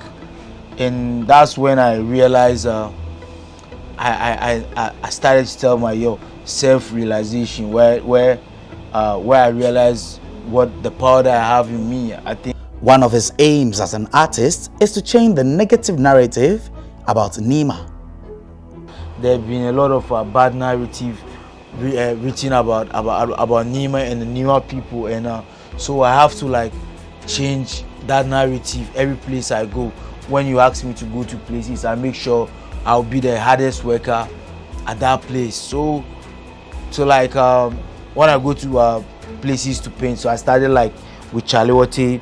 We made it like first year, people don't know anything. Second year, it started to like grow. Third year, like 4 years, it started to grow. You know, so every year I read what the media say. This year we didn't see a lot of art, so the following year I sacrifice. It's like we sacrifice from our sweat. There's no money at that time. We kill ourselves. Sometimes we walk here from here to Jamestown. I walk from Nima to Jamestown with my guys. We walk from Nima to Jamestown. When we are hungry, we pass to where they sell coconuts. You know, where they sell coconuts, where these guys, you see the inside. We call it the inside, the coconut, the inside, the food. We ask them, Charlie, give us the inside. We eat and take water and go to Jamestown, paint for Charlie. So there's our blood is there. Sometimes I even had an arm, my wrist is giving me problem now. I think I got that injured. I want to like fall down from a scaffold. So I think I put up a good name. When I'm there, all I think is I'm just representing this community, not just me as Mo. So for me, they say hard work pays, and whatever you are doing, I think people see it. Today, he looks back at his failed attempt to travel to Libya and is glad he ran back to his first love. When I stopped doing that, I had a plan to travel to Libya because this place, our biggest dream is to travel. When you wake up, the moment you are growing up, all your focus in life is to travel abroad, even with visa or illegal migration or by road. So I had a lot of friends that passed away. I had a lot of friends that even have their hands like cutting, like frozen. They cut their hand now. They are handicapped through trying to travel. So some time back, myself and my friends, one of my friends, we had a plan to go to Libya. So we took the bus. We went to Baku. From Baku, I was in the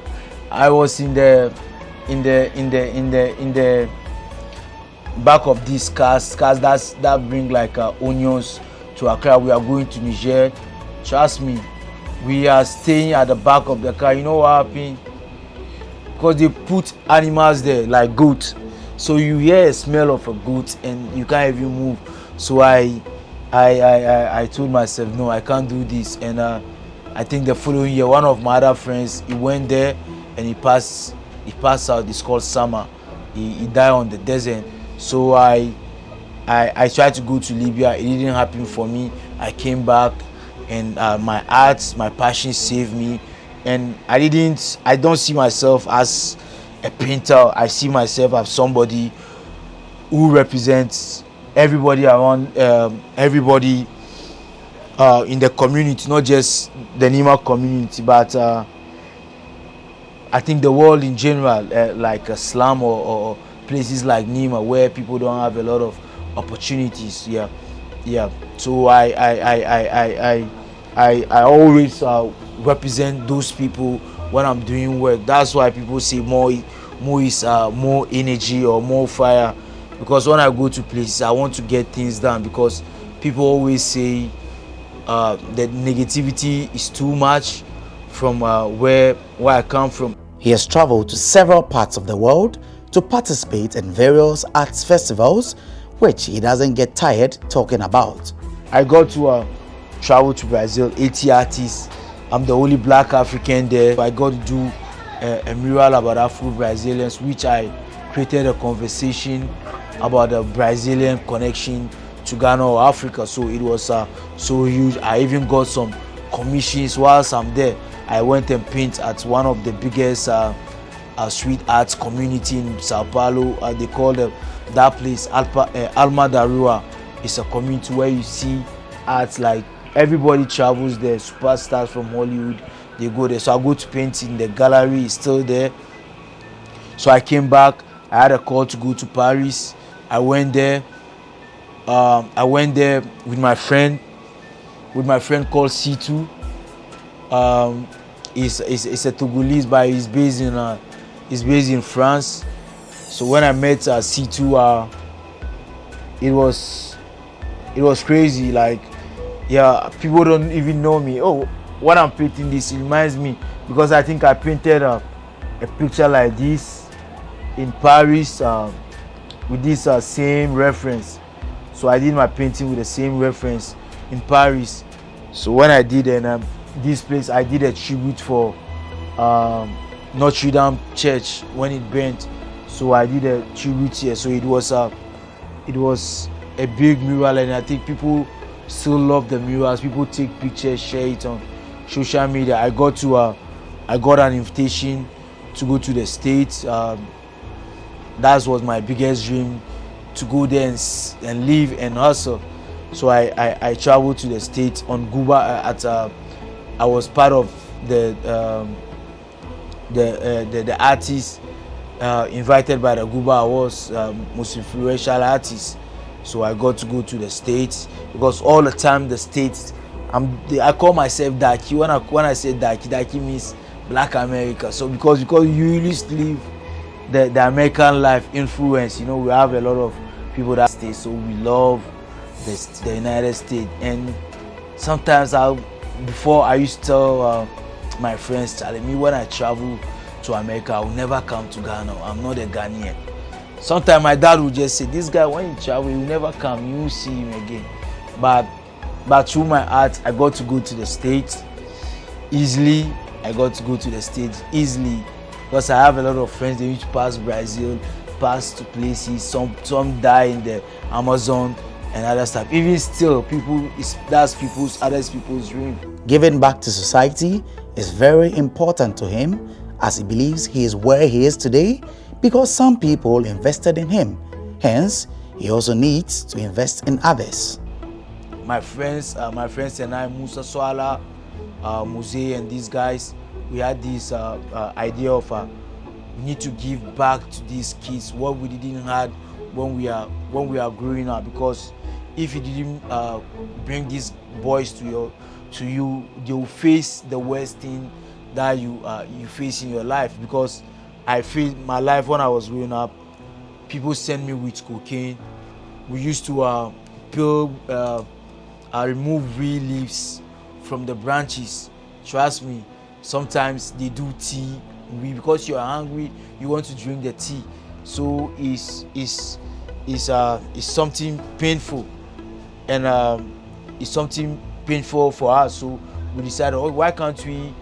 People are talking about we want to change the world. We want to change the world. You need to start it from your community. So we started doing this workshop in Nima all the time. We have this association called NMA. We had a lot of good people around it. Some time back, I can't tell anybody that I'm from Nima. I have to tell you that I live in Kanda. Because when I tell you I'm from Nima, I'm not going to get a job. Because you have that mind of, you run away with my money. So I have all these pains around me. So people who knows me will know all these things. But if you don't know, you understand why sometimes I'm kind of like hard. Like people say, I'm kind of soft now, but I'm hard. I love being hard because life, we didn't get life on a silver platter. So even to call your name, sometimes you have to change your name on your passport sometimes because of the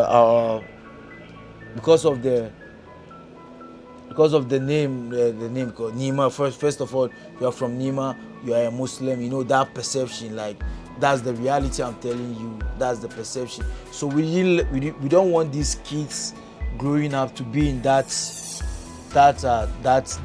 situation. So we bring them together after school. We teach them art, give them opportunity. You know, we engage them to be their self and to have self-belief. I have known Mo for say 6 years now, and I think that he comes across as a passionate person. He thinks about family, he thinks about society, he thinks about work, he thinks about the generations that are yet unborn. He thinks particularly about his community and how he can use arts to influence behavioral changes within his community in Accra, in Ghana, and in the world at large. Mohammed started really rough in the hoodlums in Nima, and that has toughened him and given him a different perspective of life, and also given him that tenacity of purpose to be able to put in all he has to be able to succeed.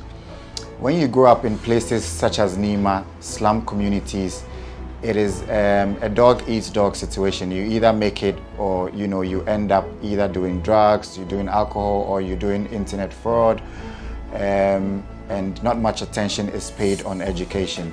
And through all the hard times, he's been able to find himself, his passion, through the influence of some other people, and of course God, and he's been able to learn and bring out the essence of art. And I can say for a fact that Mohammed is one of the very few talented artists here in Ghana that Africa has to export. He's one of the main brains behind the popular Chalewote Festival. People come to Chalewote just to come and look at the works of Mo. He's been in collaboration with the Tourism Ministry as well as the Accra Metropolitan Assembly to change the faces of public spaces within the country, and also influence, as I said, behavioral changes, some of which include education on open defecation and also child marriages. So if you go around Malam, you'd see his work that says, "Pay my school fees and not my bride price." He's been able to influence a lot of youth in seeing art as a viable option, going to school and then also learning and giving a lot of prominence to the art, where you find people giving more prominence to the sciences and other technical subjects. But Mo has also made us understand that there's a huge career in art, and that young people can also aspire to be artists, because they can make decent living for themselves, create all the opportunities and networks that they can, and also influence other people.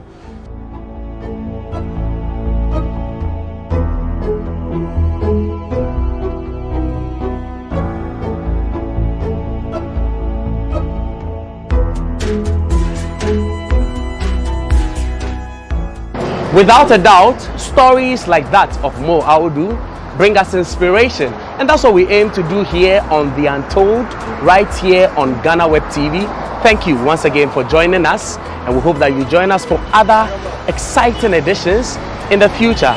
Remember to follow us on all social media sites at The GhanaWeb, and also visit us at www.ghanaweb.com for news and all information. Until the next time, my name is Eche Atisu. Remember to be kind to one another.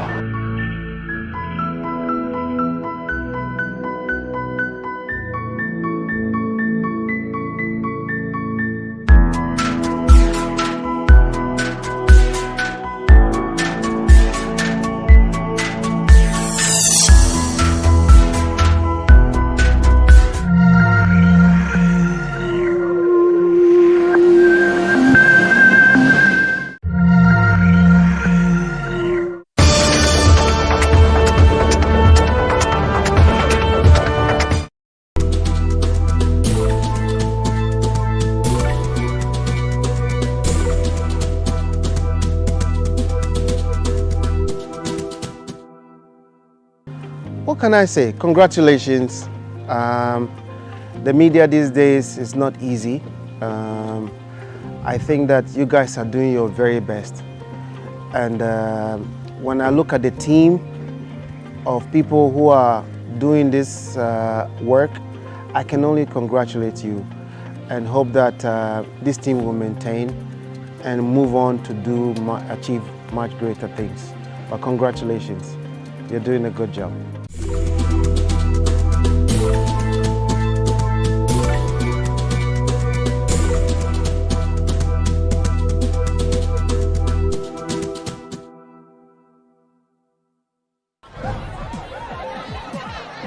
Powers and principalities.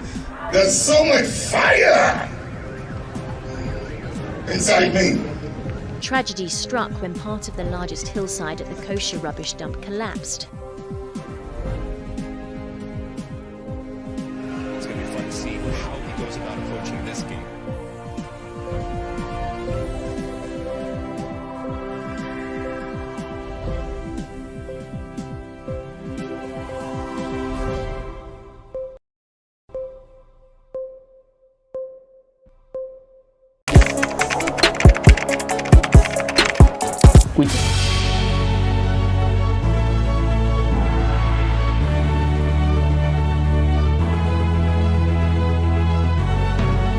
From the dawn of time, people have engaged in several businesses.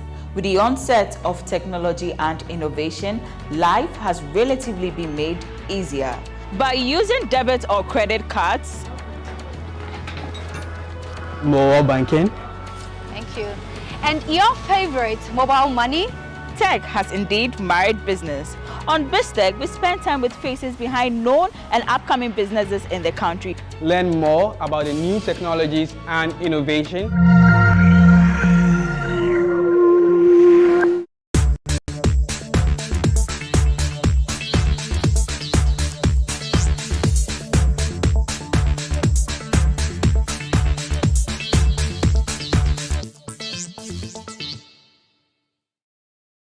All right, so we're back live here on GhanaWeb TV. This week's episode, we're celebrating two of the players who have given us so much in the Ghana Premier League. I'm talking about Charles the Terror Taylor and Bernard Donbote.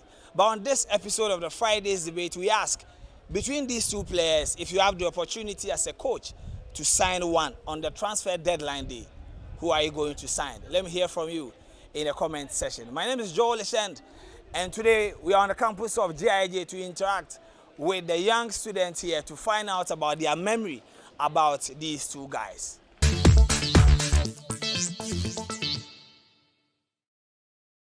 All right, so we're live here on GhanaWeb TV for the Friday's debate.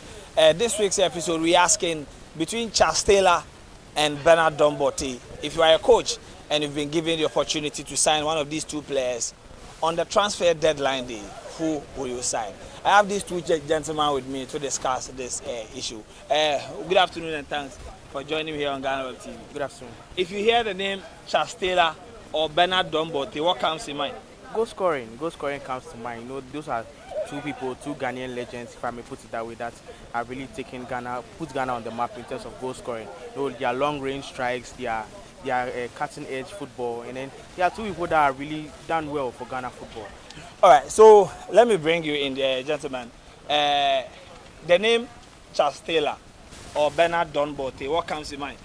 Okay, first of all, my name is Nanayao, and when the name Charles Taylor or Donbote comes in mind, what is being mentioned, what comes in mind is Ghana Premier League.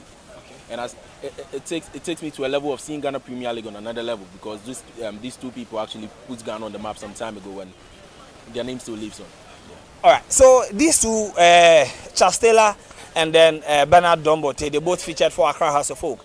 But today I'm asking you, if you are a coach, your team is set, and on the transfer deadline day, your club chairman calls you that a checkbook is ready. These two guys are in their prime. Who will you sign if given the opportunity? Who will I sign if you give me the opportunity to be part of my team? Yeah. Wow. To be frank with you, I'll go with Charles. You go with Charles Taylor? Yeah, Charles Taylor. Why would you go with Charles Taylor? As a coach, I wouldn't love to just waste money, but I'd love to invest money. Okay. And going with Charles Taylor, not because of his name, not because of his record he has set, but as a coach, I believe the attacking midfield, which plays a strike, is very efficient to the team. And if Charles Taylor is brought to my team or is assigned to my team, I think I've invested. I've not lost money, because this is a guy who was known to be a key member of the 64 Battalion squad some time ago, and his name alone, Terror, should tell you something. So if Charles Taylor is signed to be part of my team, it really means a lot to me. All right, so this gentleman is going for Charles Taylor. They popularly call him as the Terror. Let me come to you. This gentleman thinks that Charles Taylor will be in his team on any day ahead of Bernard Donbote. Which one are you also going for? Well, I think that is going to be Bernard Donbote for me. I think that when we talk about goal scoring, in Ghana. There's a hierarchy of goal scoring when it comes to Ghana, especially in the Ghana Premier League. And I think that Bernard Dombote is up there within the first 5 people when it comes to goal scoring in the Ghana Premier League. When you invest in somebody like Bernard Dombote, he's going to give you 20+ goals a season. And if any club that actually wants to get to the top and wants to win the league, wants to go to Africa, you need someone in front of goal who will not be afraid to take the shots, but will take the shots, not only take the shots, but to score as well. And I think that's what Bernard Dombote brings to any team that he joins. So if I was a coach and my director says, I have an empty checkbook, how much ever money he wants, I'll give it to him, because I know that I'm getting 20+ goals a season, max. All right, so are you choosing Dombote because you think he's better than Taylor, or you choose Dombote because he might fit in the kind of ball you want to play as a coach? I think that it will more fitting in. If it comes to both of them, they are both great, they are both solid. Trying to pick who is better over the other will be an argument for a whole day if you want to stand here. But I think that when it comes to the system I would like to play, where I need a focal point in front, who when I hit the long ball, is going to control and score for me, Bernard Dombote is the mark. All right, so can you also break the tie in choosing who is the best, or just like what this gentleman said, you're choosing Taylor because of a certain game plan you have? All right, with me, I wouldn't go with what he said, because I would love to bring an argument on board.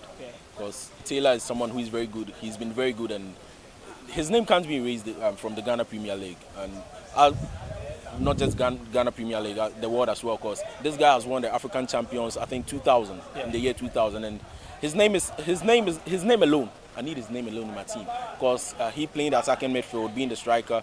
He has this vim of teamwork. He puts everything together with his team. It's not just about the goal scoring. Yes, Charles is a very good person when it comes to goal scoring, but the teamwork alone is something I need in my team, because I believe teamwork pushes whoever, whatever you put on board. So actually, I'll go with the argument if we to put Dombote and Charles Taylor together, but I just believe in his teamwork, his energy, and his charisma, just moving the team, and his record he holds and carries. All right, so you heard what these two gentlemen has to say. What do you also think about this? As a coach, between Charles Taylor and Bernard Dombote, on the transfer deadline day, who will you sign? We go on as we speak to other football fans on this very subject.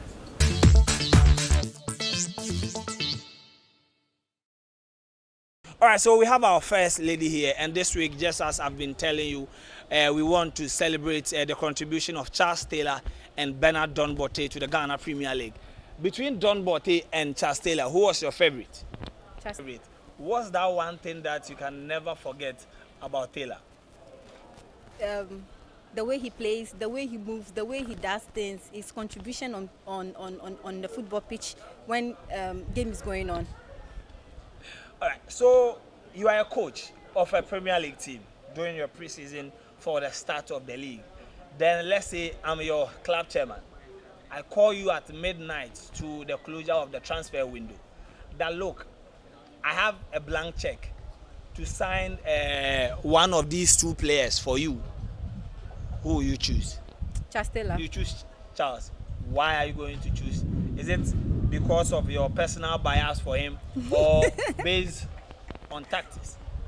Based on tactics and his contribution to any team or any club he goes. That's why you choose Taylor. And then secondly, with Charles Taylor, I like his performance because he plays natural. I think he was born with he was born with it. I mean the way of playing football, I would say. Okay, so what's that one thing that you also remember about Dombote, though Charles was your favorite? All I could remember was the hairstyle. And then yeah. Yeah, that's the hairstyle. Okay, so between Kotoko and Haas, which team do you support? I'll go for Accra. You support Accra House of Folk? Yeah.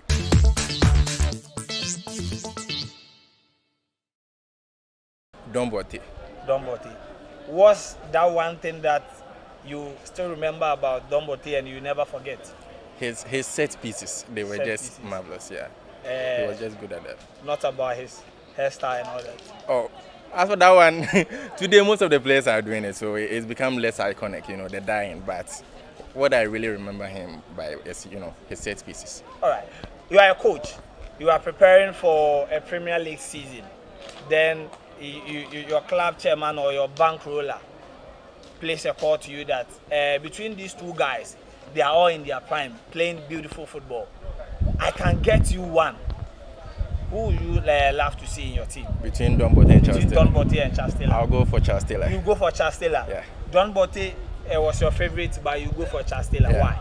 Well, Don Bote did have the star power, you know, he knew how to move the crowd and stuff like that. But when it comes to technically and, you know, needing someone to, you know, hit the goals when you need the person, that one there is Charles Taylor. He's my favorite and all that. Don Bote is my favorite, but Charles Taylor picks it for me. Okay. I've asked you about what you remember about Don Bote. Yeah. It's basically because we are trying to celebrate these two young men who contributed so much to the growth of the Ghana Premier League. With Taylor, what do you remember about Charles Taylor? Taylor, I'll just say the cornrow. The cornrow, and he had that kind of speed on the wings that whenever he's in possession, you know, the cheers really multiply with that. So I think I would also remember him as a, you know, a prolific striker. Yeah.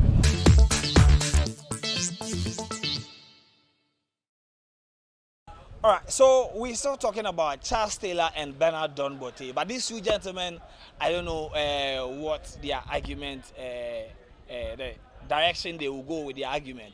But this gentleman supports Accra House of Oak, and this one supports Asante Kotoko. You saw them in the episode where we spoke about the Super Clash. But today, it is about two of the biggest guys to feature in the Ghana Premier League. Charles Taylor and Bernard Don Bote. Who was your favorite? Don Bote. Don Bote. Yeah. Okay.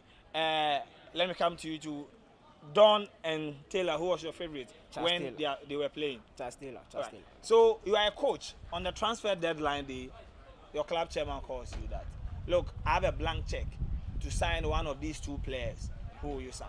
I will sign Charles Taylor. You sign Charles Taylor. Why are you going for Taylor? Okay, I will sign Charles Taylor because Charles Taylor is a kind of player who is versatile going forward.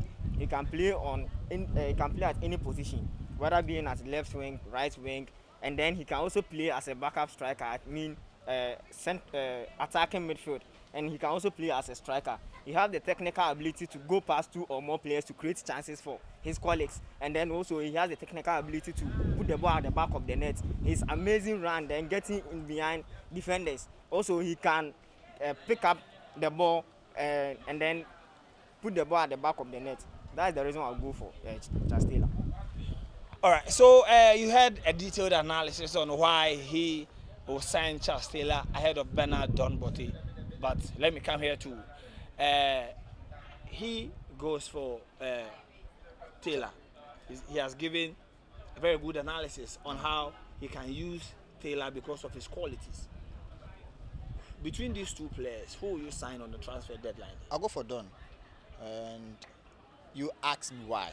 Now let me just make this simple. He was saying he's versatile. Yes, as a coach, it depends on the system I want to play. Now, in football now, we need players who are direct. Because players who are versatile who might or have a higher chance of going on injury.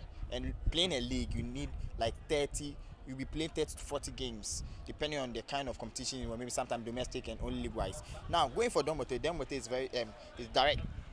And he's direct the ball in the sense that when you're playing as an attacking midfielder, he gives you going forward offensive-wise and defensive-wise. He can also give you the same thing. He also plays as a striker. He can give you the same thing. Now, when he's a striker, he comes in deep for the ball. So, as a coach, I won't go in for a player who will be just versatile and cannot add things that I need defensive-wise. So Don Bote will give you, when you're going attacking-wise, he'll give you whatever you need. And when I can't defensive-wise too, he can contribute to the team. So that's... Okay, so when we spoke to some of your colleagues, they said that one gentleman said that he would choose Taylor ahead of Bote because of attitude. Now, you've given all the analysis and the weaknesses about these two players. But the question also comes, is it because of system, that is why you're choosing Taylor and you are choosing Bote, or is it because of your personal preferences, preference for these two guys? No, it's not personal preference. I look at their technical abilities. One, Charles Taylor can play free kick. He can score from free kick. Then he has direct power. I mean shots. He can play from behind and then score goals. So I'm not going for Chastela because of personal preference. I'm going for him because of his technical abilities, how he's good on the ball, his composure, and then his depth control on the ball. That's the main reason I'll go for Chastela. All right. Why are you also going for Bote? Is it because he was your favorite when playing for House of Oak? No, I'm not going because he was my favorite, but I want players who go by instruction on the pitch. Don Bote, I said he's a direct player. Now, there are times you may get a player who is versatile. Yes, he can use the ball, but sometimes the disadvantage with that players or such players is that you give them free roll. That means they are not going by the instructions of the coach. But Don Bote will go by the instructions tactically. And I want players who are that so that they can deliver very well. Bear in mind, Don Bote is also good in playing free kicks, and he has scored a number of times in House of Oak. Against your team. Why do you want to just bring this thing here? No, but oh yes, he scored. I remember team. one big rocket that he scored. Very, very nice. And I think I like players who have this kind of charisma because he has the attitude in playing in big matches. He has this tenacity to stand pressure. And come on, these two guys are great. But Don Bote is like a football name, even when he grew up in Ngwa. So you can see that it is something that everybody will love. And as a Teshi guy, and you should know the kind of spirit that I also feel that I have at least Don Bote in my locality. Okay, so final one, then we end it right here. When the name Don Bote comes in mind, what's that one thing that you remember Don Bote for and you always remember? That is what he said, that free kick. That free kick. Against Kotoko. Against Kotoko. That free kick. You know, that free kick was what made me love him because how he played it, tactically good, and the technique he used in playing it, man, very mad. All right, what's that one thing that even if you wake up and I tap you'll be sleeping and I wake you up, what's the one thing you remember about Chastela? What would you say? I think the second goal he scored against Zamalek in the African Super Cup. Yes. All right, so the argument keeps getting interesting, and you can also contribute in the comment section. Charles Taylor and Bernard Don Bote, given the opportunity as a coach on the transfer deadline day, who will you sign into your team?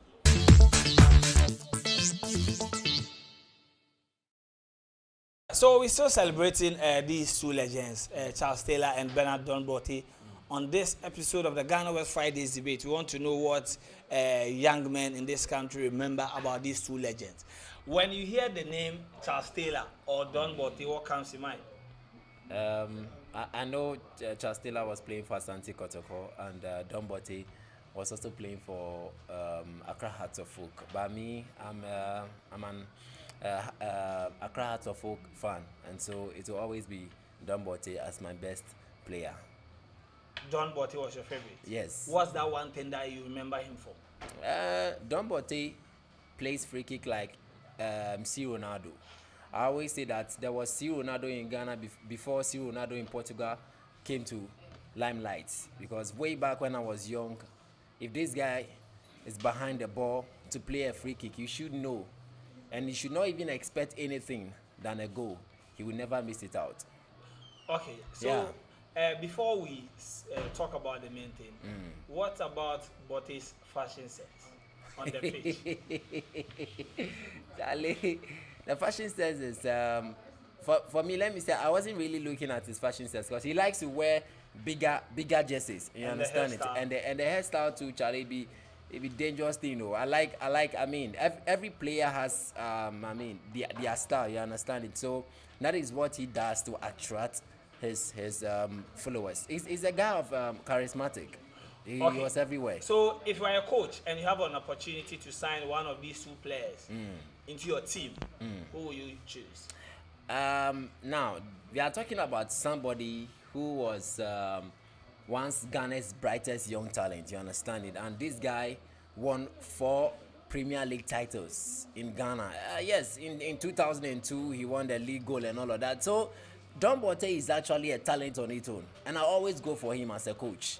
You always go for Don Bote. That's right. You don't remember anything about Charles Taylor? Oh, not at all, not at all, not at all. He's not even in my mind. Is it because he left House of Folk for Asante Kotoko? Whether he left House of Folk for Asante Kotoko or he left Asante Kotoko for House of Folk, I don't remember Charles Taylor.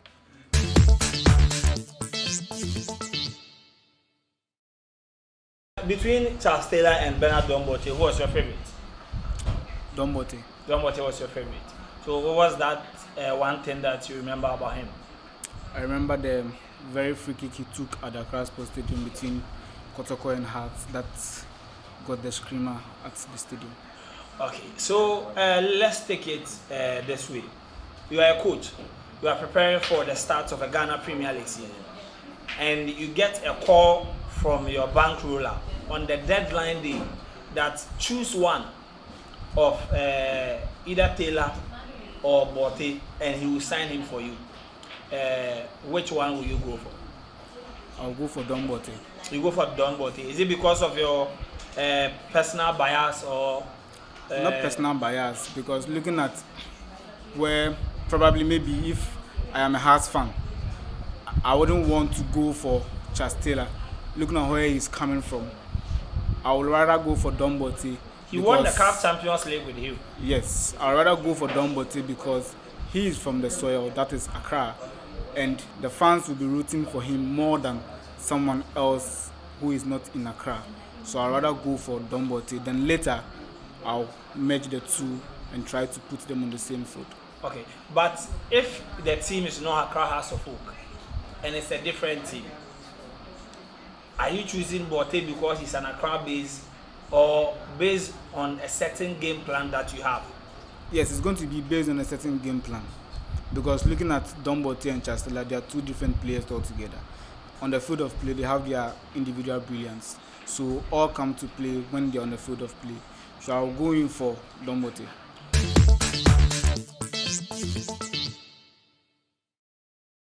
When you hear the name Bernard Don Bote and Charles Taylor, what comes in mind?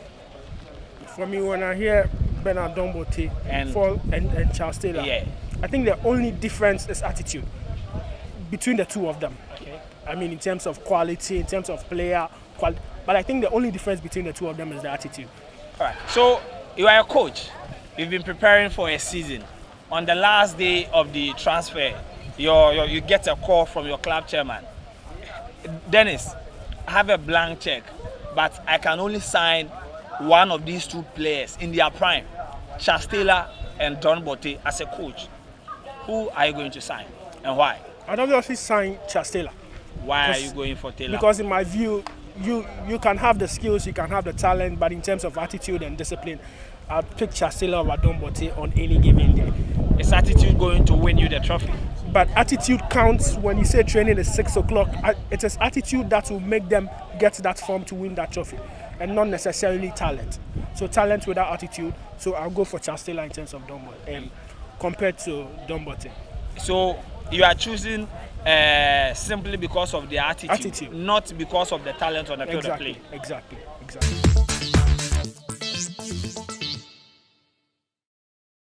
All right, so we keep talking about Charles Taylor and Bernard Don Bote. We want to see what these gentlemen, because when they were in their prime, some of us were a bit young, but we want to see if they still remember the memories these guys brought to the Ghana Premier League. You are a coach, and on the transfer deadline day, you get a call from your club chairman. Between these two players, I can give you one before the closure of the deal and the transfer window. Which one will you sign and why? Okay, I'll go for Charles. You go for Charles Taylor? Yes. Why will you sign Charles Taylor ahead of Bernard Don Bote? One thing about Charles is that he can influence games. Yeah. Yes. His passing ability, how to penetrate through defenders, is superb. Okay. So as a coach, you can't neglect such a player and go for another player. Whilst you have a star like Charles. I was able to watch some of the games, but at least I have a little bit of highlight about him, how he played, how he dribbled past defenders, all of them. So I know how he played. So I'll choose Charles. All right, so he will go for Charles Taylor. Let me find out from you. Are you a Taylor or a Bote fan? I'll be Bote fan. You be Bote fan. Bote fan. So on the transfer deadline day, will you go with your preference, or tactically, you choose Charles Taylor? I'll go for Botte. You go for Botte. John Botte. What does Botte bring on board? Oh, let me see Botte on 1999 youth team under 17. Yeah. He played well. He was in Kotoko. Yeah, he played. It was much impressive. He went out 19 back in the years. He was in in Dubai. Wales FC in Dubai. Yeah, he did very well. So with John Botte, he was also in Sweden. He played very well on that place too. So for me, John Botte is the best. Yeah. What's that special thing about John Botte that you would choose him on any day over Charles Taylor? Yeah, John Botte is an attacker. You see, yeah. They are both attackers. Yeah, with the dribble skills, how he used to penetrate through players, and the confidence he has on ball. So that makes me choose John Botte over Charles Taylor. All right. What's that one thing that you will never forget about Charles Taylor? I would say the game influence. He influenced games. Yes. Just because of that. Influence games. He can score anytime. He can also give assist anytime. Anytime you need him, he'll be available to support your team. All right. Between Kotoko and Haas, which team do you support? Kotoko. You support Kotoko? Yes. So you don't remember the famous free kick I remember scored that by Botte? Yes. But although I saw it, but still, I'll still go for Charles. You saw that memory, yeah, but you still go for Charles. Yes. All right. So this week, what we are doing is to celebrate Botte and Charles Taylor for their contributions to the Ghana Premier League. So we want to see what the young men between the ages of 25 downwards remember about these two guys. What do you also remember, and who will you sign on the transfer deadline day if given the opportunity?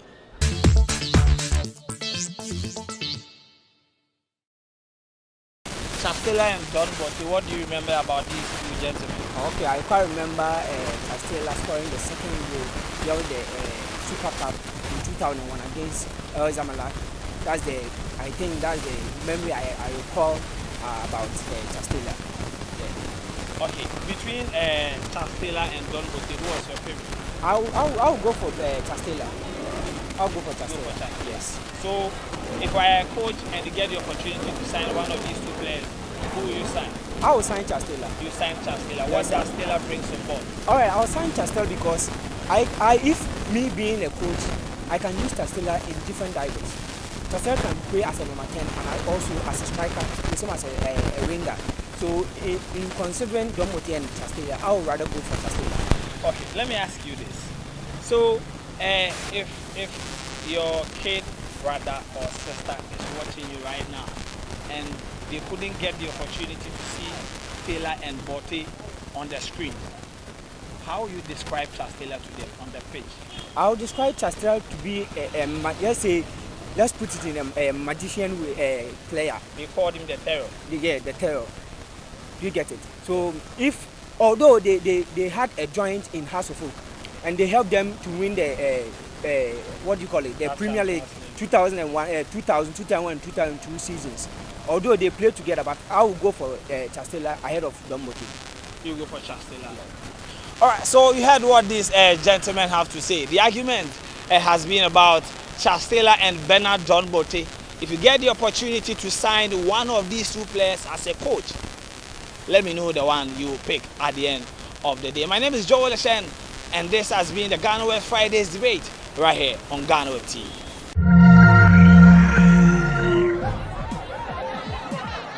Powers and principalities. There's so much fire inside me. Tragedy struck when part of the largest hillside at the kosher rubbish dump collapsed. It's going to be fun to see how he goes about approaching this game.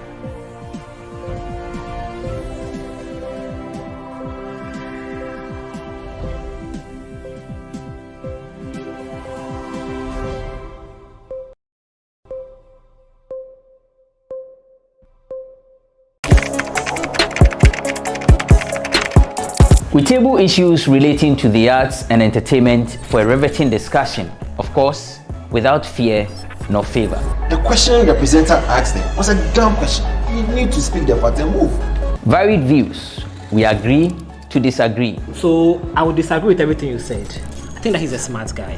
I think what he No, did. but I also said he's a smart guy. Yeah. I guess that I'm waiting for the what next. Yeah, I don't think that we have to wait for what next. It sometimes gets confrontational, but that's the beauty of the game. Today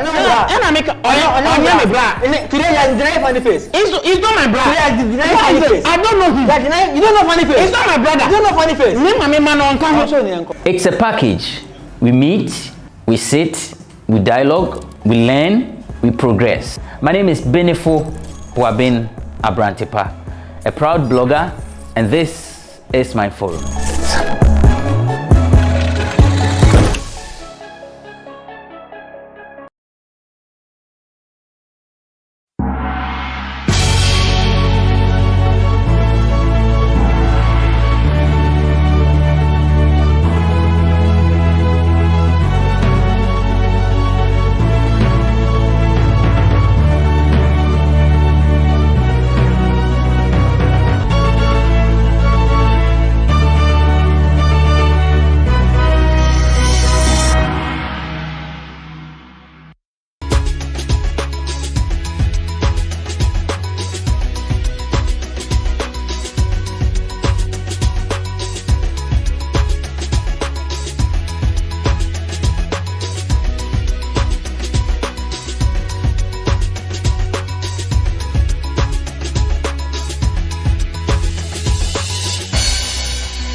Powers and principalities.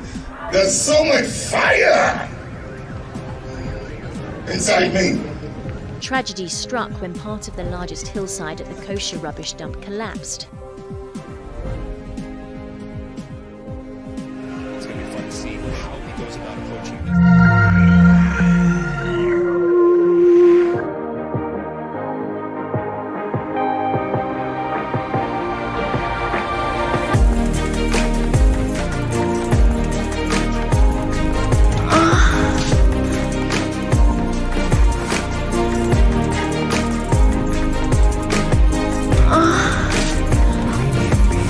Have you ever broken up with your partner after a messy fight and wondered, how did I just throw away such a beautiful relationship? Like, that might really hurt. But the question is, how do you get back into the heart of your partner after a messy fight? On this episode of Mons and Cuddles, we take you through how to win him or her after calling it quits. My name is Paulina Deda Opoku. We'll be right back.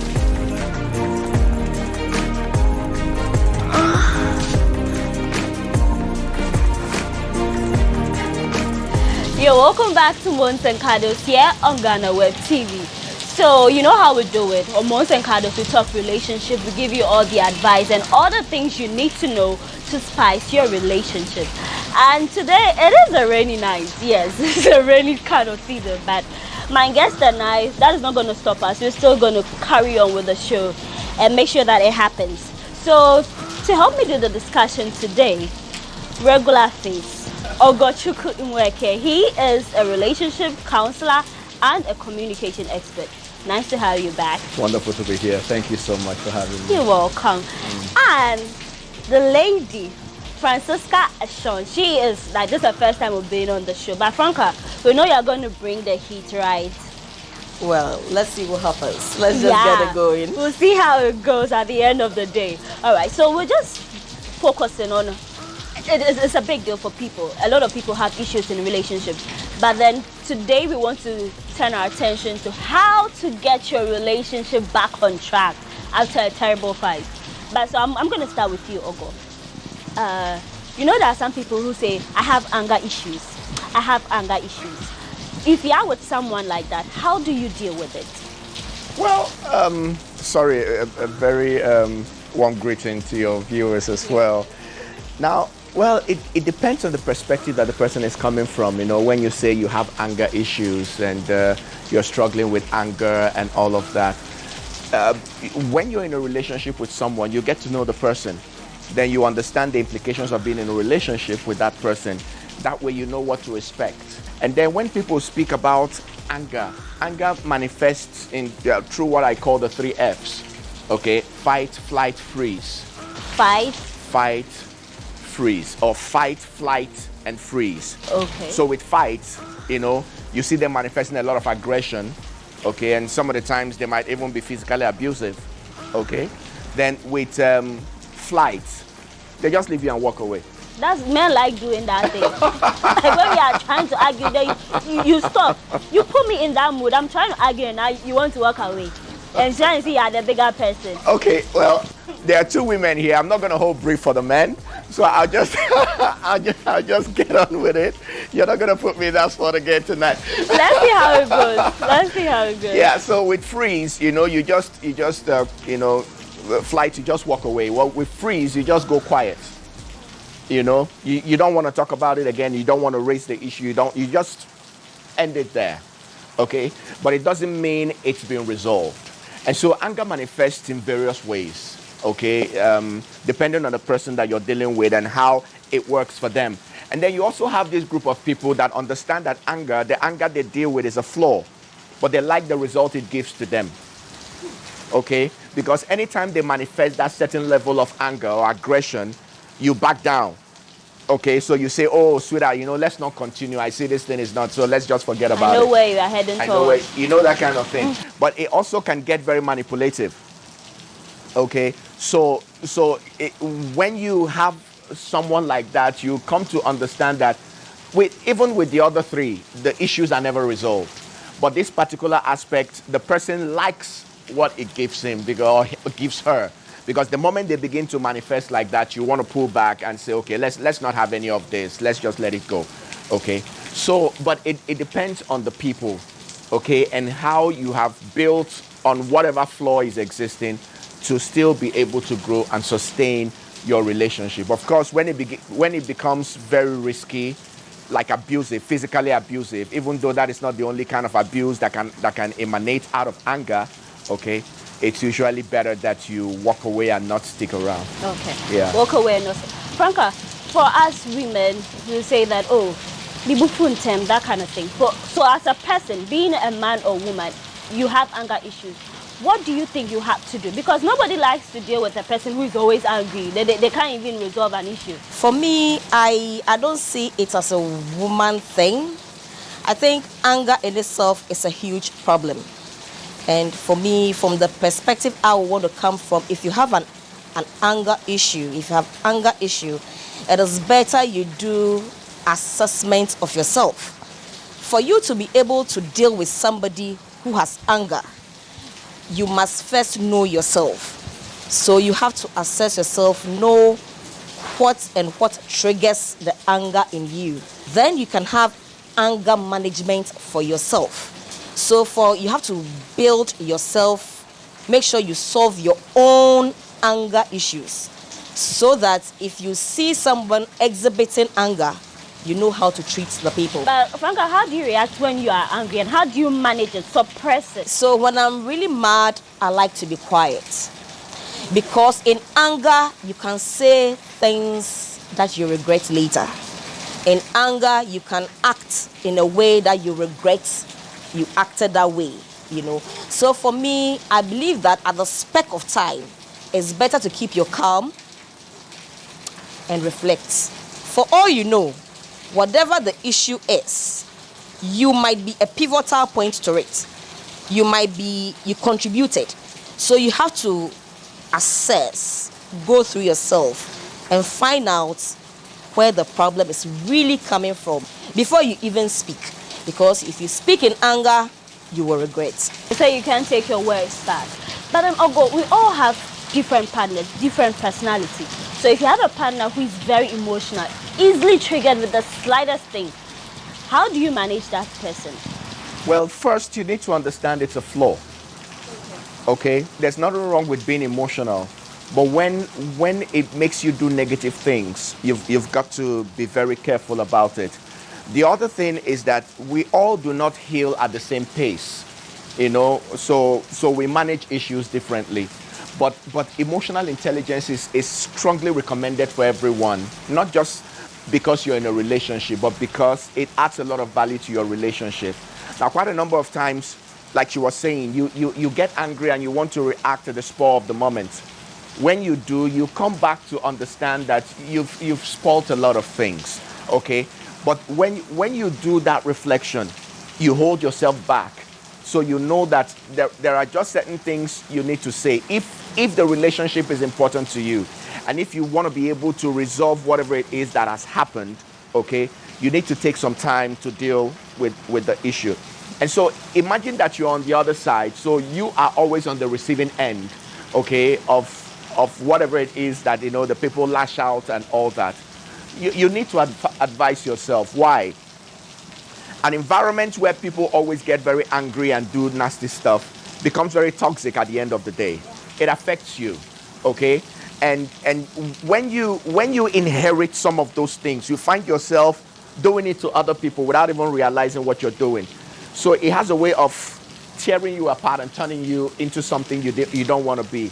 So you need to come to a point where you understand where it is going, know how to address it properly, and still provide support for whoever it is who is willing to change.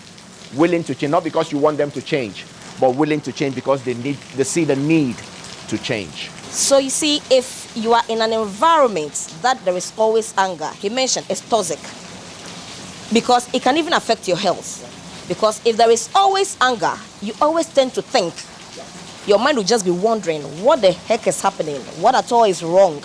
And the moment you keep thinking, your metabolism stops functioning properly. Because then you begin to feel sick.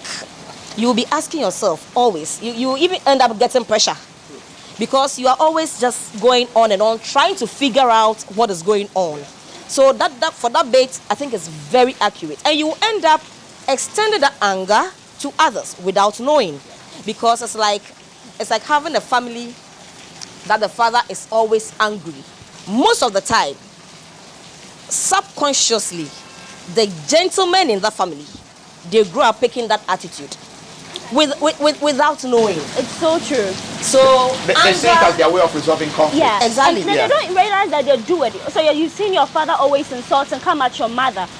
You have a girlfriend and you throw that thing slightly, and then you not know until the girl like, do you know you are abusive, like verbally abusive, stuff like that. So they pick it up. You might say they are not looking, but they pick it up. Once you are in a toxic environment, whether you're good or whatever, it takes a toll on you. It will reflect on you. Even for the mothers, you know, they get to a point where it might even begin to affect them too, and they begin to transfer it to the children. Your children. So they're always worked out. So Yes. you want to find someone to. Yeah. I get that.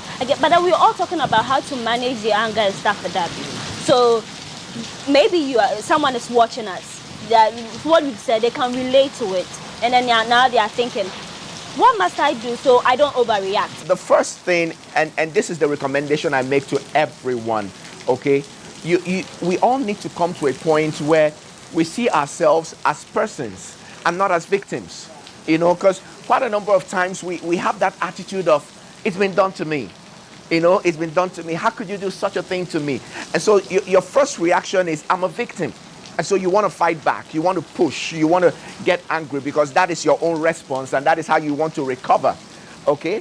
But there's something very significant that she said in her opening remarks, okay, that you come to that point where you reflect.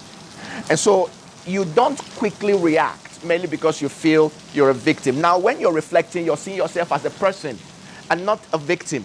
So you reflect and then you might suddenly discover, I actually played a role in this thing. Whatever it is that is getting me really angry. I actually triggered it without realizing. You know, there's a very interesting instance I like to use now, which a lot of people don't like very much. But I mean, the more I use it, the more I see that this is very, very true. Tell us. So you see a man or a woman that says, you know, they usually say my husband is cheating on me. So let me use a woman. Is that okay? You know, so you are allowed. So this is a woman that, you know, they were having a beautiful relationship, and then she began to have kids, and she allowed her children to compete with her husband to the point that she gave the place of her husband to her kids without realizing it. Now the man is feeling rejected, doesn't feel loved anymore. Every time he wants to come close, something goes bad because she is focusing on the children and not on him. And every time he tries to complain about it, she calls him petty. You know, can you imagine? You're talking about the children. Yeah, you know, that kind of thing. Now, it's happened for 3 or 4 years. And it's even gotten to a point where he wears a cloth and the woman does not even comment, does not even look at the color or any of those things. He gets to the office, has a secretary or a colleague that looks at him and says, nice shirt. It was a harmless, simple compliment, but he hasn't heard it in 4 years. He goes back home smiling, and he wants to hear it again. So he dresses nice the next day and stands in her way so that he can hear it again. Okay? Where I come from, I have this very interesting proverb. Now from club, they enter dance. Okay?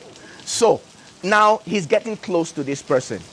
As at that time, the infidelity has begun. But everybody is waiting for the consequence, which could be the sex. Yeah. Okay? But then they exchange numbers. Okay. And now they are chatting. And then information that he ordinarily would have shared with his wife is now sharing it with this lady. Because he gives him the time, because she gives him the attention. Okay? Now, it's growing, and then suddenly something happens. So let us even assume that nothing happens. But she just comes across this conversation that they're having, and it reads, I had a great time last night. We should do it again. And then she just flips. My husband is cheating on me. What she doesn't realize is that she actually contributed to it, but she's playing the victim. Do you see? But if she allows her personhood to play out, she sits back and reflects and wonders, this is not the man I married. How come he's doing this? Where is this coming from? And then maybe they can sit down and talk. Okay? Or she can even sit back and think. And it's not like saying it's all my fault or anything. Okay? But she's just saying to herself, if I hadn't given my children the place of my husband, maybe this would not have happened. So that in addressing it, even though you're hurt, in addressing it, you will address the right issues. If not, you're just going to lash out, he's cheating on me, you're wicked, you're nothing but a he-goat, you're a dog, and all of that, and you just spoil everything, and the man really doesn't see anything wrong with what he's doing. But over with the scenario that you just said, you know, sometimes they say that when you're having difficulties in your marriages or relationship, you should talk to your partner.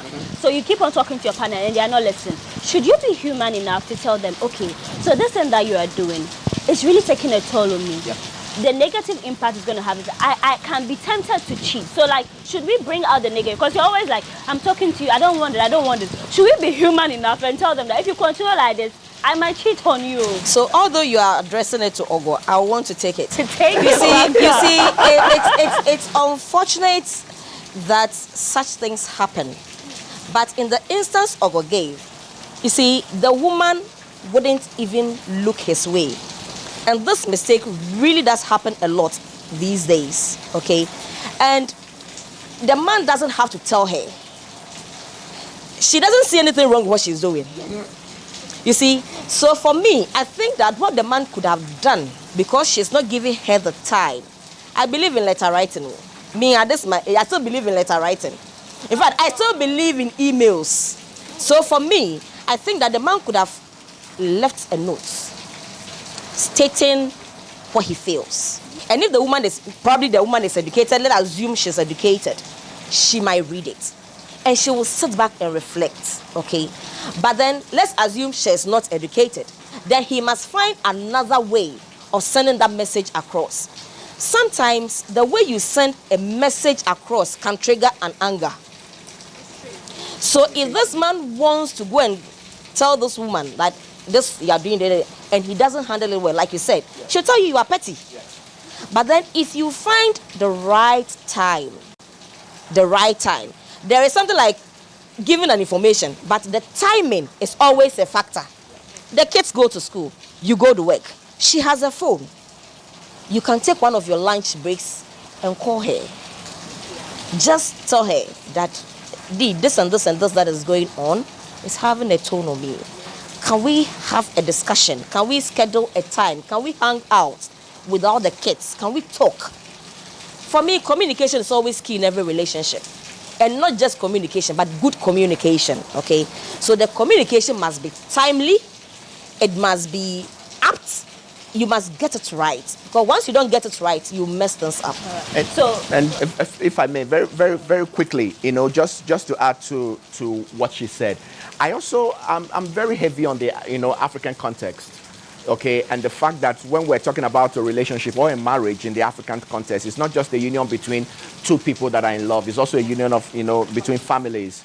And couples need to learn to be accountable, okay? Because when you know yourself, you also need to know the person you're dealing with. And there are just some people that are like, like the Ghana Railway, one track, okay? And it doesn't matter how you try to communicate. It doesn't matter what you want to say. And just like what you were adding, if you don't do this, I might cheat. They will immediately say, oh, you're already cheating. That is why it's crossing your mind. Because sometimes you can talk. The talk is not doing anything. Exactly. So you have to tell them what might follow. Be human enough. Exactly. Which it's important, but then the African context produces a system of accountability. So you can speak to her mother or her father or somebody that she's accountable to. Now, when you speak to someone she's accountable to, they call her and they tell her, I hope you know what you're doing. And the people will speak with her, advise her. She comes back home and maybe comes to realize that I didn't know that this is what I was doing. She comes back to apologize, and then you guys can have that talk to plan the home. So a partner might get angry that, oh, so you moved from a matrimonial home. You went to wash my dirty. No. That's why it's important that you know who you're dealing with. So you see, in our Ghanaian culture, in every marriage, there is always someone who stands behind the marriage. So they say, who is standing behind this marriage? From the lady's side. And the man's side, who is behind this marriage. And the advice they give you is, if you face a challenge and you hit everywhere and you are not finding solution, talk to this person. So it is there. If you forgo it, if you think you can stand on your own and you forgo it, then there is a problem. But once you see that you are not married to just the man, but you are married to the family, and because of that, you can easily feel free and talk to that particular person they introduced to you, you will save your marriage most of the time. When you are having an argument, should you focus on the thing that they have done that you want to address, or just say that, oh, of course, they are good people, this might just be one or two things? How do you balance it? It's also very dangerous to make excuses even when you know you shouldn't be. But the problem is that some of the times when we want to address issues, we're not addressing the relationship, we're addressing our interests. And when you're addressing your interests, you will always get it wrong. Because before you know it, you're hitting at the person's personality. You're speaking to the person as though the person has never done anything good without realizing it. That's it. But when the focus is the relationship, okay, you are careful about the words you use, how you say it, because your intention is not to, talk down the person. Your intention is to correct and not to accuse. So you're addressing the issue. Okay, because anybody can make mistakes, anybody at all. Even you that is talking, you've done many terrible things yourself. And so once you're not paying attention to the interest, do you know how it makes me look? Do you know what you did to me? And there are just so many things that you say, and then it's like, where is all this coming from? Because in the process, you make that person look so bad that they even look at themselves in the mirror and say, am I really like this? Yeah, so just to the people that when they have issues in a marriage or whatever, I'll just put it, they throw the baby away with the bathing water. Exactly, which is wrong. What would you say should be the right thing to do? If there is an argument, you ask me what I would do if there is anger. Anger and arguments, they move hand in hand, because anytime there is anger, the likelihood that there is going to be a heated argument is great. So all is dependent on you, the two people who are having this argument. Now, if it is between a married couple, I don't believe in building a wall, a barricade, trying to say, let me keep to myself. Because when you decide to say, let me keep to myself, what you are doing then is, you are making the issue worse. I don't believe also in sweeping things under the carpet. No, I don't. Why? Because if you don't talk about issues, they will escalate to a point that it will be beyond redemption. True. So it's always better for me that you find a conducive time. I always say time because timing matters. So if there is a heated argument, I rather we all calm down. So I will give you space, you give me space. And you ask, then how long should the space be? It depends on the magnitude of the argument, whatever that brought up that argument, okay? The magnitude will tell you the duration of the space you need to think. When you are having that space, you think independently. You are able to reflect on what is really causing this argument.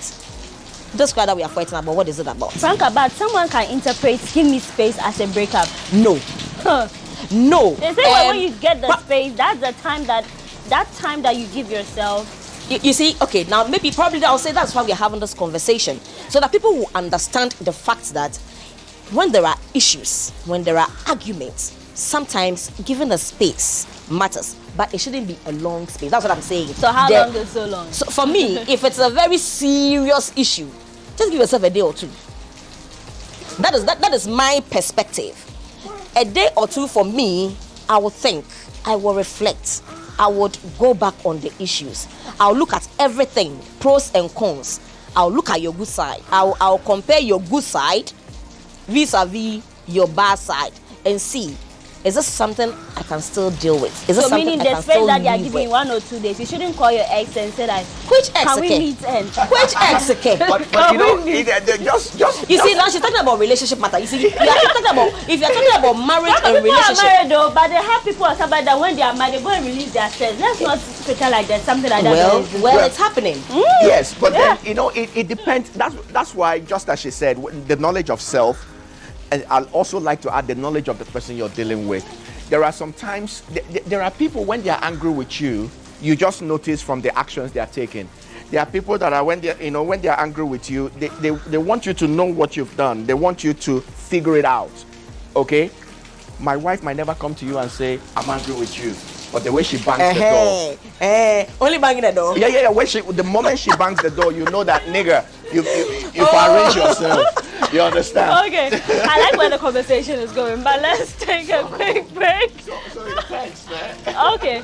Ogo, you hold on to that. Let's take a quick break. When we come back, Most and Cuddles continues.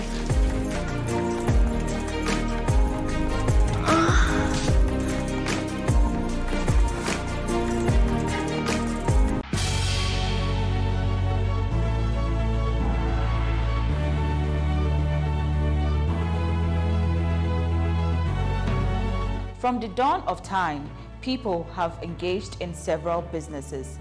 With the onset of technology and innovation, life has relatively been made easier. By using debit or credit cards, mobile banking. Thank you. And your favorite, mobile money? Tech has indeed married business. On BizTech, we spend time with faces behind known and upcoming businesses in the country. Learn more about the new technologies and innovation, as well as find out about the trending issues in the world of business. Join us as we serve you with a variety of compelling interviews, projects, and others right here on GhanaWeb TV.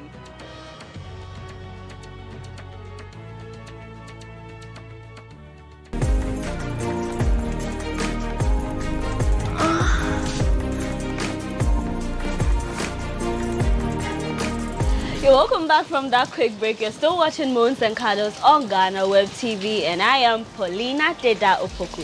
So I just want to acknowledge my makeup artist, Kiki Sadiq. Thanks for this special makeup. You can follow her on Instagram at Kiki_Sadiq.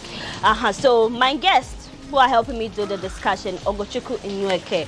He's a relationship consultant, and Franca. Franca is a social commentator and an HR practitioner. Franca, I like how the conversation is going, but if you just join in, we're discussing how to get your relationship back on track after a messy fight. So here's it. There are so many ways that people resolve issues, but then we cannot talk about how to resolve without putting in makeup sex. Makeup sex. Okay. It happens in marriages, it happens in relationships. Do you think that makeup sex is the right way to resolve an issue? Well, there are so many ways you can make up. It depends on the person you're dealing with. There are some people that are not, they don't place a lot of premium on sex, and so you cannot use sex to make up per se. There are people that actually, even in the midst of their misunderstanding, they have a tradition in their relationship, okay, where sex will never be used as a weapon of control. So even while the misunderstanding is going on, sex is going on. But even after the sex, the misunderstanding is still there and unresolved. Yeah, so we're all different. Yeah, so as you grow in your relationship, you have the responsibility of knowing the person you're dealing with, okay? So my relationship with Franca does not necessarily have to be how Pauline's relationship is, because Franca and Pauline are two different people. So with Pauline, makeup sex works. But with Franca, it could just be sit down, have a conversation, cuddle and watch a movie, allow her to twist your ear a little and say you're a very stubborn man, and the matter is over. And so if you're pushing the person for the makeup sex, the sex is still going on even while the misunderstanding is going on, so it's not a big deal. Franca, should the makeup sex be before you've resolved the issue? Or maybe that that's your partner's weakness. So once you are doing your things, you don't want to be calm down, then you introduce the makeup sex. Weakness, sex. Anyway. I'm trying to find a correlation between the two.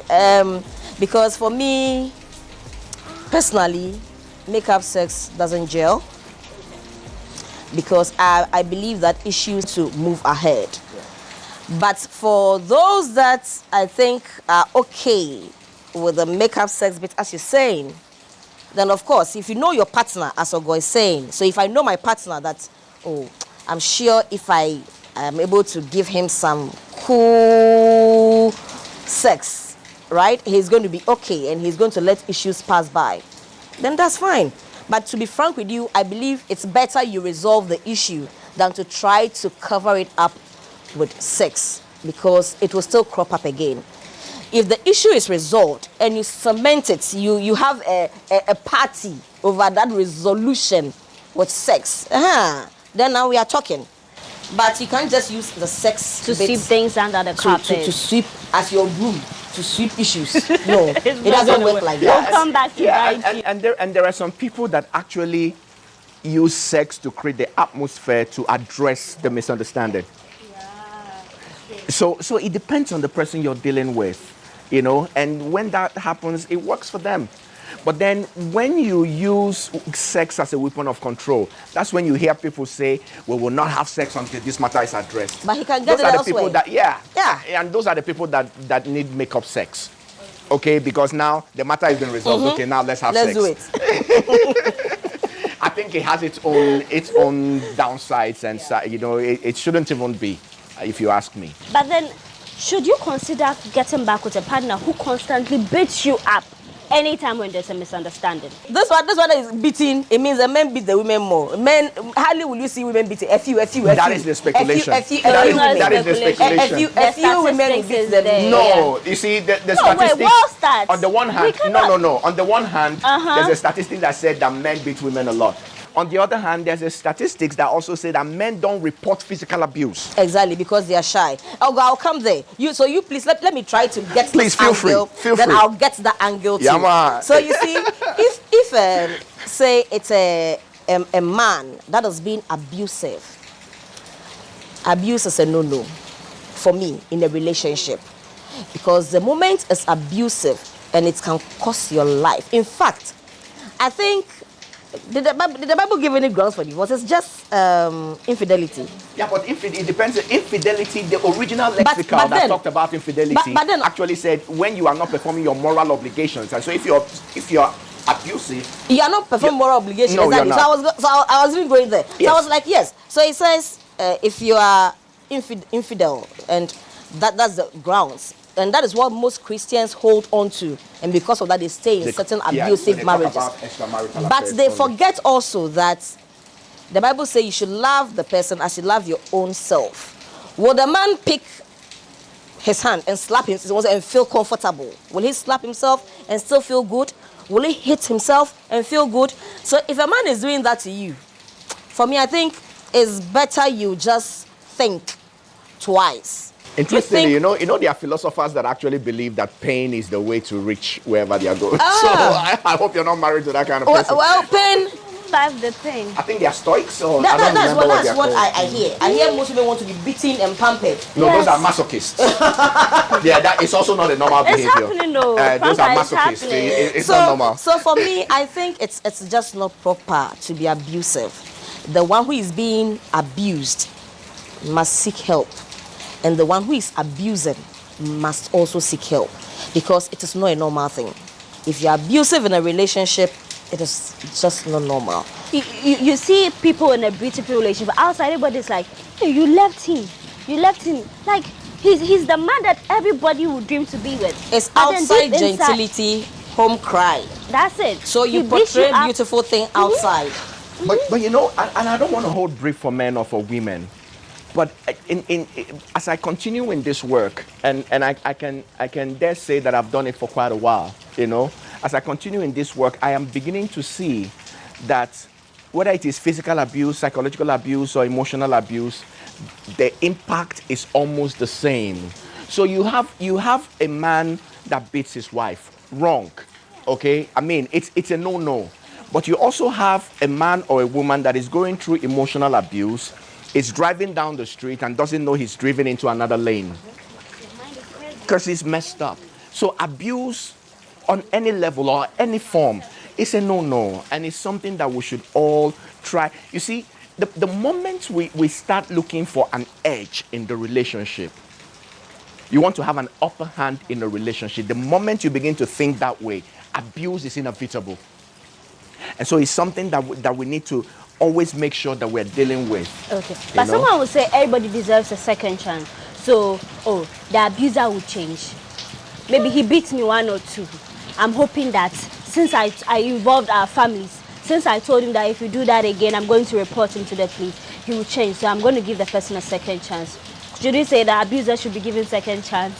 Some deserve, some change, really. Because the Bible says it's only a fool who say, I will not change. It's only a fool. That's the right. That's what it says. So I believe that some change. Yeah, but a second chance must proceed out of an event. It doesn't just happen because the person says, I'm sorry. It must proceed out of an event. Okay, number one, the person that was abused needs to heal. Okay, the abuser also needs to heal. But then you just come and say, I'm sorry, it won't happen again. There has to be proof that it will not happen again.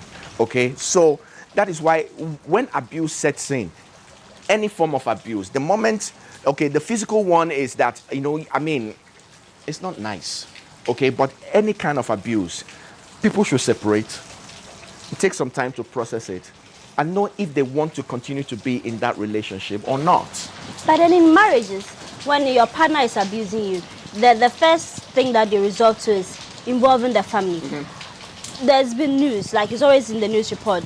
Oh, the family knew. The father knew that he was beating. Her husband was always beating my daughter. So it's like the family knows. Is it time that women or men come to think of it that it's not about a family matter?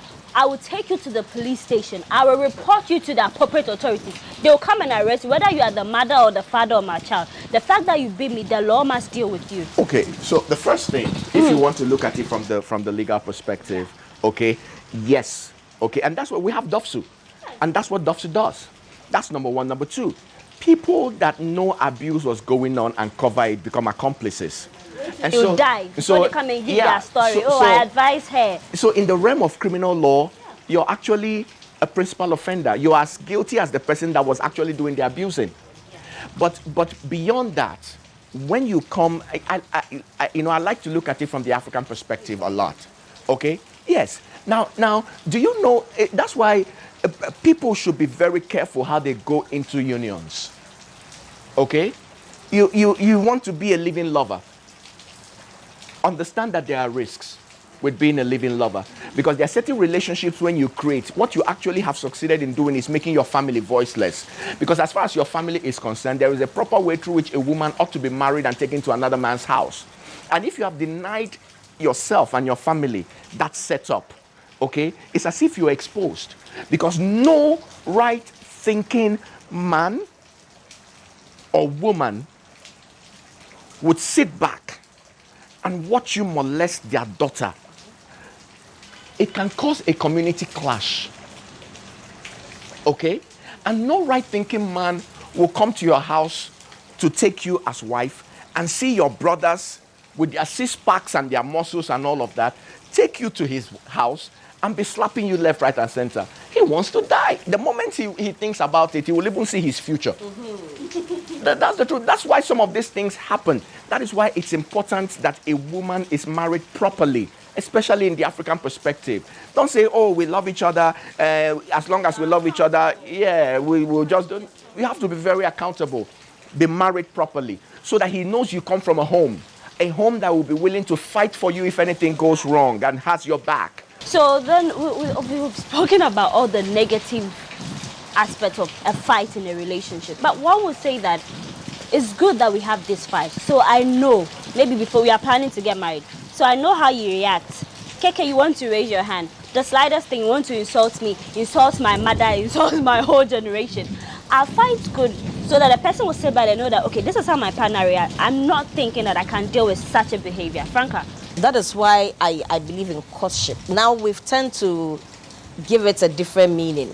But that is the time we get to know each other. So when you know each other, definitely, once you are studying each other, someone will say some of the attitudes will not show up. Well, that's fine. But at least you have to note the most important thing. So I say, when you're having a date, when you're dating someone or courting someone, make sure you ask important questions. Our ladies won't ask important questions of late.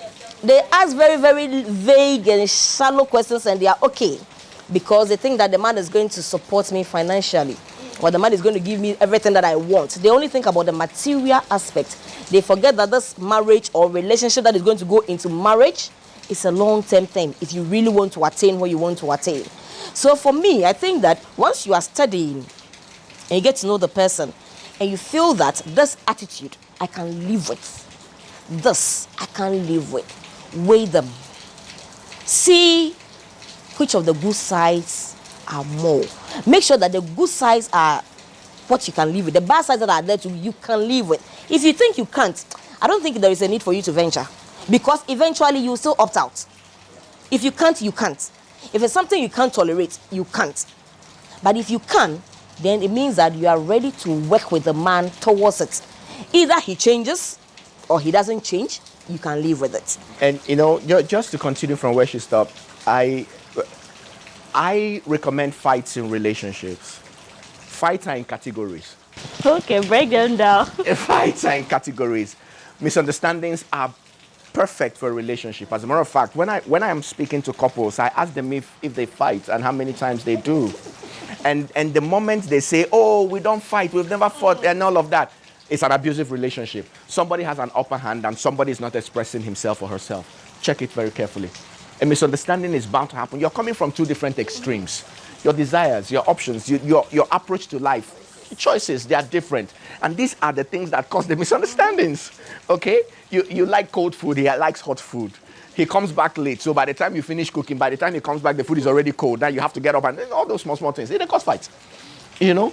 So fight is healthy. It is the responsibility of the couple to learn the maturity and the emotional intelligence to resolve conflicts, okay, or to resolve misunderstandings, okay?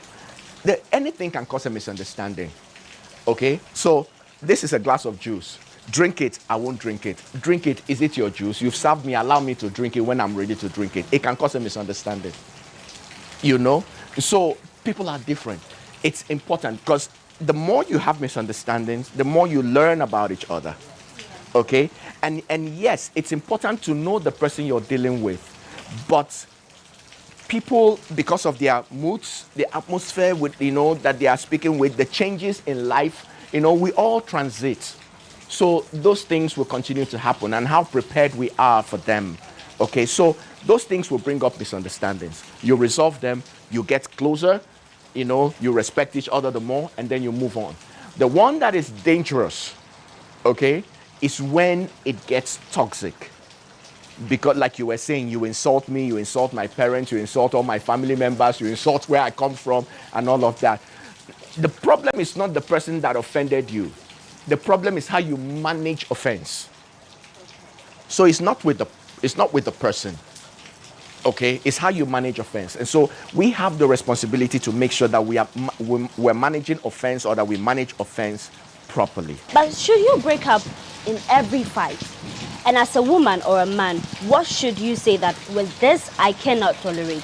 Example, cheating. I don't like to say this because I'm a woman. And every time I say this, I have other women fighting me. Franca, say it.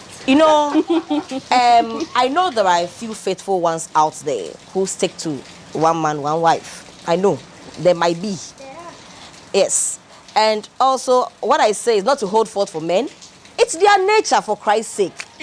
So for me, I think that it's you, the woman, you must understand. After all, the thing is, the man isn't going away. Doesn't he come home? He comes home. What if he comes with a HIV? You see, listen, this is what the issue is.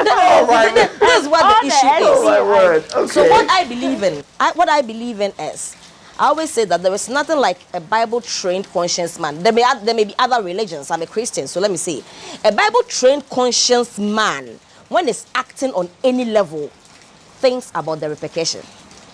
So if he wants to do something, he will think, okay, so what would the repercussion be? Okay, I want to have a side chick. I'm going to cheat. What would the repercussion be? What tone will it have on my family? You see, so if the person is thinking like that, it's different. But for me, I think that you don't run away because a man cheats. I say that, but I brought that up. But anytime I say that, I'm like, let's face reality. This is the day we cheat. So you ask yourself the question. Like, see, that is why I said. Settle for less. That is why. No, you're not settling for less, Ogo. That is why I said, have patience, digest the circumstance. What are you, the woman, doing wrong? So maybe the man comes home, as Ogo said in his initial example he gave. You are giving him, he wants to touch you, you give attitude. He wants to do this for no reason. In your own mood swings, you tend to neglect. You tend to neglect, even in relationship, my dear. Even in boyfriend-girlfriend relationship. I've not come for the list. Is there? I can't deny you. It's not official. It's not officially yours. I'm not even talking about that one. It can be anything. Your boyfriend comes to your house. You've cooked for him.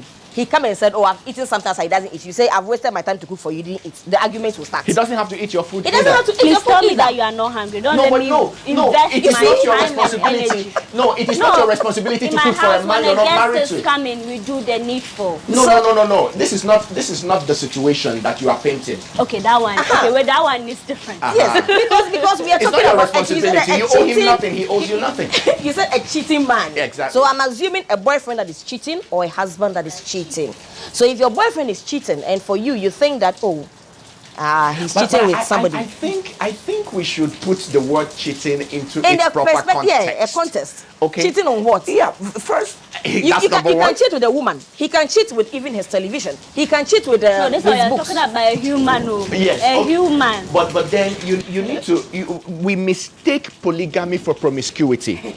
I guess it's another conversation for another day. Polygamy means you've married the person. Yes. You have then I two understand wives. that this is what you so that is not cheating. No, but here's the situation. Here's the situation.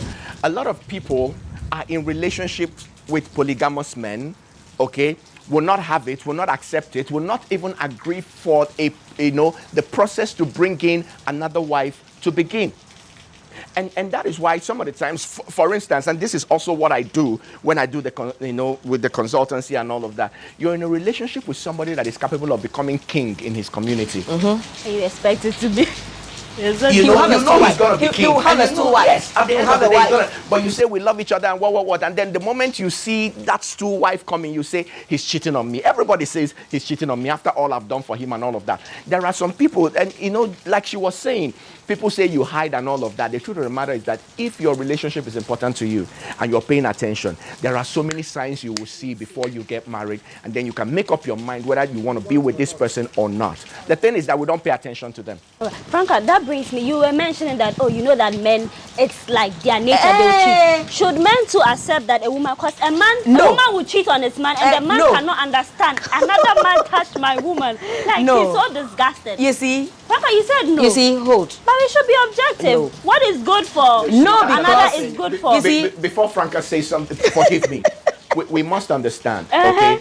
There are certain cultures in Africa, like in South Africa, okay? Polyandry is understood as a culture, okay?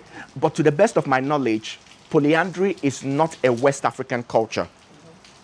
But in South Africa, as a matter of fact, now it's in the laws, yes, it's in the laws of South Africa that a woman can have more than one husband, okay? So some of those things are cultural. Okay, some of those things are cultural, and some of the times we want to make it look like it never happened in the West, and now they are teaching us how to handle a woman and all of that. Okay, they have more side chicks than we do here, and they are very, very polygamous as well. It's just that they hide it. That's why they would rather have mistresses, and that's the problem with a lot of our people when we learn from the West. Okay, would you rather be another wife or be somebody else's secret? Because a mistress is somebody's secret. Let's address that one. Can women too also, the fact that let's say we are normalizing that, okay, a man would definitely cheat. Should we also normalize that a woman too can definitely cheat and stop saying that, oh, she cheated, then I'm backing out. Meanwhile, you cheated 55 times, 70 times, and she just let go. One time she cheated, you are making noise. So the thing is, I will not want to engage in that situation. You know what? You know why? Every time we try to equalize, the intention is not to save the relationship. The intention is to destroy it. I do you. Yeah, if you do it, that kind of thing. Yeah. And you know, there are other situations where men are waiting, say, okay, if they do, me too, I will do so. But that is why for me, I don't believe in women doing so. For me, okay, well, I don't know, but the perspective I see our culture, like the culture we are in. When I was growing up and as I joined womanhood, I don't see women cheating as a good thing. No. For me, I see it as something that men brings. Is normal. Yeah, I see it as something that brings a lot of curses, and it doesn't make the man go on. It will bring your man down. For me, I think if your husband is cheating, the best way for you to do is just let him see. Just find out if maybe it's something you are missing. Is it shorter you want? Or might not be necessarily an outlook thing. It might be something inward. Maybe something about you that he saw from the beginning. Which is not changing that you are not aware of. You are size 6, now you are 40. So you just check yourself. That one, I'm sure the men are now beginning to understand that childbirth brings a whole lot of changes to now they are beginning to appreciate it more. Maybe the youth of today don't, but I think most men are beginning to appreciate the fact that women give birth and a lot of changes come to the body. But I think that we women too, we have to assess ourselves. I know somebody will not agree with me, but when you assess yourself and you think that your husband is cheating, there is always a way to turn him back home. All right. He can always turn back home. You hold on to that, but before we go on a quick break with me, I'll still maintain. If you are in for a one man, one woman, stick to it. The fact that you start cheating, you cannot normalize cheating for men, and when it comes to men, you want to complain. We'll take a quick break. When we come back, the show continues.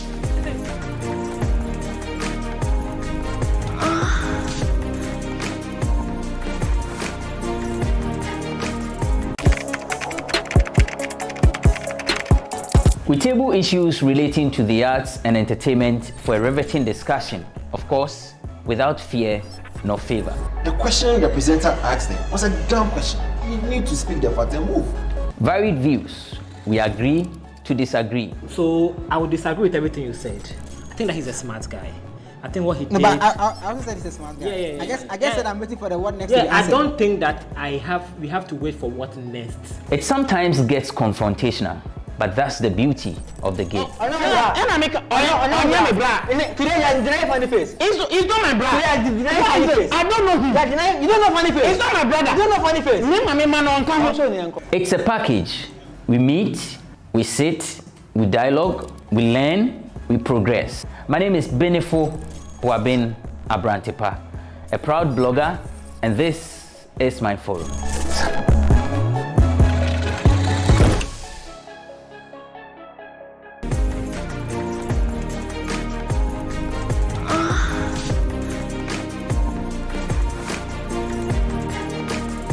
You're welcome back from that quick break. You're still watching Moans and Cuddles on GhanaWeb TV. So we're discussing how to get your relationship back on track after a messy fight. So God, this one is for you. Should you consider patching up with an old lover, or you should say that once it's done, it's done? After marriage. No, maybe now maybe you have a child and the person also has a child, or And maybe you- it and didn't work. the You're going marriages, separately. Yeah. The various marriages did not work. Yes, it did not work.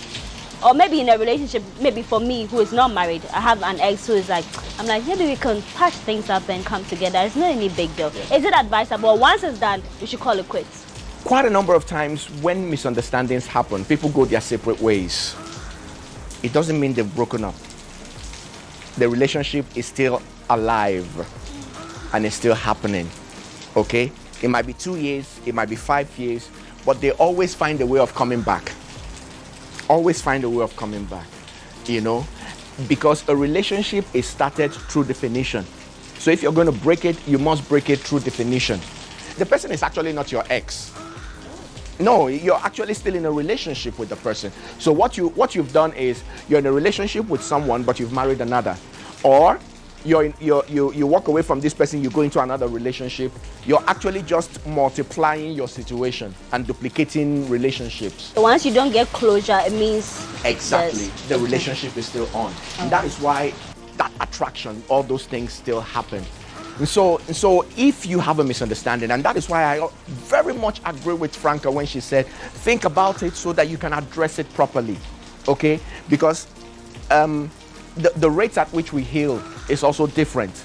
And there are some things that might not mean so much to you, but it means a lot to me. And I'm just saying to myself, if this thing happens 5 years from now, I might just find myself killing you.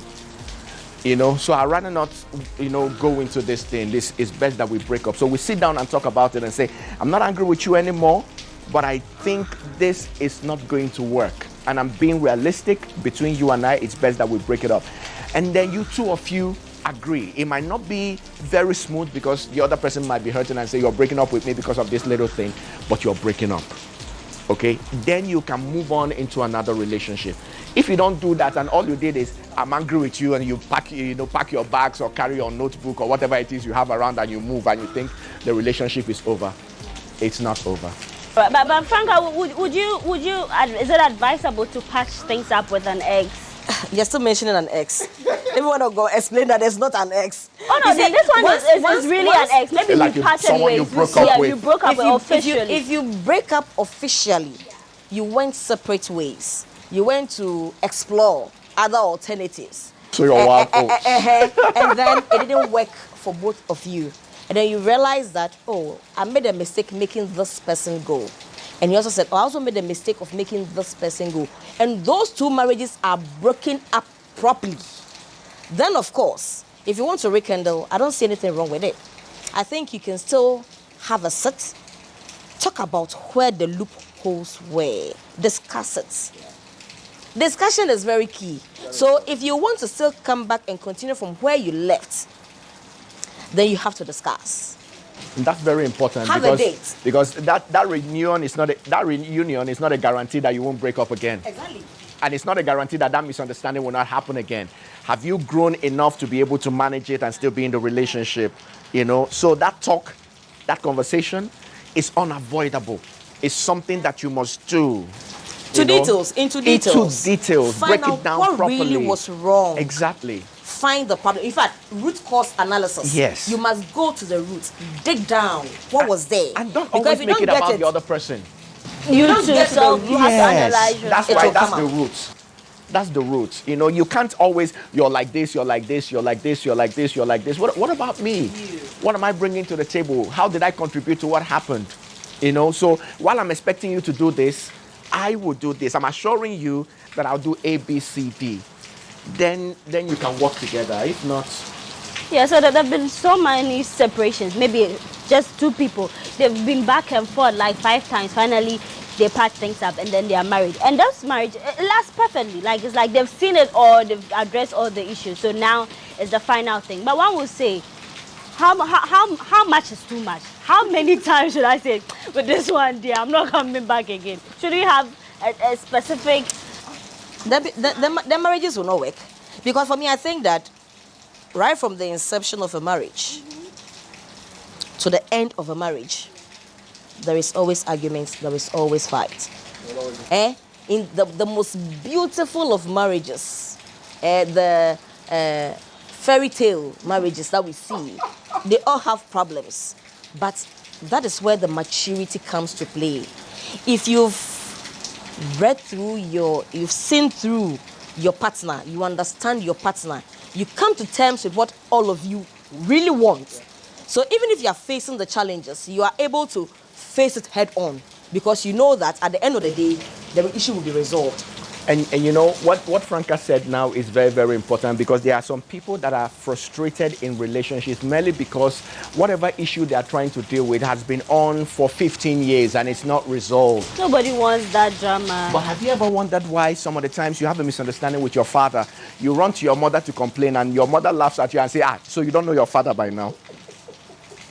And you're 35 and you're the youngest. It means this thing has been going on for 50 years and your father hasn't changed. The fight will continue. And if they live to be 100, on their 100th birthday, they go fight. I mean, it's in all of us. That's the beauty of marriage and wonderful. Exactly. You know, and so it's not just about the person changing. It's also about you having the emotional intelligence to know how to manage some of the things that you're looking at. The thing is the person putting in effort. And it's not just about the effort. Are you providing the support that is necessary to bring about that change? Okay, so it's a bit of this and a bit of that, a bit of this and a bit of that. But always remember that fights will continue to happen in relationships. And so you must be realistic about your expectations. For instance, in my case, okay, I've been married for 17 years and I can tell you for a fact, I still haven't learned how to study without scattering papers. I haven't learned it. Even though there's your wife okay with it? Yeah. I haven't learned it. And of course she's not. She's not. No. It's always something that I know she'll pick it up and it will go somewhere. You know, so now I've also learned that when she's not around and I'm doing that, the moment I hear she's coming back from the door, I say, I'm sorry. I have never said I'll do better. Hey. I'll say, I go gather around. But this sorry, you know, because the sorry has become so rampant now, sorry is like a cliche. It's like we don't really value the sorry any longer. But the essence of the sorry is not, it is not a statement that is made out of, remorse or anything. No, don't get upset. Don't get upset. This is the situation. Okay, don't get upset. I will resolve them. So just pretend this is not here. Overlook it for now. In another 2 hours, everything will come back to normal. Funny as it might be, there are some people that actually tell their spouses, okay, like Bill Gates. Let us use the people that a lot of people want to be like. Bill Gates made his wife understand, okay, that there's another woman. For as long as he was married to Melinda, he was having that vacation with this other woman. And nobody has said that is the reason they broke up. So we cannot put it on it, okay? But they had that understanding. It wasn't happening on her blind side. It was a take it or leave it affair. So that is the kind of sorry I'm talking about. So you know. So I go fix after vacation. I go come back house. All right. I get that. But then can a relationship get back to its former state after a terrible fight? Can it get back? You know, someone who said, I've forgiven you. These are the things that, as you were saying, the root cause, you've addressed all the issues. Can it get back to its former state? Yes. It can. Okay. I like you hear you guys say yes, it can. Yes, it can. It can. Yes, it can. Okay. It depends on the people. And like we say, you know, when a relationship goes through difficulty, maybe as a result of a fight, a separation happens. What the couple needs to understand is that the separation is not an indication that you go and now do whatever it is that you want to do. It's an opportunity for you to think about what happened and see how to resolve it. It's at that time that you can also make up your mind whether this relationship can go on or not. So after 4 months, some people after a year, she was even saying 2 years, you know, they still come back together and say, you know what, we can talk now. And I think that A, B, C, or D is how I would like for things to be. Sometimes it's a difficult decision, especially when there's this cheating bit, which, of course, I don't really side, but it's happening, so let me still talk about it. If for this cheating bit, and you think that, oh, he's cheated so much, I can't forgive, then, of course, you have no business coming back. Because forgiveness is something that you are doing that you're not going back on that. In fact, you're not supposed to refer him to that incident again. People do that all the time. But We it's have not supposed to happen. It means you haven't healed. You see, once you are referring, it means you haven't healed. That's the word. You can forgive and still not heal. You can forgive. I'm forgiving you, but yeah, it takes you a while to heal, and it's difficult. It's difficult. Our levels are different, you know. That is where the maturity comes to play. Exactly, and the emotional you see, intelligence. And once you say, I have forgiven you, once you say, I admit the problem that happened partly was my fault. Probably I wasn't doing this right. I don't believe in apportioning blame. I don't. So say you think about the whole issue and say, oh, it's partly my fault. Oh, D, I'm sorry. Maybe the man cheated, but you see, D, I'm sorry I pushed you out there. And then you say, I've forgiven you. That is after a careful assessment. It's not just your, you're just accepting. And you say, let's make it work. It means that it's from your innermost of in, you know, and you're really going to let it go. And once it's from you, within you, you do a self-assessment, it's deep down within you, then of course, things can work out. But when you think you cannot forgive and let go, I don't think it's because you keep referring him. And men with their ego, he'll be pleased with you. And one day he'll tell you to hell with you. Every day you're talking about, I said, I'm sorry, only you. Now the other thing is that, you see, people must have the right ear. People must have the right ear to listen. Some of the times, what you should be hearing is correction and not accusation. Correction, not accusation. Not accusation. Because some of the times, it's important to point people to the path they are treading, which is going to cause the thing to happen again. Okay? So when you see that the person is treading that path, it is your responsibility to point it out to the person. When you're doing that, it's not like you're bringing up the issue again, and you're not accusing the person, but you're saying, sweetheart, if you remember very clearly, this is actually what led to that other thing happening. And so please be careful. This is a red flag. This is a danger signal. Please deal with it. Let us work together. You understand? It's also an indication that you now understand the person you're dealing with properly. Okay? But when people haven't healed and they understand that the issue is healing, it's not a good time to walk away from a relationship. You can ask for a separation, but don't break up. Because you love the person. That's actually why it could be. Yes, it could be one of the reasons you're feeling that way. So give it time. Allow yourself to heal. But there's also the mistake that people make, and I think it's because of our socialization. We believe that healing is synonymous with forgetting that the event ever happened. It's not true. The human man was not created to forget. You will never forget. Okay? But you can remember it without bitterness. And so I know couples that, cheating, as you've put it throughout the show, happened. But they can actually sit down, talk about it, laugh about it, and use themselves as examples to other people. It means they now remember without bitterness. And it's a beautiful place to be. Okay, so when you heal, you'll actually see the signs. And like she was saying, you cannot heal in isolation. Because while you're healing, the other person needs to heal. If that person is not healing, then the person is not providing the support that is necessary for you to heal. So you don't do it alone. The talk, that conversation that she talked about, is one of the most important aspects of resolving, a fight or a situation. So in conclusion, I want, as we've said a lot, and I know the viewers have taken a thing or two from it. In conclusion, let's list the things you have to do if you want to get your relationship back on track after a messy fight. I'm going to start with you, Franca. Okay, so for me, I will say, 1, you have to do a retrospective assessment of yourself. 2, you don't have to build any stone walls around you. You don't have to be quiet, timid, isolated, being all quiet, because that can actually destroy the relationship further. I can say you also have to learn to forgive and let go after those assessments that you have done. And once you're able to let that go, then you can look forward to building your relationship well on a solid rock. Let me put it that way. And I agree with everything she said. I'll just add 1 or 2 things. The first I would like to add, and that retrospective assessment is absolutely important, and it's strongly recommended that everyone starts from there. Okay? Now, people express their angers differently. And so some of the times we might be looking for anger in the place of argument, but it might not happen. It might never happen. Okay, so it's also important to understand how it plays out with the person that you're dealing with.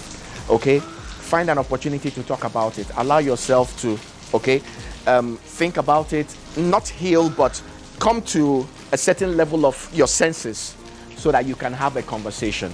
Okay, never use the tradition in the relationship as a weapon of control.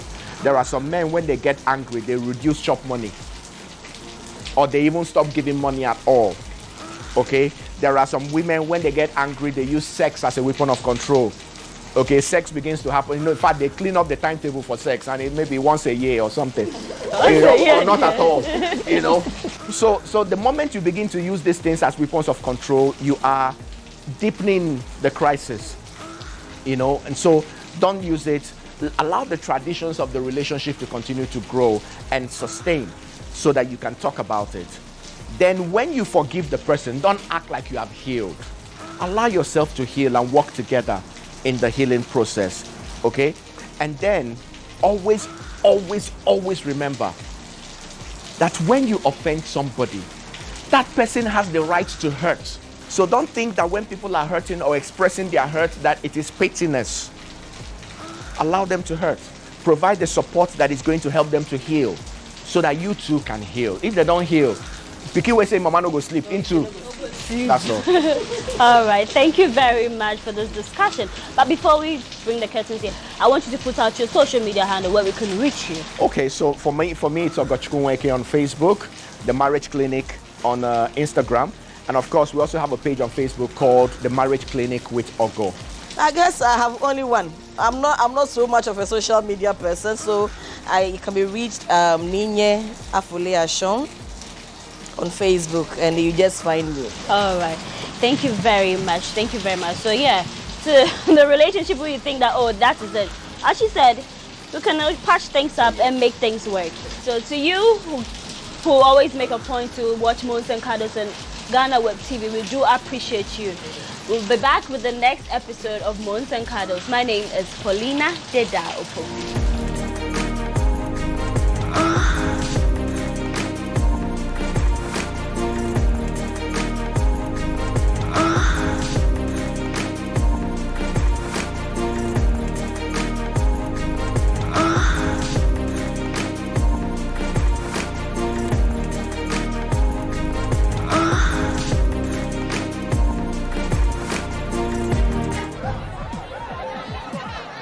Powers and principalities. There's so much fire inside me. Tragedy struck when part of the largest hillside at the kosher rubbish dump collapsed. It's going to be fun to see how he goes about approaching this game.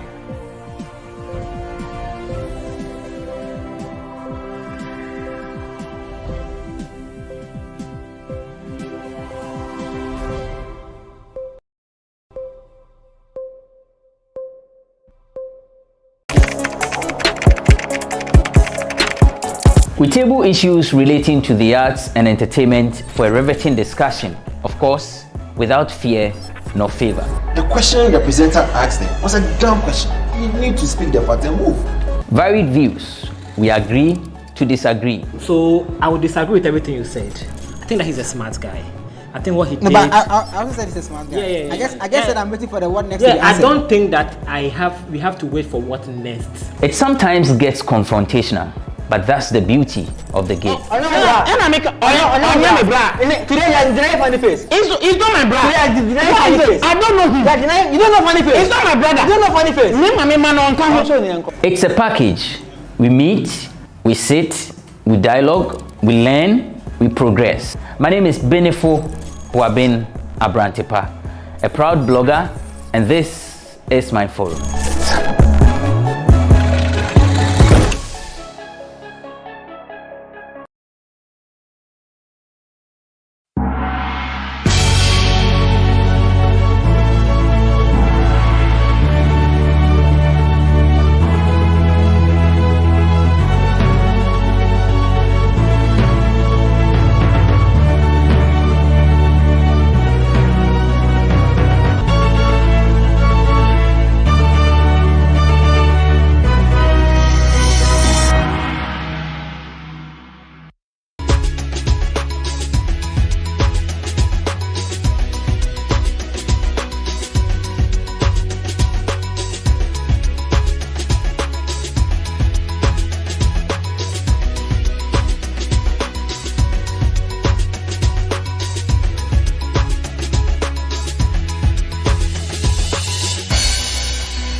powers and principalities.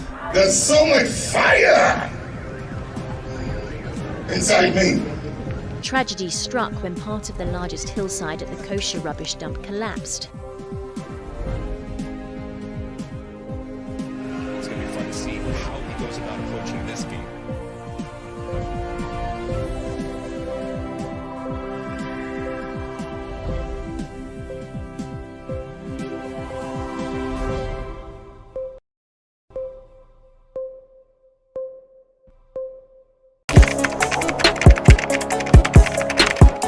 We table issues relating to the arts and entertainment for a riveting discussion, of course, without fear nor favor. The question the presenter asked them was a dumb question. You need to speak the part and move. Varied views. We agree to disagree. So I would disagree with everything you said. I think that he's a smart guy.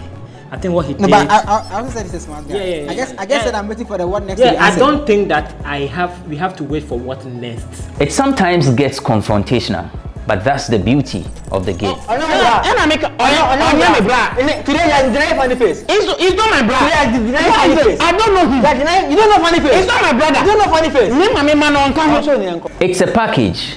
We meet, we sit, we dialogue, we learn, we progress. My name is Benefo Huabin Abrantepa, a proud blogger, and this is my forum.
Powers and principalities.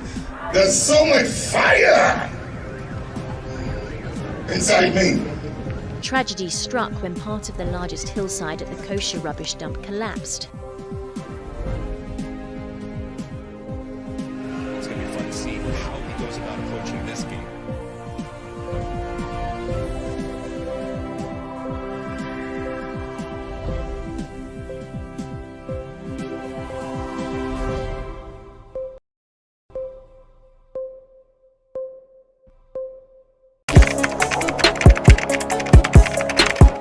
We table issues relating to the arts and entertainment for a riveting discussion, of course, without fear nor favor. The question the presenter asked them was a dumb question. You need to speak the part and move.